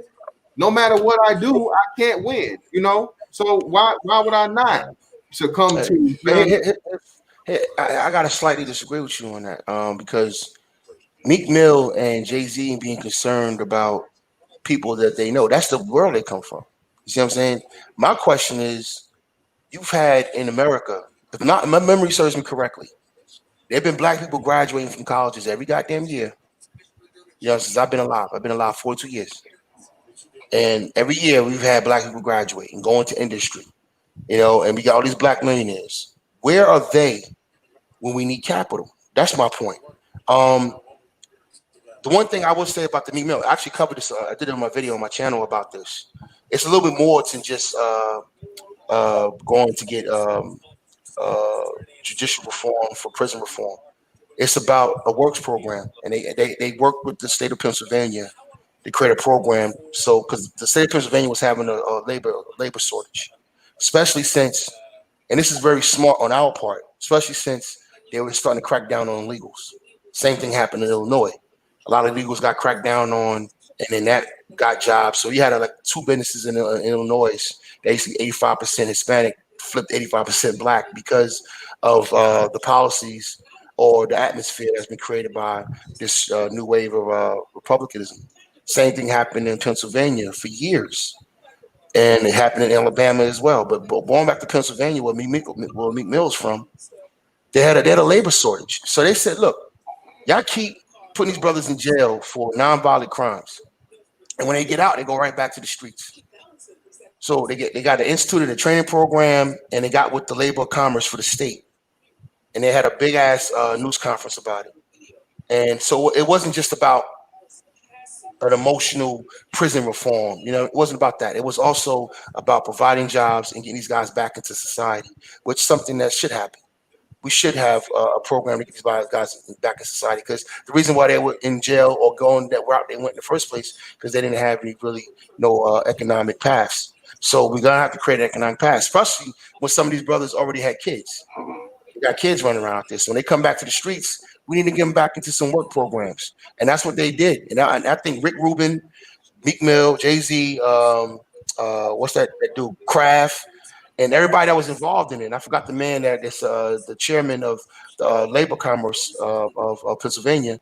They put together a great program, so when these brothers get out of jail, they can fall into some vocational jobs and some jobs that can make them some real good income. So I got to slightly disagree on that level, because what can we really expect? We expect the rappers to come up with the fucking STEM programs and the capital for feeding tech and all that kind of shit. I don't think so. I think we got enough educated blacks who've been in law, who are in tech, who come from these alma maters. They love screaming out their goddamn fraternities and sororities. You know what I mean? They love talking about what college they went to, and someone put together some money to maybe pick a good nigga here and there, an unfortunate black here and there to help them get education. But once they get out of college, they have no capital. Yeah, but I would admit though, most of these rappers that have kids that are growing up past high school, they send their kids to college. Yeah, exactly. That's no reason why we shouldn't come down on each other too much. Because given the opportunity, you give black people an opportunity to get the fuck out the hood, and you give them away, you give them a lick, they're gonna choose to put themselves in a better position. Most of them, the vast majority. So I can't. I come from the hood. I come from a completely broken situation. I cannot give up on those people down there. I know there's diamonds in the rough down there. I know that. Plus, I understand how politics work as well. We can't become a great voting block without the streets. So we're gonna have to connect to the streets on some level. But the only real way to control the streets is kind of like what Panther God said. You're gonna have to make them bend the knee, and that's where you come in with your thinking. If you're a thinking black man and you know how to put policies together and you know how to put businesses together, where you force people to depend on you for your livelihood, for their livelihoods, now you're cooking with something. Because right now they don't come to thinking black men. Right now they don't come to black entrepreneurs for their livelihood. They still go to white daddy. You understand me? And that's the situation we're gonna have to fix. And as long as that situation is in place, you're gonna have the situation that you have. All right. That sister who acts ratchet, she knows how to act at work when she's working for white mama and white daddy. You see what I'm saying? But when she's dealing with you, she has no respect because she doesn't depend on you for her livelihood. I hate to bring it down to some primal shit, but that's really what it boils down to. But it's also what works amongst white society.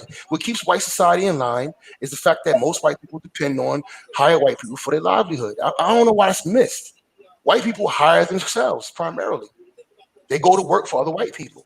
So they depend on these other white people, these business leaders. That's why they always behind corporations. They always behind tax cuts for the rich, because they depend on them for their livelihoods, even though it doesn't benefit them. Well, hey, man. Hey, I greatly appreciated the discussion and the debate, man.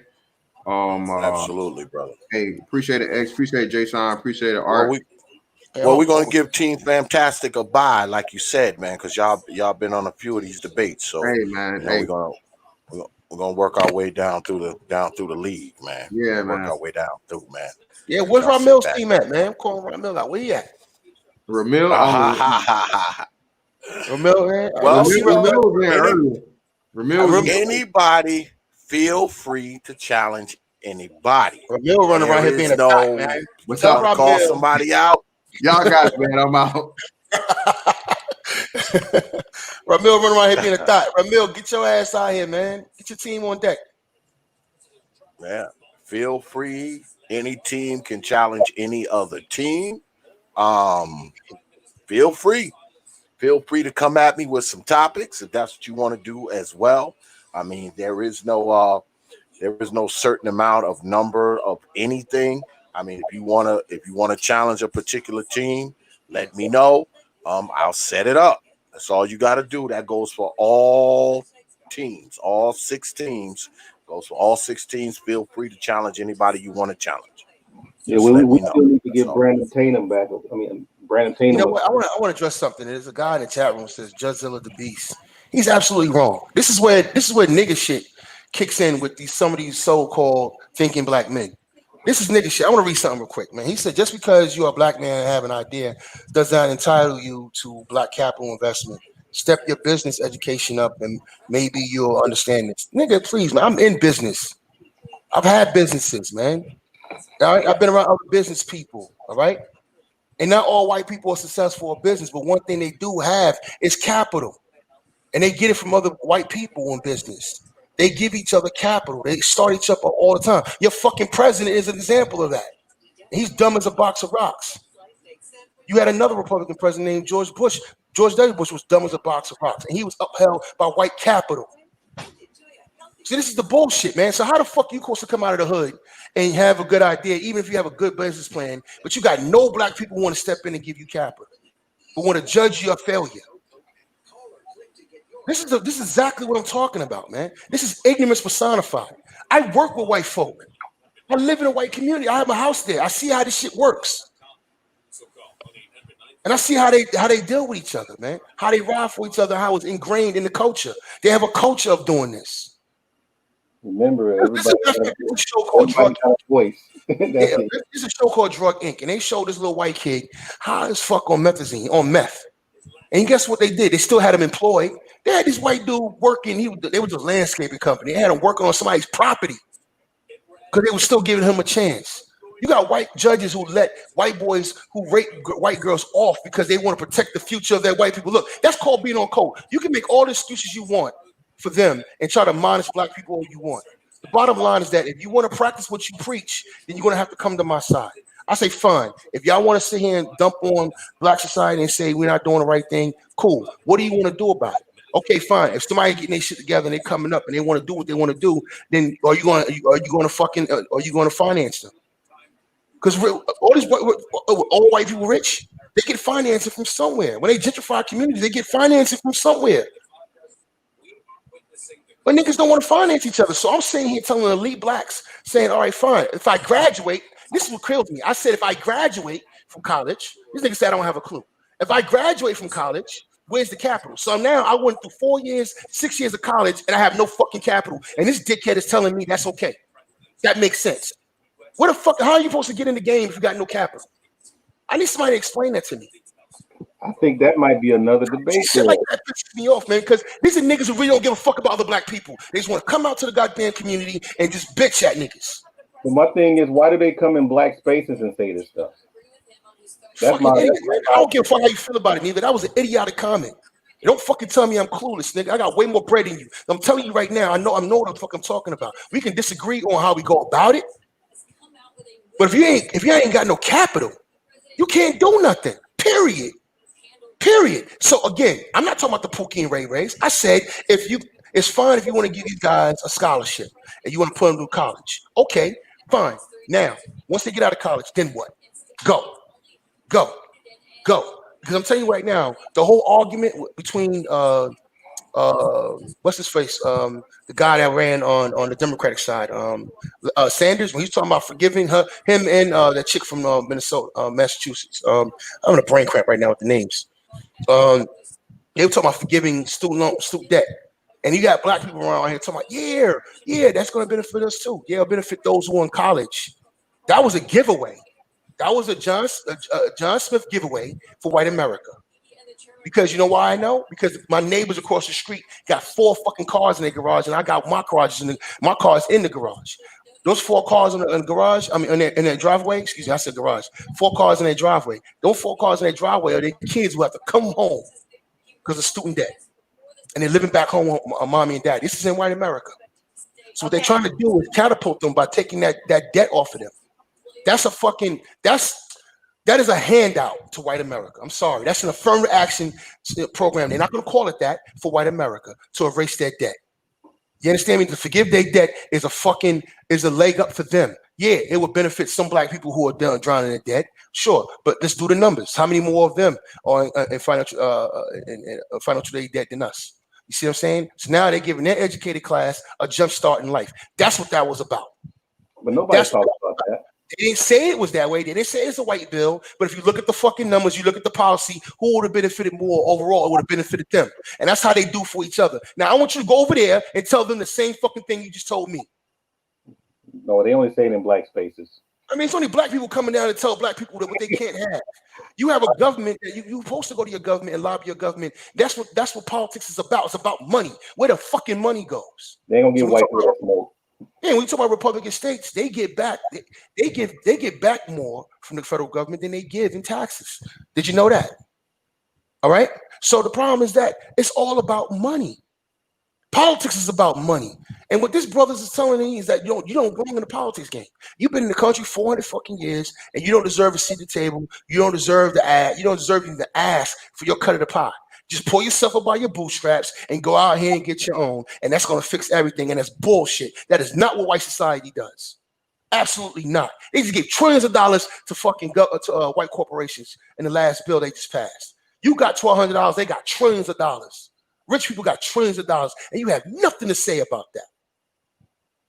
Nothing.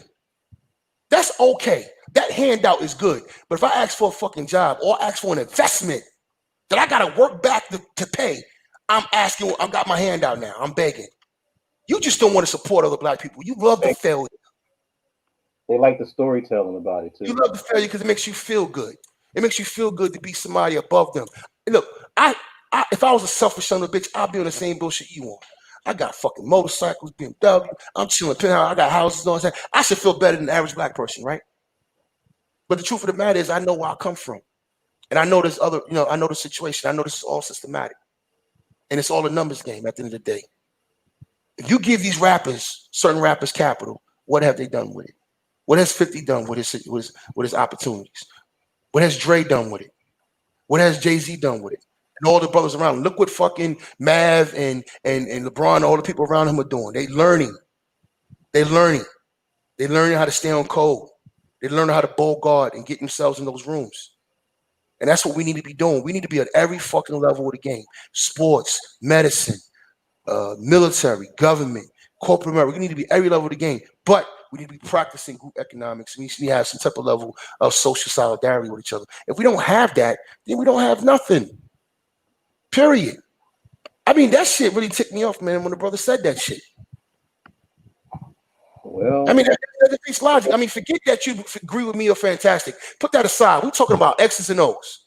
We talk about numbers. If you graduate from college, brothers and sisters, this nigga is telling you don't just because you got an idea, you don't deserve capital. You ever go through white America? You ever go to fucking New Hampshire and look at all the different types of businesses, and they got gnome businesses and all these fucking weird ass shops and shit. Man, tell that to them. They got all kind of ideas and they stand them up, and some of them fail and some of them don't. Okay. But he's telling the elite class, our educated class, you come out of school for 4, 5, 6 years, and just because you got an idea don't matter. I mean, that's cold-hearted shit, man. And that's between black people where we look at each other like, yeah, look at this nigga, or what you got your hand out for, nigga. That's bullshit. That is absolute bullshit, man. This handout right now, they put money in the bill to help the opioid crisis in America for white America. That's fucking resources. That's your tax dollars. You okay with that? But if they give any programs directed towards black people, oh man, they shouldn't be doing that. That's the type of nigga this dude is. And they do it every time for everybody else. Right now, the Asians is trying to figure out how they can get a reparations package because they've been adversely affected by COVID because of discrimination and you know what I mean. Everybody rides for their group. Everybody, man. We don't deserve it. And that's exactly where it comes from. That's exactly where it comes from. They feel they actually projecting. They feel like they don't deserve it. You live in an economy, the greatest economy the world's ever seen. Fine, especially with the credit system that we have, because now we're not even using money that we don't even own. That's not even really there. So the money's not even real. This motherfucker don't want to give you the fake money, Art. You don't want to give the graduates the fake money. Yeah. Fuck them 22, 23-year-old niggas. That's what he's saying. I've said if the cats graduate, where's the fucking capital? And this nigga comes in with the bullshit. I've seen it. Like I said before, this stuff, you know, I've been seeing this since the 80s, man. The only thing that's shocking me that it's 2020 and it's still going is like, you know, where did this come from? I thought it kind of died out, but it's on steroids. You know. That's not true. Just a regular guy, that's not true. That's not how it works. That's what I'm saying. We got an ignorance. All right, so I'm not even going to bark at just a regular guy. I think he believes that honestly, what's on the screen. I think he believes that honestly, but that's not how it works. That is not how it works, bro. That is not how it works. When they come in to gentrify your communities, they're not coming out with what's left over. Those young white people who come to your community are being financed. All right? That's called credit. That's money given to them, okay? On purpose. And basically the banks are taking a bet on them. And what you're saying is that you shouldn't bet on young people who went through school for 4 and 6 years. That's the context I used. I think you should even look out for some of our children coming out of the hood, but I didn't even use that context. I said, it's nice that you put them through school, but what happens when they get out of school? Where's the capital? And this is the pushback. Y'all don't want to even capitalize your educated coming up. Give a man a voice. Fuck. And that's what they do. Everybody you see in power right now will finance and capitalized by other people, whether it's Donald Trump, Bill Gates. Jesus Christ. They had ideas that wasn't proven. Microsoft was a fucking idea. It wasn't proven. Hey, Jay Shine, I don't know what I'm talking about either. God damn, man. This is why we are where we are. This is exactly why we are where we are, right here. I don't know what I'm talking about. You know, I don't have a profession. I don't have a network or anything. So I'm just making all this up. If they want it. Out of college right now getting, matter of fact, back in the day, they used to have scholarships by the Roman Catholic Church for who? By the Irish Catholic Church for who? You know what I'm saying? Like, and then when they come out, they give you a job. Look, let me tell you something, man. I'm from New York City. Look at the history of New York. Look at the gangs in New York. Look at the immigrants that came over from Europe, the poor immigrants, and what they have done. They're giving each other jobs, programs, and they're not bashful about it. You the ones want to shame other black people for talking while I'm talking. They gave each other jobs. They took all the thugs, put them in the police department, put them in the fire department. And not only that, they doubled down and made it family business. So they practice not only that they giving each other jobs or quote handouts, they practicing nepotism on top of it. But I don't know what I'm talking about. And they did this shit for generations. I mean, well, the best thing is, the thing that I think we're suffering from, especially people in the chat, is out of sight, out of mind. If you don't see how it's done, then you're going to argue only what you know. So that's what's been going on. And I'm like, if you want it, you can have it. I already know what I know. Jay Sean, you know what you know. They're going to have to find out the hard way. They don't want to win. They don't want to win at all. It just is. They don't want to win at all. You know what I mean? They just want to be where we are because it's comfortable where we are. You're emotionally and mentally comfortable where you are. This all makes sense to you right here. And to me, it doesn't make any sense to be in the position that we're in. And that you're fine with people coming in your country 20 years ago, 30 years ago and thriving. benefiting from the civil rights that your people fought for, benefiting from some of the zoning laws that your people fought for. You're comfortable with that handout and that hand me out. But when I sit here and say we collectivize and we start supporting our own and investing in our own, how the fuck can you be against that? So you telling me not co-opting? So my brother said co-opting and complaining about what other groups do. Nigga, that's all y'all niggas do is using examples of other groups and how they're thriving and how they're doing better than us and why. Their culture, this and how they work with each other. That's a mainstay in this space. How we use other groups as an example. Now we can't use the example. You see, this is a circular argument that drives me crazy. There's nothing wrong with using proven, situations and saying, all right, maybe we should take this, we should adopt this, we should adopt that. That's common sense. That's actual common sense. So if we don't do what they do to succeed in the same capital system, how are we going to exist in the same capital system doing something different? Go. Now you telling me we take what's left over, we take our disposable income and then build business for that? Nigga, we'll never catch up. Never. You can't start no companies today with what's left over. Get the fuck out of here. That's why we bring these discussions right here to the old T.P.O.T YouTube page. Know. That's ridiculous, man. I mean, I don't care what side of the game you on. I don't care if you cis man, black conservative, black liberal. That's idiotic thinking. We're gonna have to do business with each other. Period. And if you don't understand how that will transform our situation, then we're just gonna have to agree to disagree.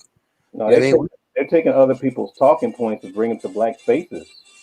Exactly. They think we don't read. They think we don't know people. They think we never seen or have any experience of how things work.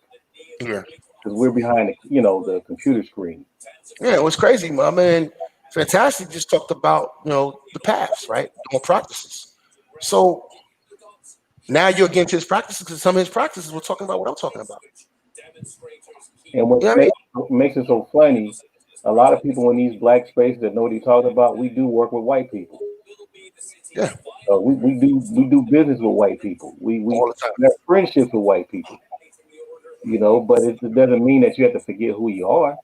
Not at all. Not at all. Man. White folks all the time. Yeah, so I'm paying customers. Yeah, exactly. So look, man, that's commerce though, and that's when you're supposed to be winning. I want to get the if we're really hitting on 10. That's when we're maximizing the black dollar, keeping the dollar to ourselves as much as possible, and getting money from other communities, which means we have something they want. And that puts you in the driver's chair. And that's really why Asians can have as much political power in the country as they do, because they're solid with each other. They have a solidarity that's tight, and they work at every level. They have a Chinatown, and then they have Asians who are regular spread out in corporate America and live, in mixed communities. They're on every level. They're in government. I've met them. They're in corporate America. And then they right back in their community. So they're hitting on all three levels. The part that we left out when we talk about Asians overall, they were left alone. They don't, we're not left alone. There's always got to be somebody got to be in our business. They got to be at our planning tables and all this kind of stuff. Yeah, somebody got a plan for us. Yeah, they do their stuff. They do their stuff in Chinese, Korean. Nobody understands what they're saying. Yeah, white America leaves them alone until they start, doing other stuff. But even when they start building up, they still left alone. Yeah, we got to learn how to do stuff behind the scenes and stop showboating and trying to say look at me all day. We got to learn how to do stuff underground. Yeah, but I guess it just depends on your what you value. I value winning. I value agency, right? So whatever it takes to get agency, man, I'm willing to do. And I'm serious with it, man. Like, for instance, I'll make it real simple. I had a baby mama. I had a child out of wedlock, and she wasn't performing to my liking as far as motherhood. So did I complain about it? No, I stepped in and got my child. You see what I'm saying? I'm talking about if there's a problem, you got to go address it, and you got to deal with it. You know what I mean? You got to deal with it. So we got a lot of fucked up shit in the black community. We're going to have to deal with it. Complaining about it, running from it is not going to address anything, because at the end of the day, you still gonna get lumped in with them. It's just nothing you can do about it. It's a black hole. All right. So you might as well go into that black hole, address all your problems, and fix them. And I'm not talking about being nice, like my man Pentagon said. They'll have to get down and lay down.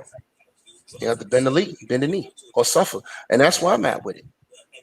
I mean, if we want to survive in the future, we're gonna have to really get heavy handed and heavy fisted and really on some business shit. Enough for the emotional stuff. Enough for the emotional stuff. We're gonna have to get down and say, all right, how does this add up to this? How does this add up to the goals that we want? And then start executing. And that's it, man. And that's it. And then, and stop all of this fucking disrespecting each other in public, especially in public. You know what I mean? So that's all I got to say, man. This is a good live stream. X, thanks for having me up here. This is, I think we're gonna have more conversations like this. Shout out to Mr. Fantastic. Good conversation. Well, good debate, but it was more like a conversation. And thanks for coming through, Art, man, as always. And man, and fuck your movie. All right. By the way, you never saw it. I know you never saw it. Yeah. You know what I mean? Goddamn troll. This dude's a troll. And then he got Sam Jackson with the troll face next to the movie. Yep. He ain't shit. Yep. What we're gonna do is, because we've had Team J Shine and Team Fantastic on quite a bit, so we're gonna move it on down the chain and try to get some other teams up here. Unless you feel the need to challenge one of the other teams in the league, if you're a captain, you're well within your right to do that. But we're gonna try to get some of the other teams in the league, get them up on here, because I know they chomping at the bit. Oh yeah, tell them come on through. I want to see some more of these debates. I want to see other people. I like that debate that MOT and Darrell had. That was cool. I think these are conversations that need to be happening, man. I think calm, to the point conversations, different perspectives. You know what I mean? Because we got a lot of brats in the community. Shout out to Paul Bryant. He's being a brat.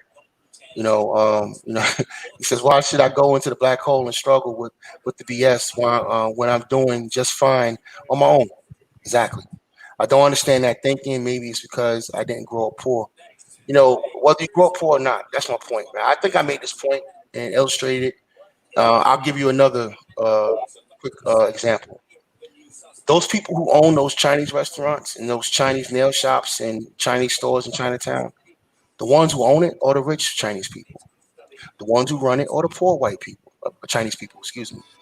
It's no different in the white America. That's how every group operates. And some of them work for free. They're working off of debt. Exactly, they're working off debt. There's all kind of fuckery going on in Chinatown. You know what I mean? But that's how that's how those politics work. And if we don't, what I mean by going to the black hole is that you need your group, and you feel like you don't need your group, Mr. Bryant, and that's fine. That's fine. So if something happens to you, I guess, or to your children if they're black, or to your cousin who might be black, or to your brother or uncle who might be black, I hope nobody shows up. How about that? Okay, since y'all on your own, but you're not. And the truth of the matter is, if you get handled in public by a police officer or even at work by a racist manager, they're not looking at you because you're Paul Bryan. They're looking at you because you're a black man. I don't understand why it's lost in the sauce. I mean, I don't understand it. I mean, I don't fucking get it, man. This high elitist mindset. But you come to a black space. Now, here's the fucking kicker. Here's the kicker. If you feel that fucking body, why are y'all in black spaces then? Say it. Why y'all in black spaces? Why are you on panel? Why are you on BGS's panel? Why are you on fucking Fantastic's panel? Why are you at T.O.T. or P.O.T? Why are you in these black spaces collectivizing and grouping up with black men that have black thought? Why? Go.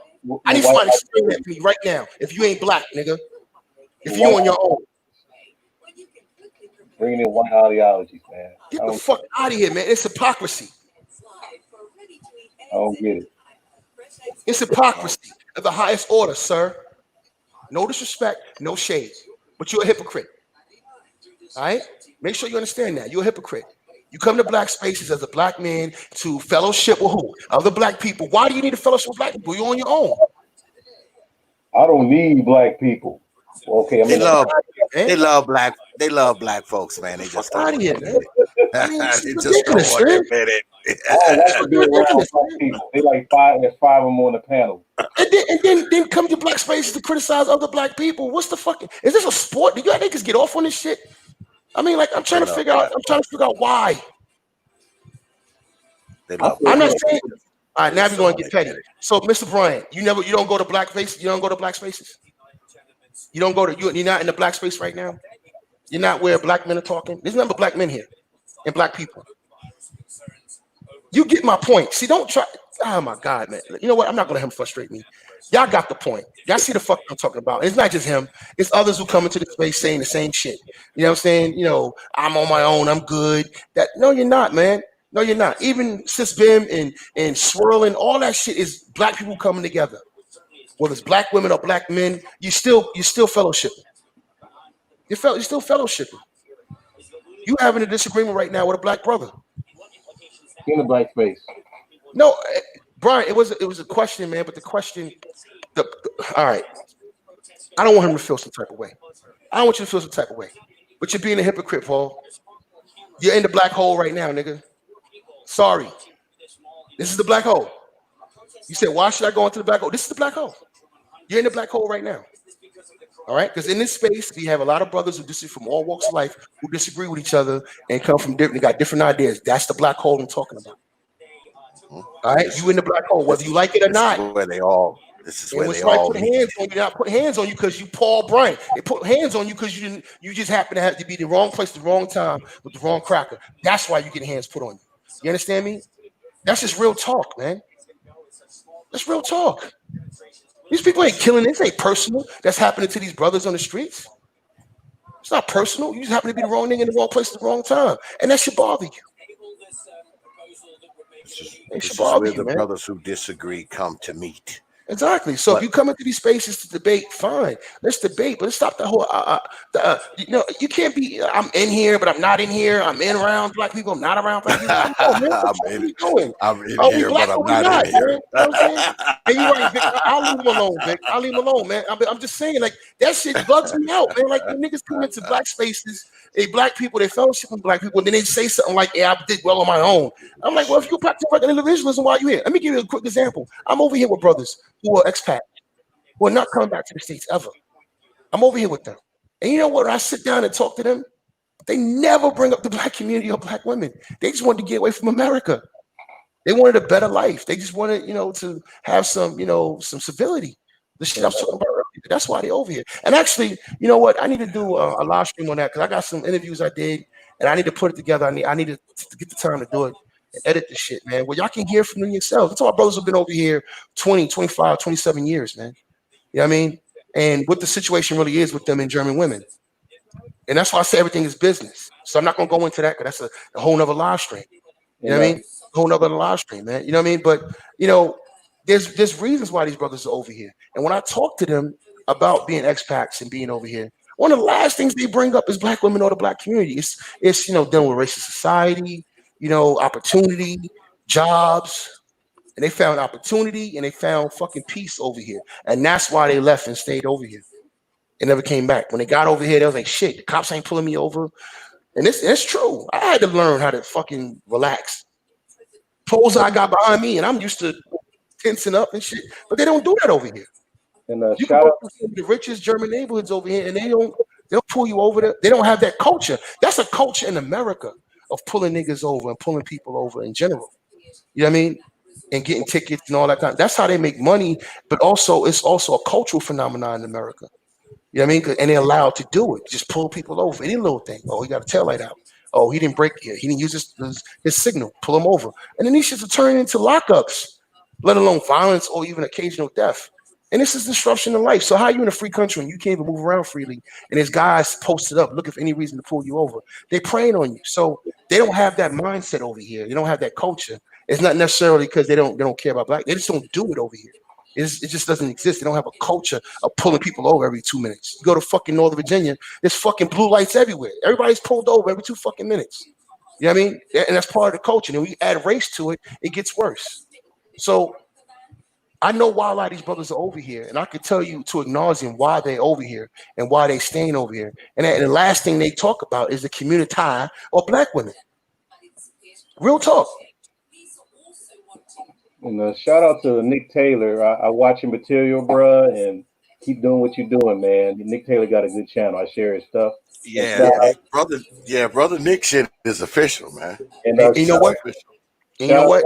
to Elise. That's my Sora. You know, Yeah, breaking shout out down. to everybody in the chat room, man. You know, and shout out to you too, Paul Brian. I'm just beefing with you because I can't stand that mindset, and I want brothers to revise it. It's not about being right or wrong. And you're right, it is a much better life over here. But guess what? I'm built for war. I'm coming home. My fucking bones.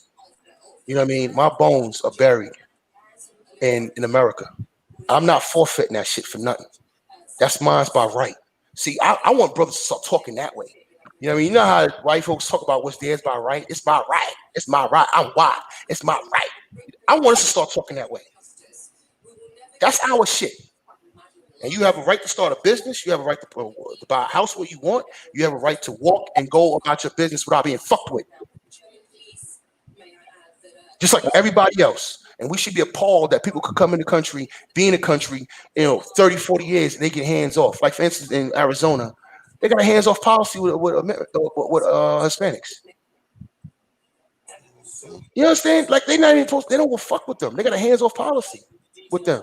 Same thing in California. You can't even tow and impound, Hispanic cars. Like, they had sheriffs doing shit like that to not inconvenience these people. This is happening in your country. You have a right. You have rights. You have a right. It's yours. You know what I mean? So and that's all I got to say, man. Um, thanks for having me on again, X. Oh This was yeah, a good absolutely. conversation, man, and salute to all my brothers in the chat room, including Mr. Bryant. You know, but I just want us to get off the nonsense, man, and start thinking about how we can collectivize or how we can add to the situation. I'm not even talking about being all in. What can you bring to the table to help? You know what I mean? Are you a teacher? Are you an engineer? Okay, then start a mentorship program. All right. And then you can identify and you choose who you want to bring up, who you want to help. You identify the children who got skills. You identify the children who have the aptitude. That's the key word, the aptitude to do a certain thing. Jay Right? Sean, does this look familiar? Man, get out of here, man. I ain't messing with you, Art, man. I'm, I ain't messing with you, Art, man. Art, you a troll tonight. I'm gonna tell on you. Jay Shine donated money because I make these for my students for Mhm. graduation. So he donated money so I can get them all made and for them. So it was like 12 students. So these are graduation. Oh, well, just Sean a good dude like that. I ain't even surprised to hear that shit. I mean, Jay That's Sean fine. good like that. We got they call it the Royal Art Circle. So they wear that with pride, man. That's what's up, man. I'm glad to hear it, man. And you know how it goes with me, Art. If you need something, you know how that I goes. appreciate it. I let people know. Shoot. I'm a well-earned resource, and that's how. And like I said, man, I live what I talk. If you're doing something positive, this is behind the scenes shit, y'all. You know what I mean, Art, you didn't have to say that, but since you brought it out, this is behind the scenes stuff. You know what He I done mean? told it now, I know goddamn. you It's didn't too told me, late. but He this is done what I told do. You know what I mean? This is real shit. You know what I mean? Like what I do. And there's other brothers that come to space. I don't do it for the limelight. I'm not a Neva. I'm not a nigga diva. You understand me? And if you need something, you got something popping, and you need support, and I got that paper. Okay, what's your Cash App? What's your fucking PayPal? I'd rather do PayPal. And I was backing you up, man. So just in case people try to say you just talking. So I had to, I know that's what they Wow. want. They want you just to be a talker because it fits their paradigm. You know what I mean? And I live what I talk, man. I don't support foolishness. And if I had a gazillion dollars, I will be doing the same thing that I'm talking about. I'll be financing these young brothers coming out of college. You know what I mean? I'll be. That's what I'm telling you. I'm coming back for a reason, with a purpose. I want to make money with a purpose. It's not just about my happiness. I'm good. I can get on my motorcycle tomorrow and ride the hills of Europe, and the same thing when I get home, ride the highways of America. You know what I mean? But at the end of the day, when I get back into my office, when I get back into my home office, when I get back on my spreadsheet, what is the overall purpose to this? And then I gotta look at my daughter and understand that I got grandchildren coming. That's where my mindset is at now. You know what I mean? Now, if you're 20 years old, I'll give you a pass. But if you're 35, 40 years old, I can't give you a pass. 30 years old, I can't give you a pass. If you're not concerned about the situation for your great grandchildren, you know what I mean, then I don't know what to tell you. You know what I mean? Now, some cats came up with an answer. They say, fuck it, I'm leaving the community. I'm going to create another demographic. Okay, fine. Bye. You know what I mean? For those of us who are home, I want to know what we're going to do about this. You know what I mean? And if you're going to start doing anything about it, I think it has to start with business. and start doing business with each other. Everything has to be business. Keep it business. You know what I mean, and when you owe somebody, pay them. If somebody's selling something, pay them. Don't try to talk them down. If they say $5, give them $5. Don't say, hey man, I got $3.50. Give them $5. You know what I mean? Or give them 10. Fuck it. You know what I mean? If somebody is in a hard situation, they need to borrow $150 from you, give it to them. That's nothing. We blow way more money on video games and alcohol. Trust me, I know. Because that's what I was doing in my 20s. You understand me? So, I want brothers to collectivize, start supporting each other, start doing business with each other. And like Art just put something out there, and that's a transaction between me and him. And what he gave me back was what he did. He did what he's supposed to do. That's it. He's a fucking teacher. He's not going to ever be in a position where he can have that money like that. So I have to support a black man who's a teacher. I have to. I have to. That's how I feel. Now I can't make you do anything else. I can't make another black man do nothing. But I'm gonna tell you what I do. If I see a black man who's a teacher, or even a sister who's a teacher, and they got something going on, or they're trying to help, and they're trying to do something positive, I will support them. Period. End of discussion. Yep. Well, anybody who says that freaking Jay Sean is all talk obviously don't know who the fuck he is. So they're just talking at that point. But I'm about to shut this down because see, my ass got to get up in the morning.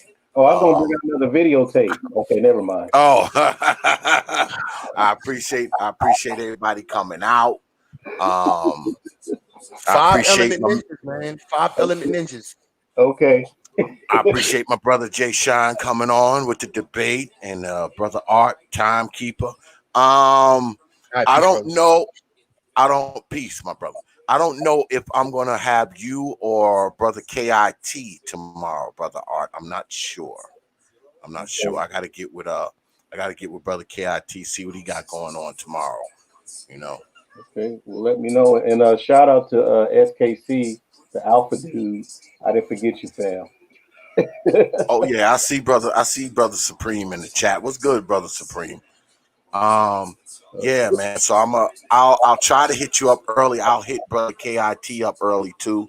If he say yes, then I'll have him. But if not, I might need you for a backup, brother Art. For not for tomorrow, but for Saturday. If we do a debate on Saturday, because tomorrow is actually the ladies' debate, and supposedly we got a female timekeeper, but we gonna see. Okay. We gonna see. We supposed to have one last time and didn't. So, I mean, we're going to see how it goes, man. Okay. Going to see how it goes. Because tomorrow, speaking of which, let me go ahead and do a few programming notes before I bounce up out of here. Speaking of which, good folks, tomorrow we are having our second. Oh, let me turn my damn camera on. We will be having our second female girl on girl debate. That's right. Got another one up in here, y'all.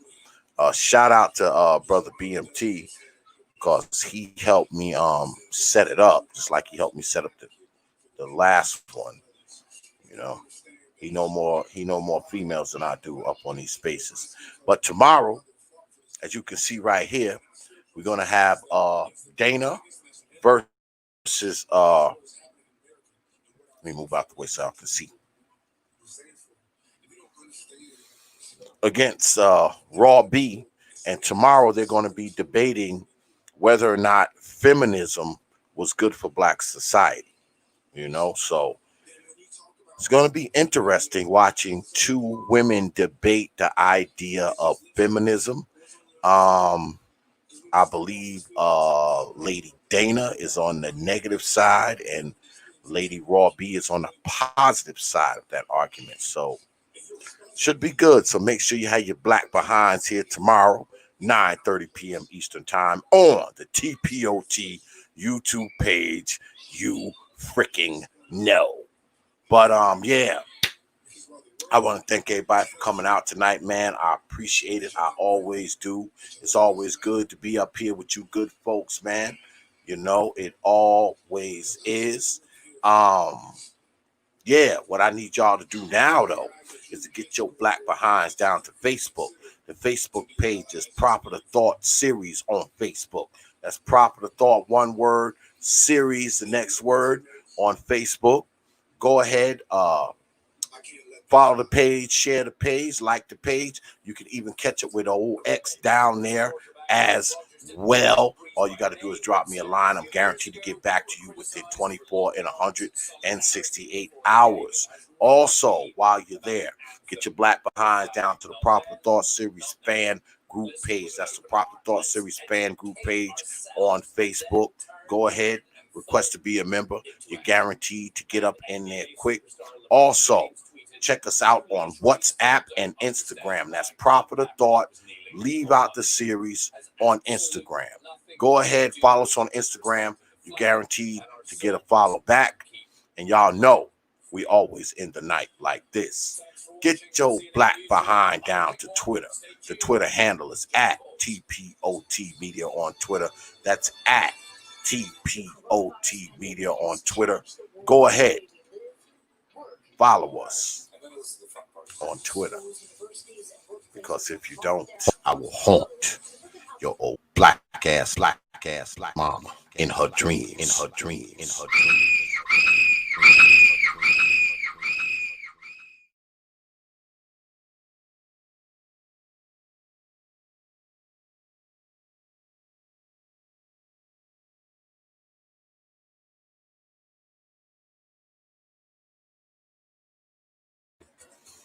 Yeah, that's what's gonna happen.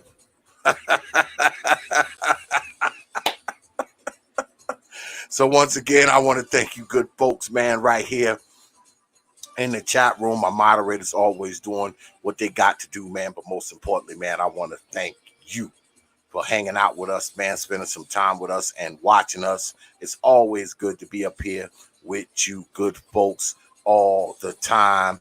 I want to send a shout out to my man, Jay Shine, and my brother, Fantastic, for a very good debate. Also, my man, brother Art and the Style, for keeping the time for one more night.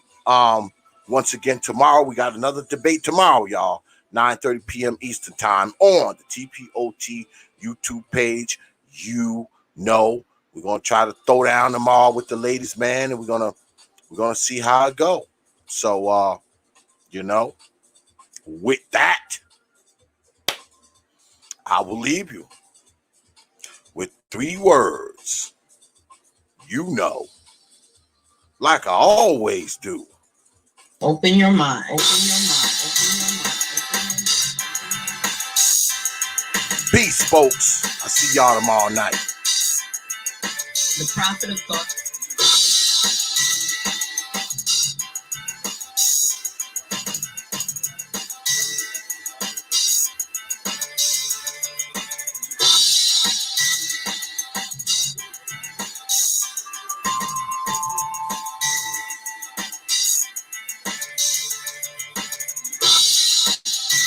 Open your mind. Open your mind. Open your mind.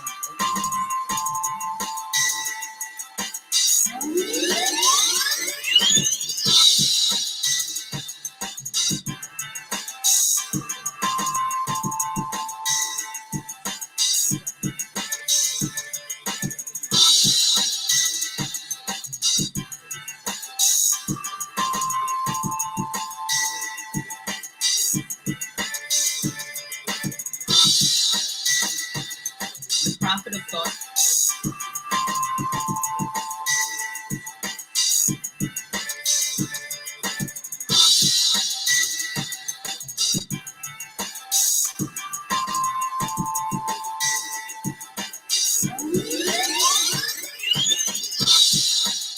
Open your mind. Open your mind. Open your mind. Open your mind.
Open your mind. Open your mind. Open your mind.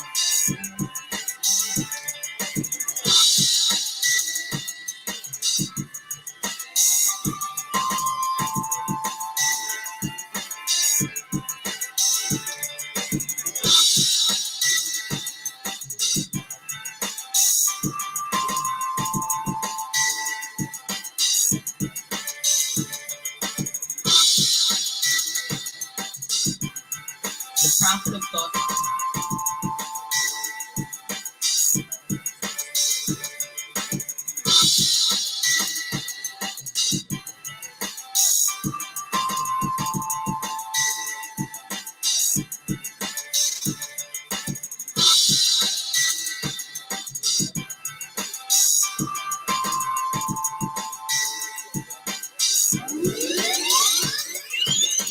Open your mind. Open your mind. Open your mind. Open your mind.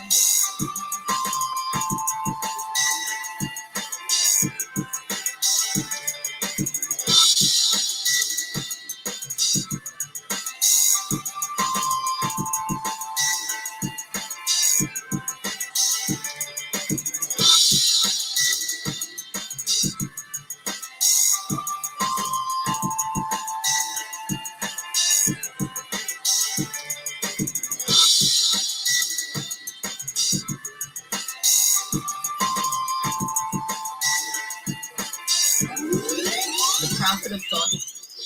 Open your mind. Open your mind. Open your mind. The league.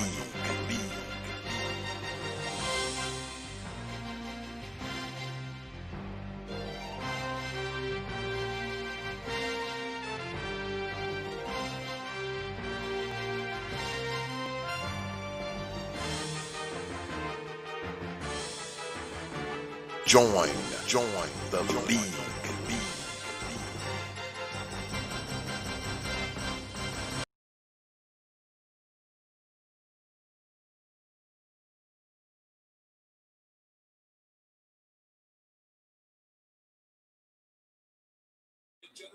Only from the Prophet of Thought series media.